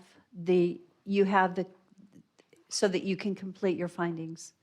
Staff has to complete findings, and this is something council isn't that aware of, but we have to ensure that we have the right findings for staff to issue a letter. And so, Thank Rodney. you, Mayor and Council. I feel pretty good about it. We've had a lot of discussion here. I would probably look to number 2 under annexation, the orderly development of the community. I think that that's reasonable to expect that the timing and the access, the traffic, all kind of fall under that category. So I think we're okay. Okay, thank you. Mayor, Yes, turn myself on. We haven't had a second yet. I don't, Second? We haven't had a second. we're still, that's true, we should pause until we have a I'll second. go ahead and second, and we have discussion. Okay, thank you. So just to play the devil's advocate, is that the right term? So whatever. Something, yeah. The comprehensive plan for this area is a medium-density residential. And it sounded like there's other developments that are hoping to happen around it that are RD or are already RD. So it would be consistent with that, which allows multifamily. So if a different approach came before us with a multifamily development, and the comp plan called for it, We need to apply a consistent standard. We need to apply a consistent standard, and it isn't. So that's where timing, and then I think we need to come back and look at how we've zoned these areas, because we're zoning for a density that is beyond what we're comfortable in approving. Yeah, I think you nailed it, Mayor. The zoning is what matters here. The comprehensive plan has multiple zones, but not all those zones should fit in every place within that designation, so. so if we were to give instruction to the developer coming back before us with a single-family development, would it not be an RD? Would it be something other than an RD zone? It could be. Mayor and Council, I believe that your direction so far, your discussion of this is enough for them to consider other alternatives, other zoning alternatives, if they are to come back and come in for a single-family development. So if they were to come back with an RD zone and the duplexes became townhouses, Yeah. would they be able to comply with the 80-foot wide lots? What's the requirement for a townhouse? Is it still 6,000 square feet for So- those, or 4? In the RD, under the 7. old code or the new code? Because the new code allows for a little bit denser development. So yeah, it's even smaller than 7,000 square feet.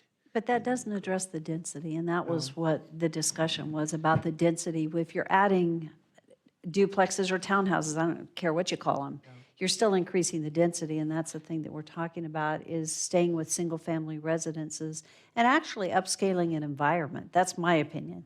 We need to upscale the environment and not have just 5. You diminish the value, and long-term, the quality shifts when you do that. And there needs to be, I think, various designs, not just 5, for people to choose from, and look for a development to be nice in 10 years, not for just a few. I'm just trying to help them come up with a game plan to come back before us. And so I haven't heard that yet. So RD or not RD? Would it be an R7? Yeah, Mayor, I think it's less about the specific zone if you have specific things like density, less density. Some of the, as the applicant has pointed out, the designation you have for this development is a pretty low density. I mean, it could fit into an RS7 zone without any problem. Well, it could be RD with a development agreement, correct?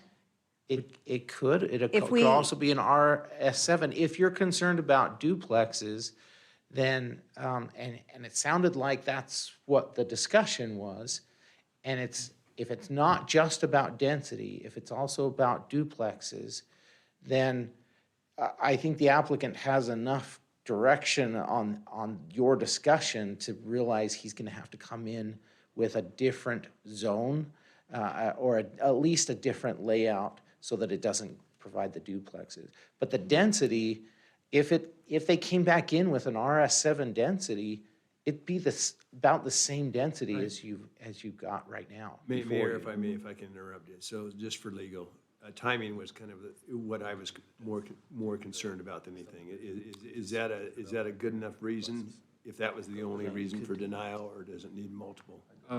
Mayor and Councilmember Brenner, this is an annexation, so you have a lot of discretion in regards to whether the annexation is approved. Just for future development. Well, my understanding and listening to staff at the beginning, there were 5 different points that were made about being contiguous land use, medium density, orderly development, but one of those was timing and location.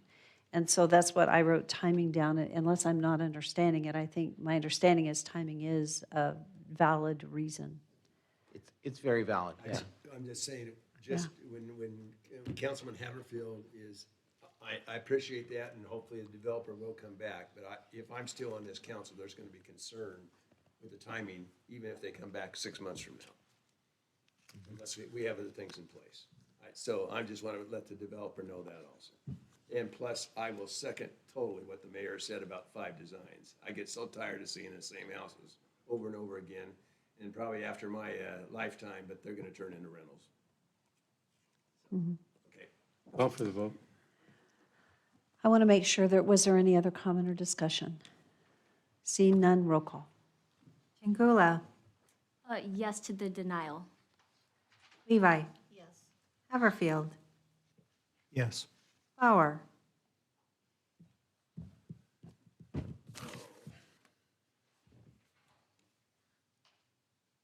Change it up, no. Brunner, Yes. Rodriguez. Yes. 5 in favor, 1 opposed, motion passes. Okay, we are going to move now to item 6.3 on the agenda, which in our packet is 6.2, and that is an action item. This is a reconsideration. So just as a reminder that, and I'll say it again, this is a reconsideration that has come back before us of annexation and zoning to 2-family residential, the RD district, zoning district again, and potential development agreement for a future wood poppy subdivision at 0 Northside Boulevard. And this again is with Jerem Wagner and Trilogy Development, representing Corey Barton and Endurance Holdings. Are we ready to go again?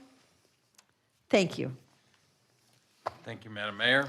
For the record, I'm David Bailey with Bailey Engineering. My office address is 1119 East State Street in Eagle. representing Trilogy Development for the Wood Poppy subdivision. And as you stated, this is located north of the project we just talked about on the north side of Ustick, northeast corner of Ustick and Northside Avenue.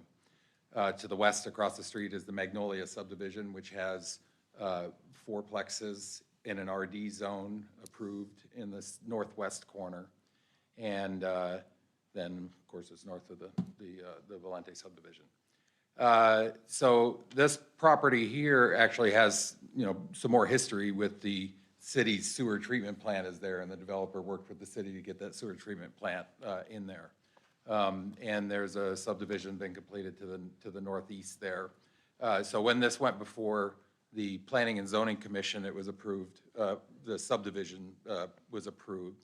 And then at the city council meeting, there was some questions from, of course, the council, and then from the developer to the east about the compatibility of the fourplexes that were proposed in the original development with 18 fourplexes on this property, as opposed to the single-family homes being proposed to the west. So the developer had talked to them, and they said that they would be okay with single-story duplex, 2-unit homes adjacent to that property line. The city council actually denied that.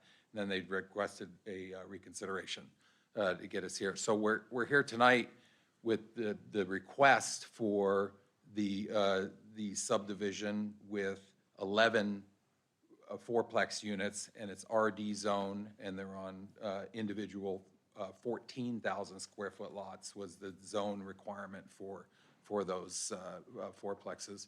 And then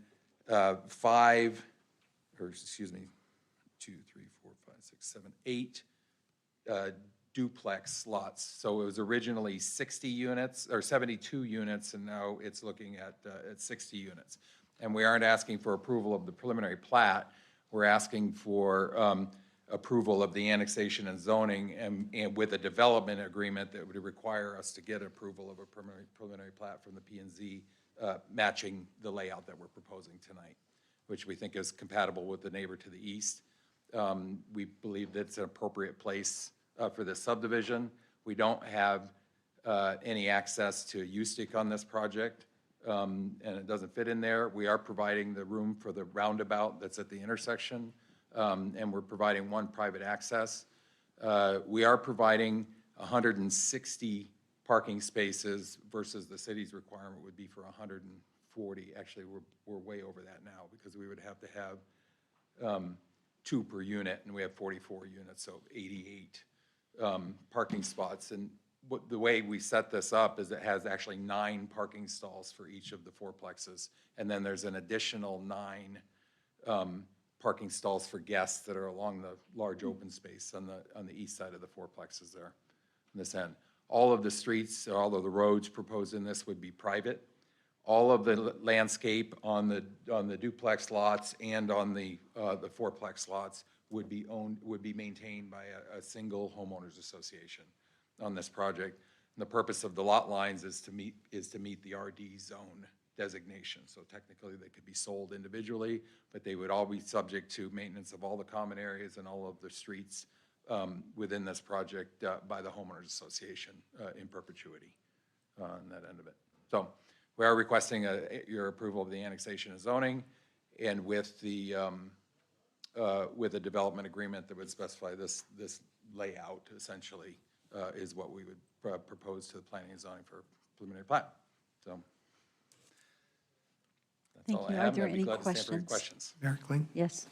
Can you speak to I think it's lot 12 in the upper northeast corner of what is that area? Is that just open park area? That would be an open park area with amenities in it, with an amenity in it probably. Just open space, And then- provide buffer between this project and the neighbors. There's property. considerable buffer there along the eastern portion of those 4 units, or those 4 buildings as well. So what is the percentage of landscape area that's qualified landscape area in this development? It's got to be considerable. It is. So we're shown as 27% landscape open space is 2.57 acres or 27%. And we do have a couple of small drainage ponds. Which you know, you've within taken that out. That would be built in, be dual use within the. So actual surface area with vegetation on it's how much? That would be the 2.57 acres that we have shown. Would Okay. be surface area with landscape on it is 2.57 acres or 27% of the project. So stormwater retention, is that subsurface? No, it would be on the surface, but they'd be shallow edge ponds and dual use, areas. Thank you. Are there any other questions at this time? Okay, we'll move to the staff report and then we'll be back. Thank you. Thank you.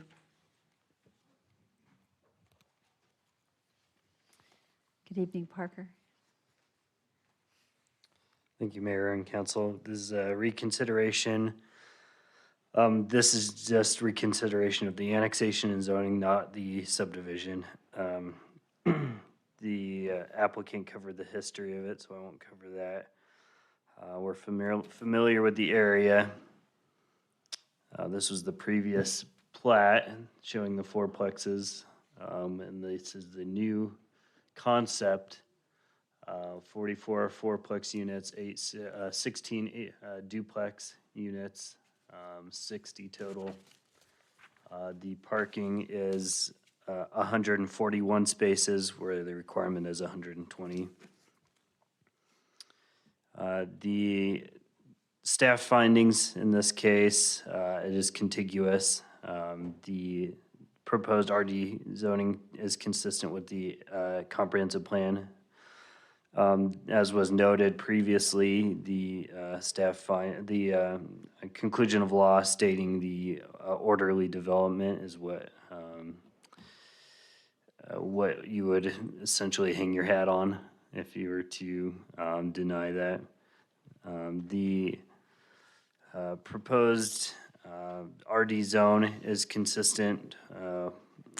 The proposed fourplex units and duplex units on 9.51 acres is a gross density of 6.31, which is in the range for medium density.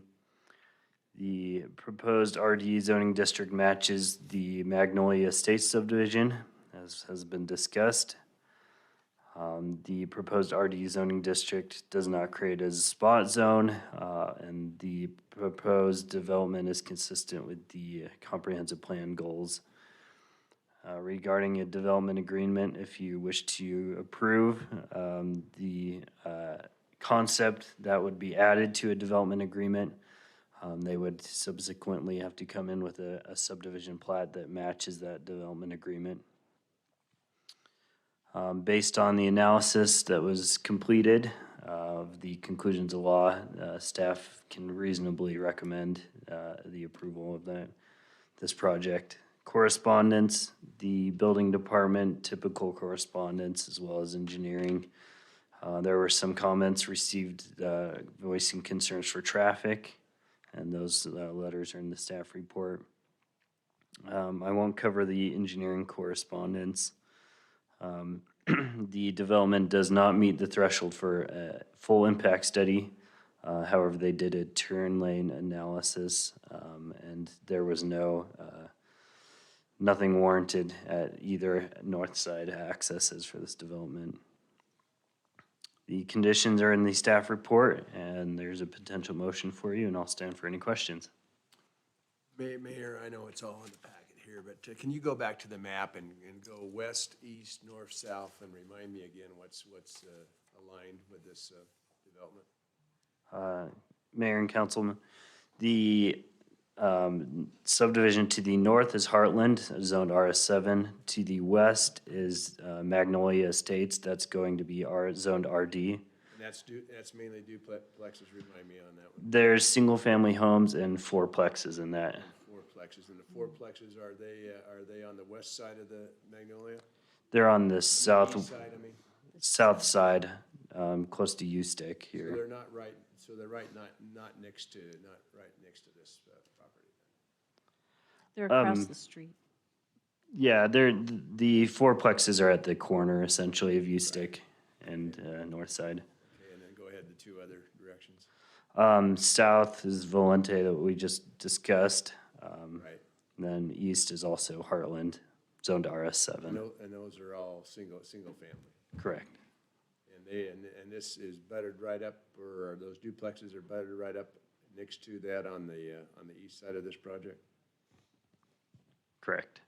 Single story So the duplexes with. fourplexes are not buttered up next to the single family. Okay. Are there any other questions for staff at this time? Thank you, Parker. We'll have you back, I'm sure. Okay, this is a public hearing, and we will move into public testimony. We have a few people signed up. Madam Mayor, the people that I have signed up, the first person is Nicholas Delalalo.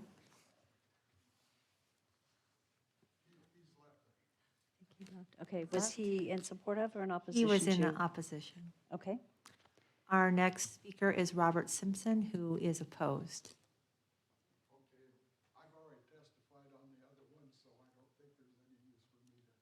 okay, so your testimony is the same? Okay, thank you. Our next speaker is Tori Bird, who is opposed. Thank you. And our final speaker is Becky Crahan. Well, Becky, thank you for staying so late. And go ahead and state your name So again. I'm Becky Crahan, and I reside at 8312 East Stone Valley Street in Nampa. I'm really here representing my good friend Lois Hartley.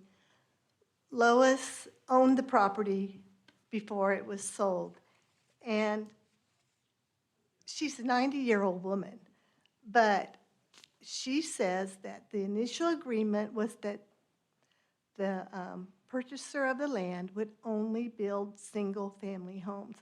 I don't even know why we're discussing fourplexes. She had no idea, I think, that that was even a consideration. The fact that we were going to discuss two-family residential property was something she was in complete disagreement with. She just felt like that wasn't in the initial agreement. She wanted the area to be upscale. She wanted single-family homes, and it seems like that's not what's taking place. So I agree with her. I am a neighbor, and I really feel like that's what her desire was, and we should try to stick to it. Thank you for sharing. Thank you. Madam Mayor, there is no one else signed up. Okay, is there anyone else here that had intended to testify? Mr. Chapman? Had you intended to?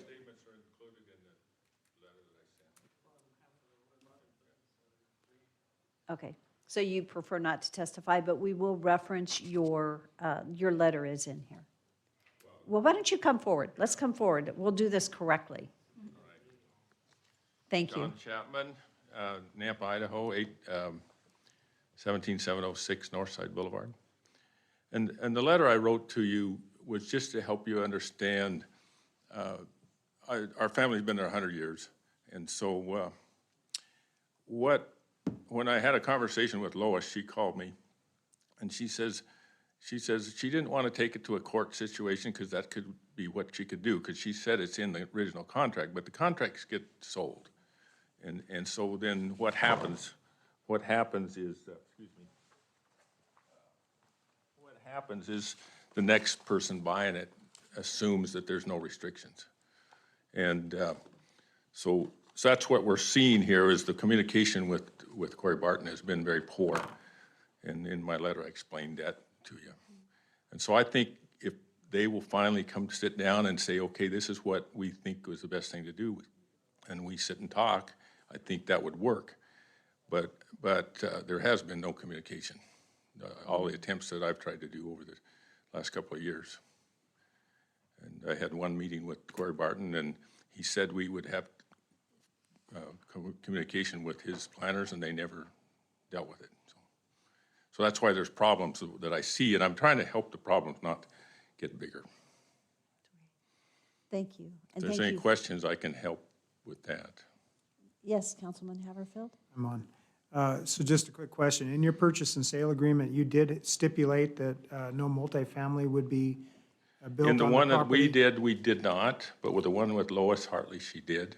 Okay, And so, but the communication with Corey Barton about what was going to go on and how the neighboring development would take place was not done. okay.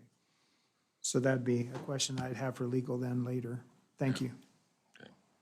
Are there any additional questions? Thank you very much. Appreciate it. Is there anyone else that had intended to testify this evening? Seeing none? Mr. Bailey, this is your opportunity to come back. Thank you. As to the contract between Corey Barton and Lois Hartley, I do know that Corey's owned the ground for quite some time in this area here. And like I said, he sold the piece of property to the city to build the sewer treatment plant there. I am not privy to what that agreement said with Lois Hartley, but I know the contract was actually with her husband, who's passed since at the time. So I don't know the details of that, and I wish I did, but I would. I guess I'll throw this out to state that I don't know that it's really the city's place to go take someone's take on what that said and act on that as to how you approve the subdivision. So if he's doing anything violation of the contract that he had with the property, certainly a matter between him and the property seller, and not the city. But again, I don't know the details of it, so I'll leave it at that. I'd be glad to answer any other questions you might have. Thank you. Council, do you have any other questions for the applicant? Okay, thank you so much. Thank you. Okay, if there are no other questions for the applicant, I would stand for a motion to close public hearing. So moved. Second. All in favor? Aye. So Mayor, I have a question for Todd then, or Mr. Lakey. Knowing that we have been giving this knowledge that there was something in an agreement, is that something that bears any weight in our decision? Knowing that it was part of a purchase and sale agreement not to allow multifamily housing on this property. Is that something that we need to be concerned about or not? Madam Mayor and Councilmember Haverfield, Mr. Bailey essentially said it correctly.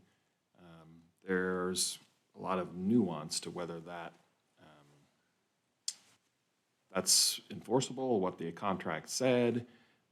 To restrict future use of the property is difficult under Idaho law. But all that said, a purchase and sale agreement between parties isn't part of what the city considers. You look at all of the other things under your ordinance. Is it in accordance with the character of the area? Is it the right timing? Is it, all of those different factors under your zoning ordinance? A disagreement between parties over a contract isn't something that the city considers. So it isn't something we should be taking into consideration as we make a decision, is what I hear you saying. that Madam Mayor, legally we- correct. They can certainly oppose the project based on their desire not to have multifamily, but the contract, enforceability of a contract isn't part of what the city considers. Okay, thank you. Okay, this is an opportunity for council to discuss the direction that we would like to go or that you're considering.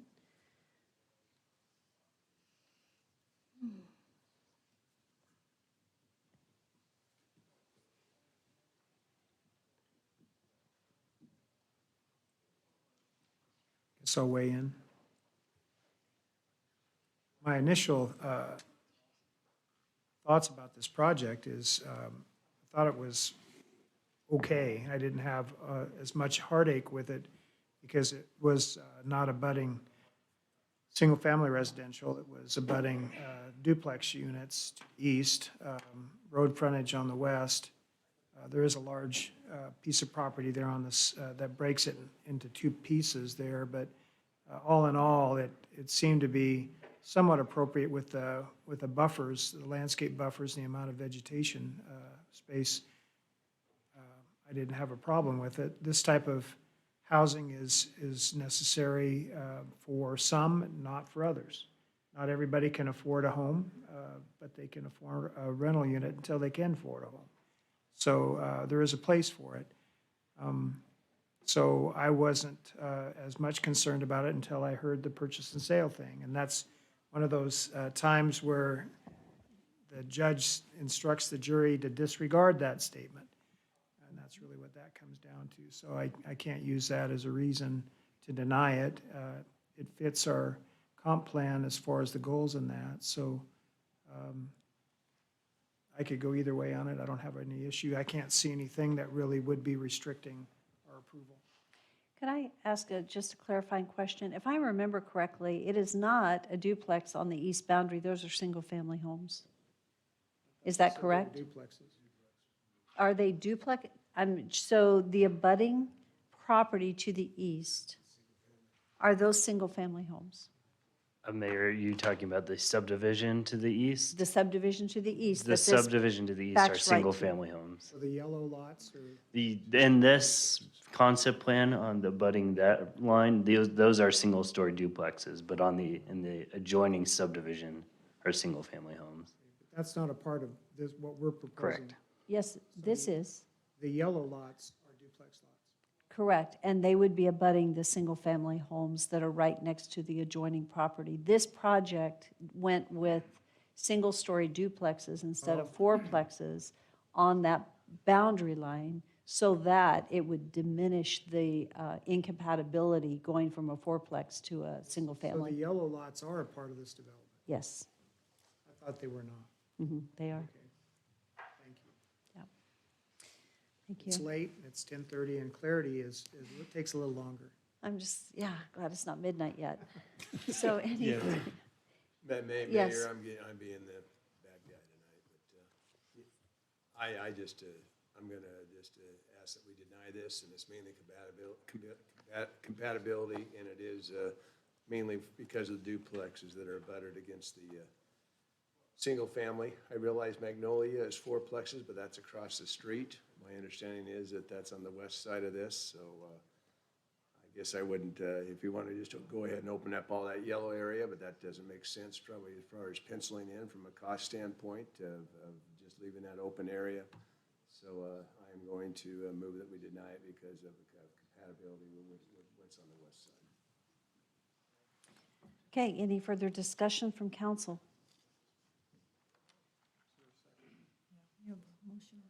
Oh, I'm sorry. I guess it is late. So it was moved by, where's our motion? His motion. That was your motion, okay. So, I'm sorry, when the discussion came around. Rodney's gonna come in and clarify that. Yep, Sorry, there are fourplexes approved to the west, and so I think what you intended to say was to the east? Did I Or say west? single family? Yeah, And the Magnolia is to the west, right? correct, and there's some And I fourplexes. meant to say, if I didn't, I meant to say not compatible with the single family on the east side of this Yeah. project. thank you. Okay, so there has been a motion to deny. Is there a second? I'll second that. Okay, it's been moved and seconded, and now's the opportunity for any further discussion. Yes, Councilman Haverford. So I direct it to Eagle then. Do we have the discretion to offer a different option to the approach at this where it's an annexation? No, yes, it is. It's an This is, annexation. and this is, yeah, the reconsideration of annexation. And zoning. With instead of being duplex lots on the eastern boundary, if those were single-family residences, is that something that we have the freedom to make a change in this? Or would they have to come back with a different plat?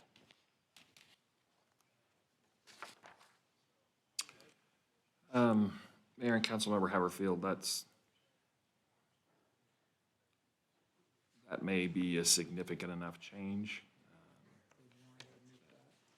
Might warrant a new concept plan. So my question to Councilman Bruner, if those were single-family residence lots, would you have heartache with this development? I would not probably have heartache with that development as long as it's the same developer and anyone that's buying realizes that that's, they're gonna have fourplexes to their west. And there'd be a buffer there of landscape, so. I would just, I'm mainly concerned about the residences that are already there in place and residing, that they, they are taken care of. I think if those were transitional lots as far as size-wise, Mayor- the Mayor lots that are Kling. to the east, it might be more palatable. Yes. Clarification. Mr. Lickey, what did you say?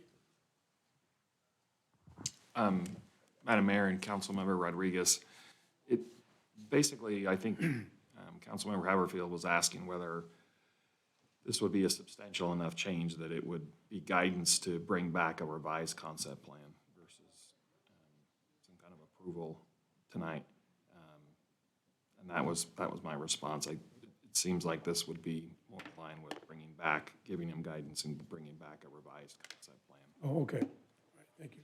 So I have a question for council, because I'm just thinking about consistency, and I actually asked my question with even apologies to Mr. Bailey as I asked this question, but we were concerned about density and the timing of density when we had 37 acres and 112 units. This is only 9.51 acres and 60 units, much higher density. And so I'm just thinking about it. I think my concern over density in this location is the proximity to services anywhere. There's a place for density, but I know our zoning allows for RD here. But without services, what we're doing is we're increasing traffic on our roads. And I think that's something, I guess my thought is, I think we need to discuss it. And I'm going to suggest that we do discuss it at our next workshop to talk about how we're zoning certain areas. But once we zone those areas, I would have to say, out of respect to developers, if they buy ground thinking that they can develop it based on our zoning, then they should be able to. Now, that doesn't give them the opportunity to based on our zoning, because we have the opportunity, right, due to timing, not to annex now. And so that's one of the challenges with zoning, is that it's zoned for the future development, and that's in a 30-year plan. One comment, if I Go might, ahead. Mayor, you're using the term zoning. I think what you I'm sorry, mean is this is- designation in the Well, comp plan, right? It's a designation, thank you. You know what, thank you for catching me on that, and that's a very important. Would you explain why that's important, just so that we all understand? Thank you, Mayor. Your comprehensive plan has designations for future land use, but your comprehensive plan is a guide. It's not zoning. Zoning establishes certain entitlements, where a comprehensive plan designation is a vision of what the future may look like, but it's not a guarantee, where zoning does come with certain guarantees and entitlements. So there is a difference between a comprehensive plan designation and zoning under the ordinance. And thank you for sharing that. And then when we look at our plan, it's a 2035 plan. And so the issue that we're struggling with right now is how quickly do we go to that designation if we were to go there. So that's my only comment, is that I feel for our developers, but at the same time, it's not all about money. It's about quality of life and what we're developing for the citizens of our community long term. So we do have a motion on the floor and a second. Is there any further comment? Mayor Kling? Yes. As I've gone through this and looked at the zoning aspects, they were all green lights there. Everything that I saw that staff recommended approval, so did the Planning and Zoning Commission. Some of the things that have been mentioned, like you say, is density and traffic flow, but things don't get better unless developers are improving infrastructure. And so they're participating in those improvements, so that's a benefit to the city, not a detriment. At this point, I'm not sure, I might be the only one out on the branch by myself, but I'm not going to support the motion. I think that unless maybe I misinterpreted what was said, I think the potential is to allow them to go back and come back with a plat.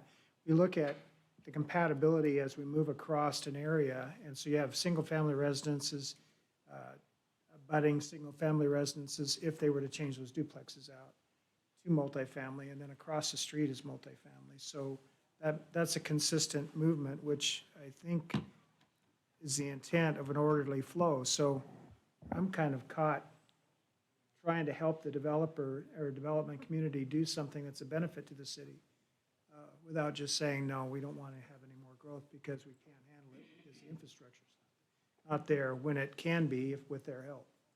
So I won't be supporting the motion as it's framed. Okay. Any further discussion? Seeing none, roll call. Jangula, Yes. Levi, Yes. Haverfield, Bauer, No. Rodriguez, Yes. Brunner. Yes. 4 in favor, 2 opposed, motion The carries. motion, I was hoping that you'd have to break the tie. Mr. Bailey, thank you for being here tonight. You came in at the last minute, and you've been very professional, and you've done a very good job in what you did this evening. And I want to thank you for that, because you are in a very difficult position in that you aren't the developer. And I just hope that you understand you've done a very good job, and yeah, and you are in a difficult position this evening. Mayor, since I made the motions, I want to second that. You're a very good presenter, and so please, yeah, as the mayor said, I totally agree. Nothing against you. You did a fine job. Thank you very much. Mayor? And to the citizens that came this evening, thank you. This is a late night for you. Thank you, and I think it's an indication that your voice matters, and so thank you for your time. And give Mrs. Hartley our best. Mayor, if I can say Yes. to Mr. Bailey, I've heard some good things from the neighbors that if you could get some time with them, maybe you could work something out that would be mutually beneficial to everyone in that area, so. Okay, great. Thank you. Thank you so much. That concludes our public hearings, and we are right now going to move into new business, and we are on new business item 5.3. This is an action item. This is to authorize the mayor to sign a compliance agreement between the City of Nampa and Mad Hatter Motors to bring 2 non-conforming buildings and the site into compliance with the current adopted building codes. And Patrick, thank you for your work on this project. It's appreciated. So Mayor, do we need to, you don't want a motion yet? No. Okay. I I mean, we read through this, but go ahead. I guess I could pause and ask council members, do you feel like you have familiarity with this to go ahead and move forward with a vote? Well, unless Patrick's going to add a lot more to than what's in the packet. I don't know what his plan is. If you don't have anything to say besides what was in the packet, and if council doesn't have any questions. I do have a map that I didn't have in the packet, I think. Okay, It let's may look at that. help you a little bit. Okay. So Mayor and Council, last summer we identified, or actually the selling owner of this property identified that his current tenant who is leasing to own it had moved a building, basically, let's see if I can get up here. This little building right up here, moved that little building from this spot where this large building is and brought in this building without permits. So So this the building red is. square building is. The large red square building was built without permits. It is on a property line. There's 2 parcels for this Mad Hatter Motors. And so what we did is we issued a notice and order telling them they needed to do a lot line adjustment and bring the buildings into compliance. Now the owner of the dealership, who was the tenant, wants to close on the property and buy it. And we had liened the property with the notice and order. And so what we're going to do is if we can, they'll close on the property, and then he will sign this agreement as the owner of the property, and then we will remove our liens after this new agreement just replaces that original notice and order, so we can bring them into compliance. And he has escrowed the money in his loan, so he has enough money to hire the design professionals and contractors necessary to do the work. Thank you. Mayor, Patrick, Yes. what you have just said, then that does not change the action item as stated in our packet. No, it's just background information. So- Mayor, I make the motion that the city council approve and authorize the mayor to sign a compliance agreement between the city of Nampa and Mad Hatter Motors to bring 2 non-conforming buildings and the site into compliance with the adopted building codes. Second.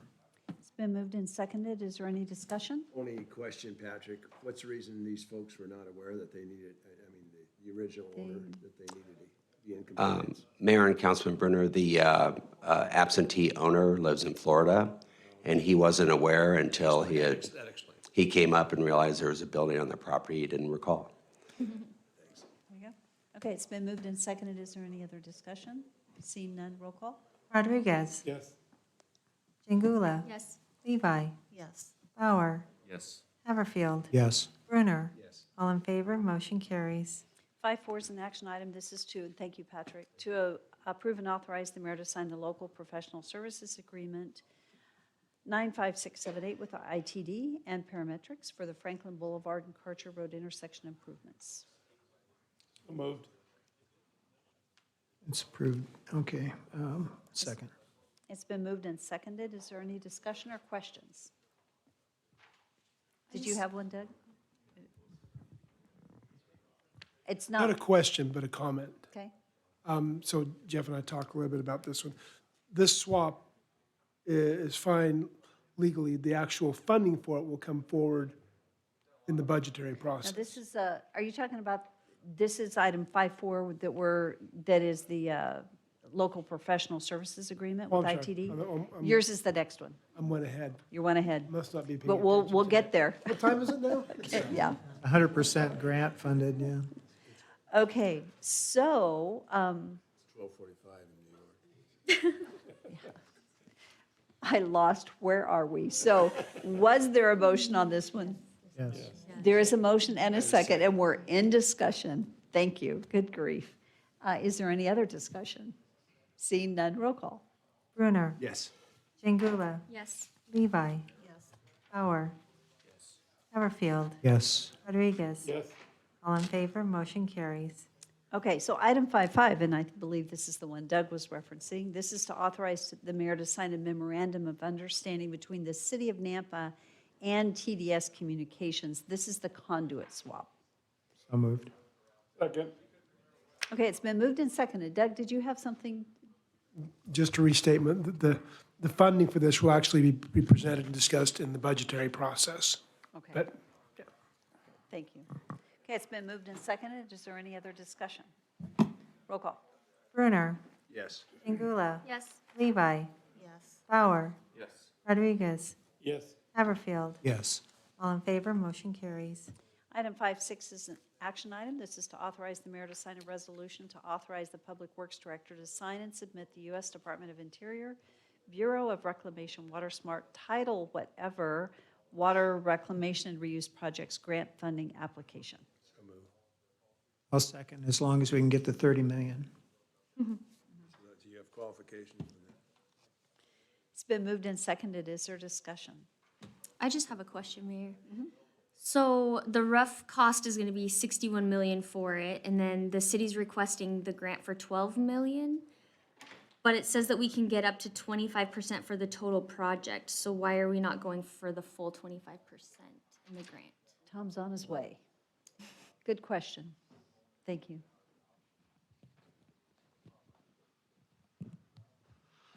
Mayor, Council, so the answer to that question is that once you break ground on a particular portion of the project, it's no longer eligible for a grant. So since we've broken ground on our Group F project and some of the recycling filters, then we're not able to apply for the entire grant.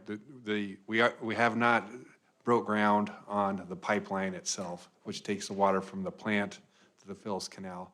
So that is still grant eligible. So that's where the $12 million of cost is. Perfect, thank you. Thank you. Are there any other questions? Hearing none, roll call. Rodriguez. Yes.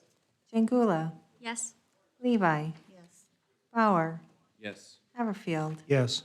Brunner. Yes. All in favor, motion carries.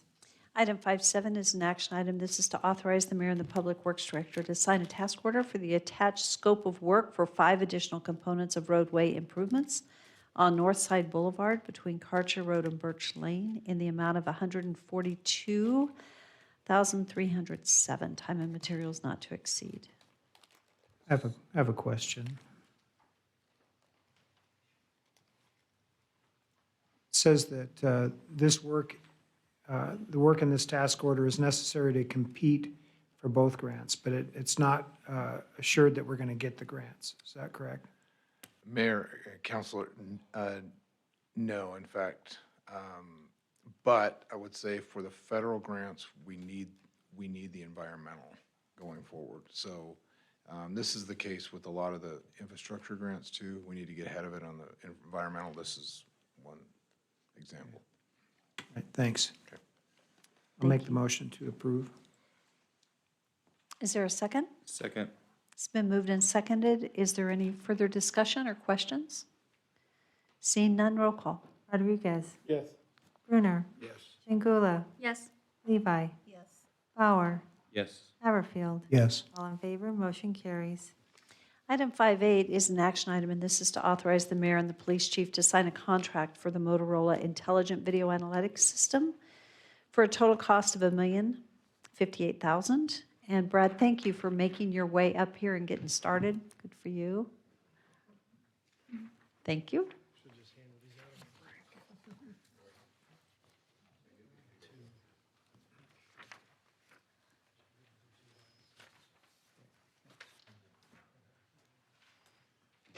So Mayor, I see that the funding for this is through ARPA and 9/11 fees, so it's nothing that we have to come up with any additional dollars for. Is that correct?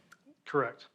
So what I did just hand you was a small oversight in the contract that didn't discuss the non-appropriation issue, and there's a potential that this project, this piece of this project would go past September 30. So in order to make sure that we stay in compliance with the law, not obligating FY23 dollars without having a clause in here that would allow you to deny it later, we need to add this language to the contract. I was in contact with Motorola earlier today briefly. This will have to obviously go back to their legal with the contract that I sent you guys as part of the packet. I don't believe it's going to be an issue, but that is another step. So there is a possibility it may come back in front of you again. But if they agree to this and you guys are okay with moving forward on this action tonight, that should be the end of it. Brad, thank you for the explanation, and I do appreciate finance. Thank you for identifying this particular challenge. Mayor, could I make one more Yes. clarifying comment? What Brad said is exactly true. When we bring the amendment forward in the next council meeting, most of the funding of this $1,058,000 will be in that amendment. There will have to be a second, we already had planned on doing a second amendment later in the year, and the additional funding beyond what's in the amendment this time will be in the amendment at the end of the year. That doesn't make any sense. I apologize, but we thought we'd captured it all, but found out we didn't capture all of it in the amendment. We'll have a second amendment later on at the end of the year that will capture the remainder, but Councilman Haverfield is correct. The funding is secure, it's coming from ARPA and other places, so it's not a question of the funding, it's just making sure we're legally complying with the budgetary requirements. And it is subject to the approval of use of the ARPA dollars, which we have not officially approved. That will be coming in the budget amendment. Todd? Thank you, Mayor. And just to add a slight point to that, that's part of the reason for the non-appropriation as well, because we have to amend the current budget, and we're signing this before we do it. Thank you. Thank you for clarifying the language and getting this done. Mayor? Yes. Just point of, maybe of understanding, the action item states that the mayor and police chief will sign the contract. Is that normal, that the police chief would sign a contract? Well, unfortunately, it actually originally said police chief, and I said he isn't authorized to sign at that level. So I'm not sure how it is done. Honestly, because we have just so added many, it. pardon me, Mayor, I apologize. That's It's fine. late. Mayor and Counselor, we have so many of these small software agreements that I sign. Very few of them even go to the chief's level.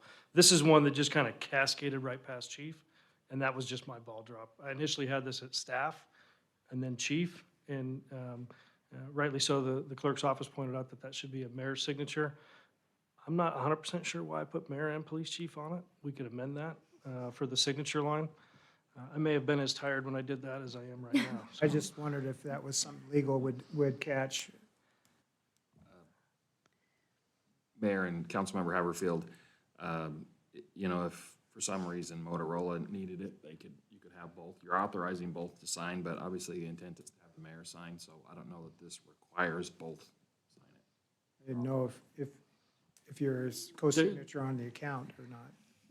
No, mayor, council, the Motorola doesn't care who signs it, honestly, except the check, so. No problem. Okay. Not gonna trust you with $1 million, though. That'll Wow, I go to don't the know Caribbean with you. I don't believe we've had a motion yet, so is there a motion? So moved. Second. It's been moved and seconded. Is there any further discussion? Roll call. Rodriguez. Yes. Brunner. Yes. Levi. Yes. Bauer. Yes. Jangula. Yes. Haverfield. Yes. All in favor, motion carries. So item 5.9, for those of you that have been on the council, you possibly met James Othamus, who came and prayed one evening and opened, and we've been discussing a sister city agreement with George, South Africa for some time, and they sent one to us, and so this is just to authorize me to sign it. It doesn't commit us to anything. It just is officially signing a sister city agreement to say we're going to explore ways that we can work together. I really appreciate the premise of where we're going, which is mutuality. It's with really great people, and we will be forming a committee, a sister city committee for this particular project. And I'm happy to answer any questions. Mayor, will we need to make a trip over there to make sure it's all kosher? Wouldn't that We'll be send great? you one way. My wife will, yeah. Mayor, I Yes. just have a question. What does it mean exactly to be a sister city? What are we agreeing to? It's, really, it's just to forge a relationship, but there's no actual commitment.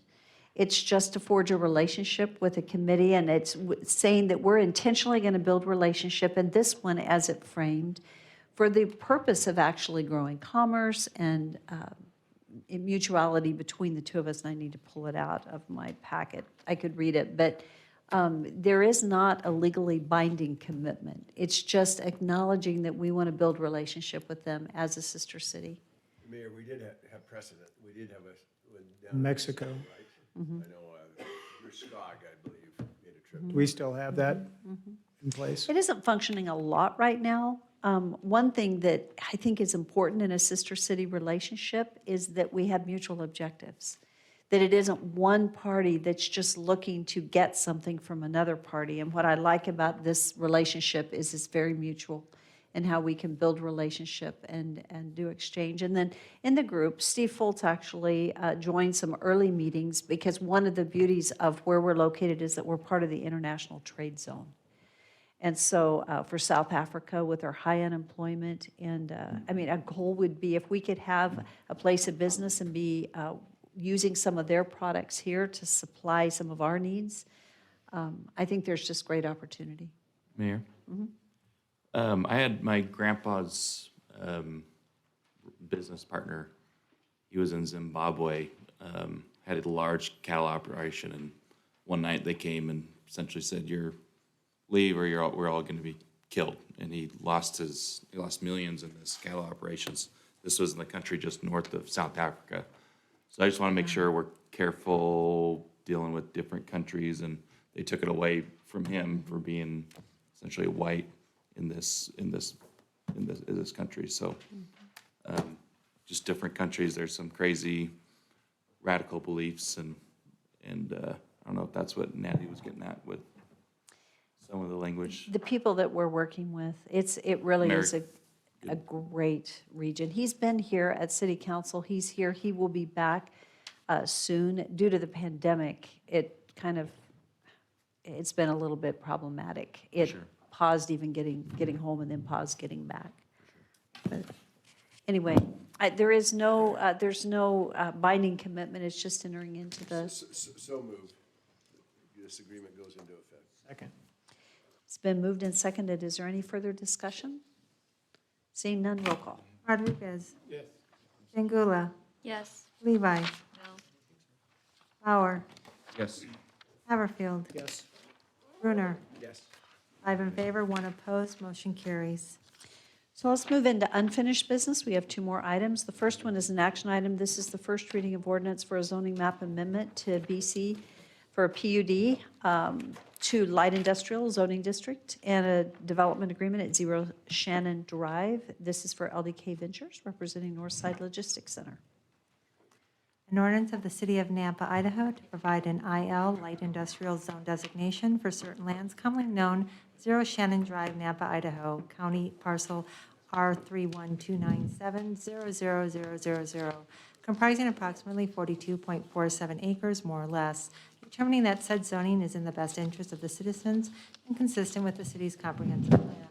Rezoning said property from BC Community Business to IL Light Industrial, providing for recordation, instructing the city engineer to designate said property as IL Light Industrial on the official zoning map and other area maps of the city, subject to the terms of that certain development agreement entered into between the applicant and the city of Nampa, and directing the city engineer to alter the use and area map accordingly, providing for an effective date, and repealing all ordinances, rules, and regulations and parts thereof in conflict herewith. It is requested to pass under suspension of rules. So moved. Second. It's been moved and seconded. Is there any discussion? Hearing none, roll call. Rodriguez. Yes. Brunner. Yes. Levi. Yes. Bauer. Jengula. Yes. Haverfield. Yes. All in favor, motion carries. 7.2 is an action item, and this is the marketing agreement for the Service Line Agreement, Service Line Warranties of America, for offering the services of Service Line Warranty Program within the city of Nampa.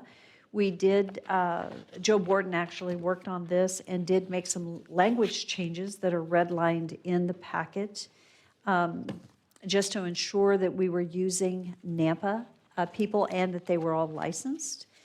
And we had previously talked about to ensure that the use of our logo was somewhat protected. We have first right of refusal, et cetera. So I guess I would have a question. Are there any additional concerns or questions about the agreement? Did the markup indicate a renewal every year? Yes, I'm sorry, I forgot to say that, but yes, it's a 1 year and we can end it. Yes, it's a 1 year that automatically, unless we terminate it, will move over. But thank you, I forgot to say Let me that. just follow up with that. If there's concern before the year is up, is there a 30-day notice or what, or is there something else written in there? I think there is a 30-day notice. I did not look at it closely. Mayor, I can say, there is a 30-day notice.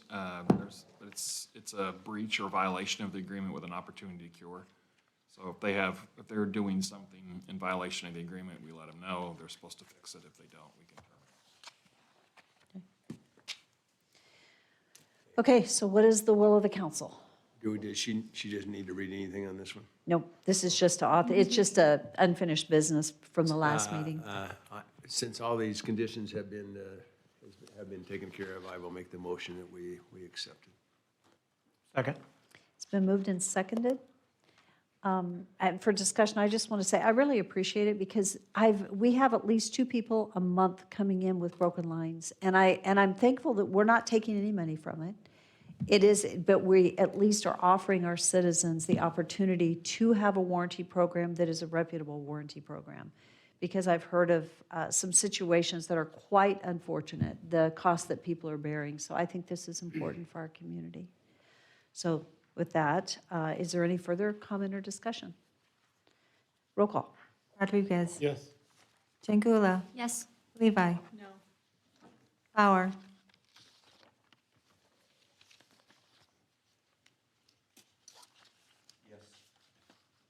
Haverfield. Yes.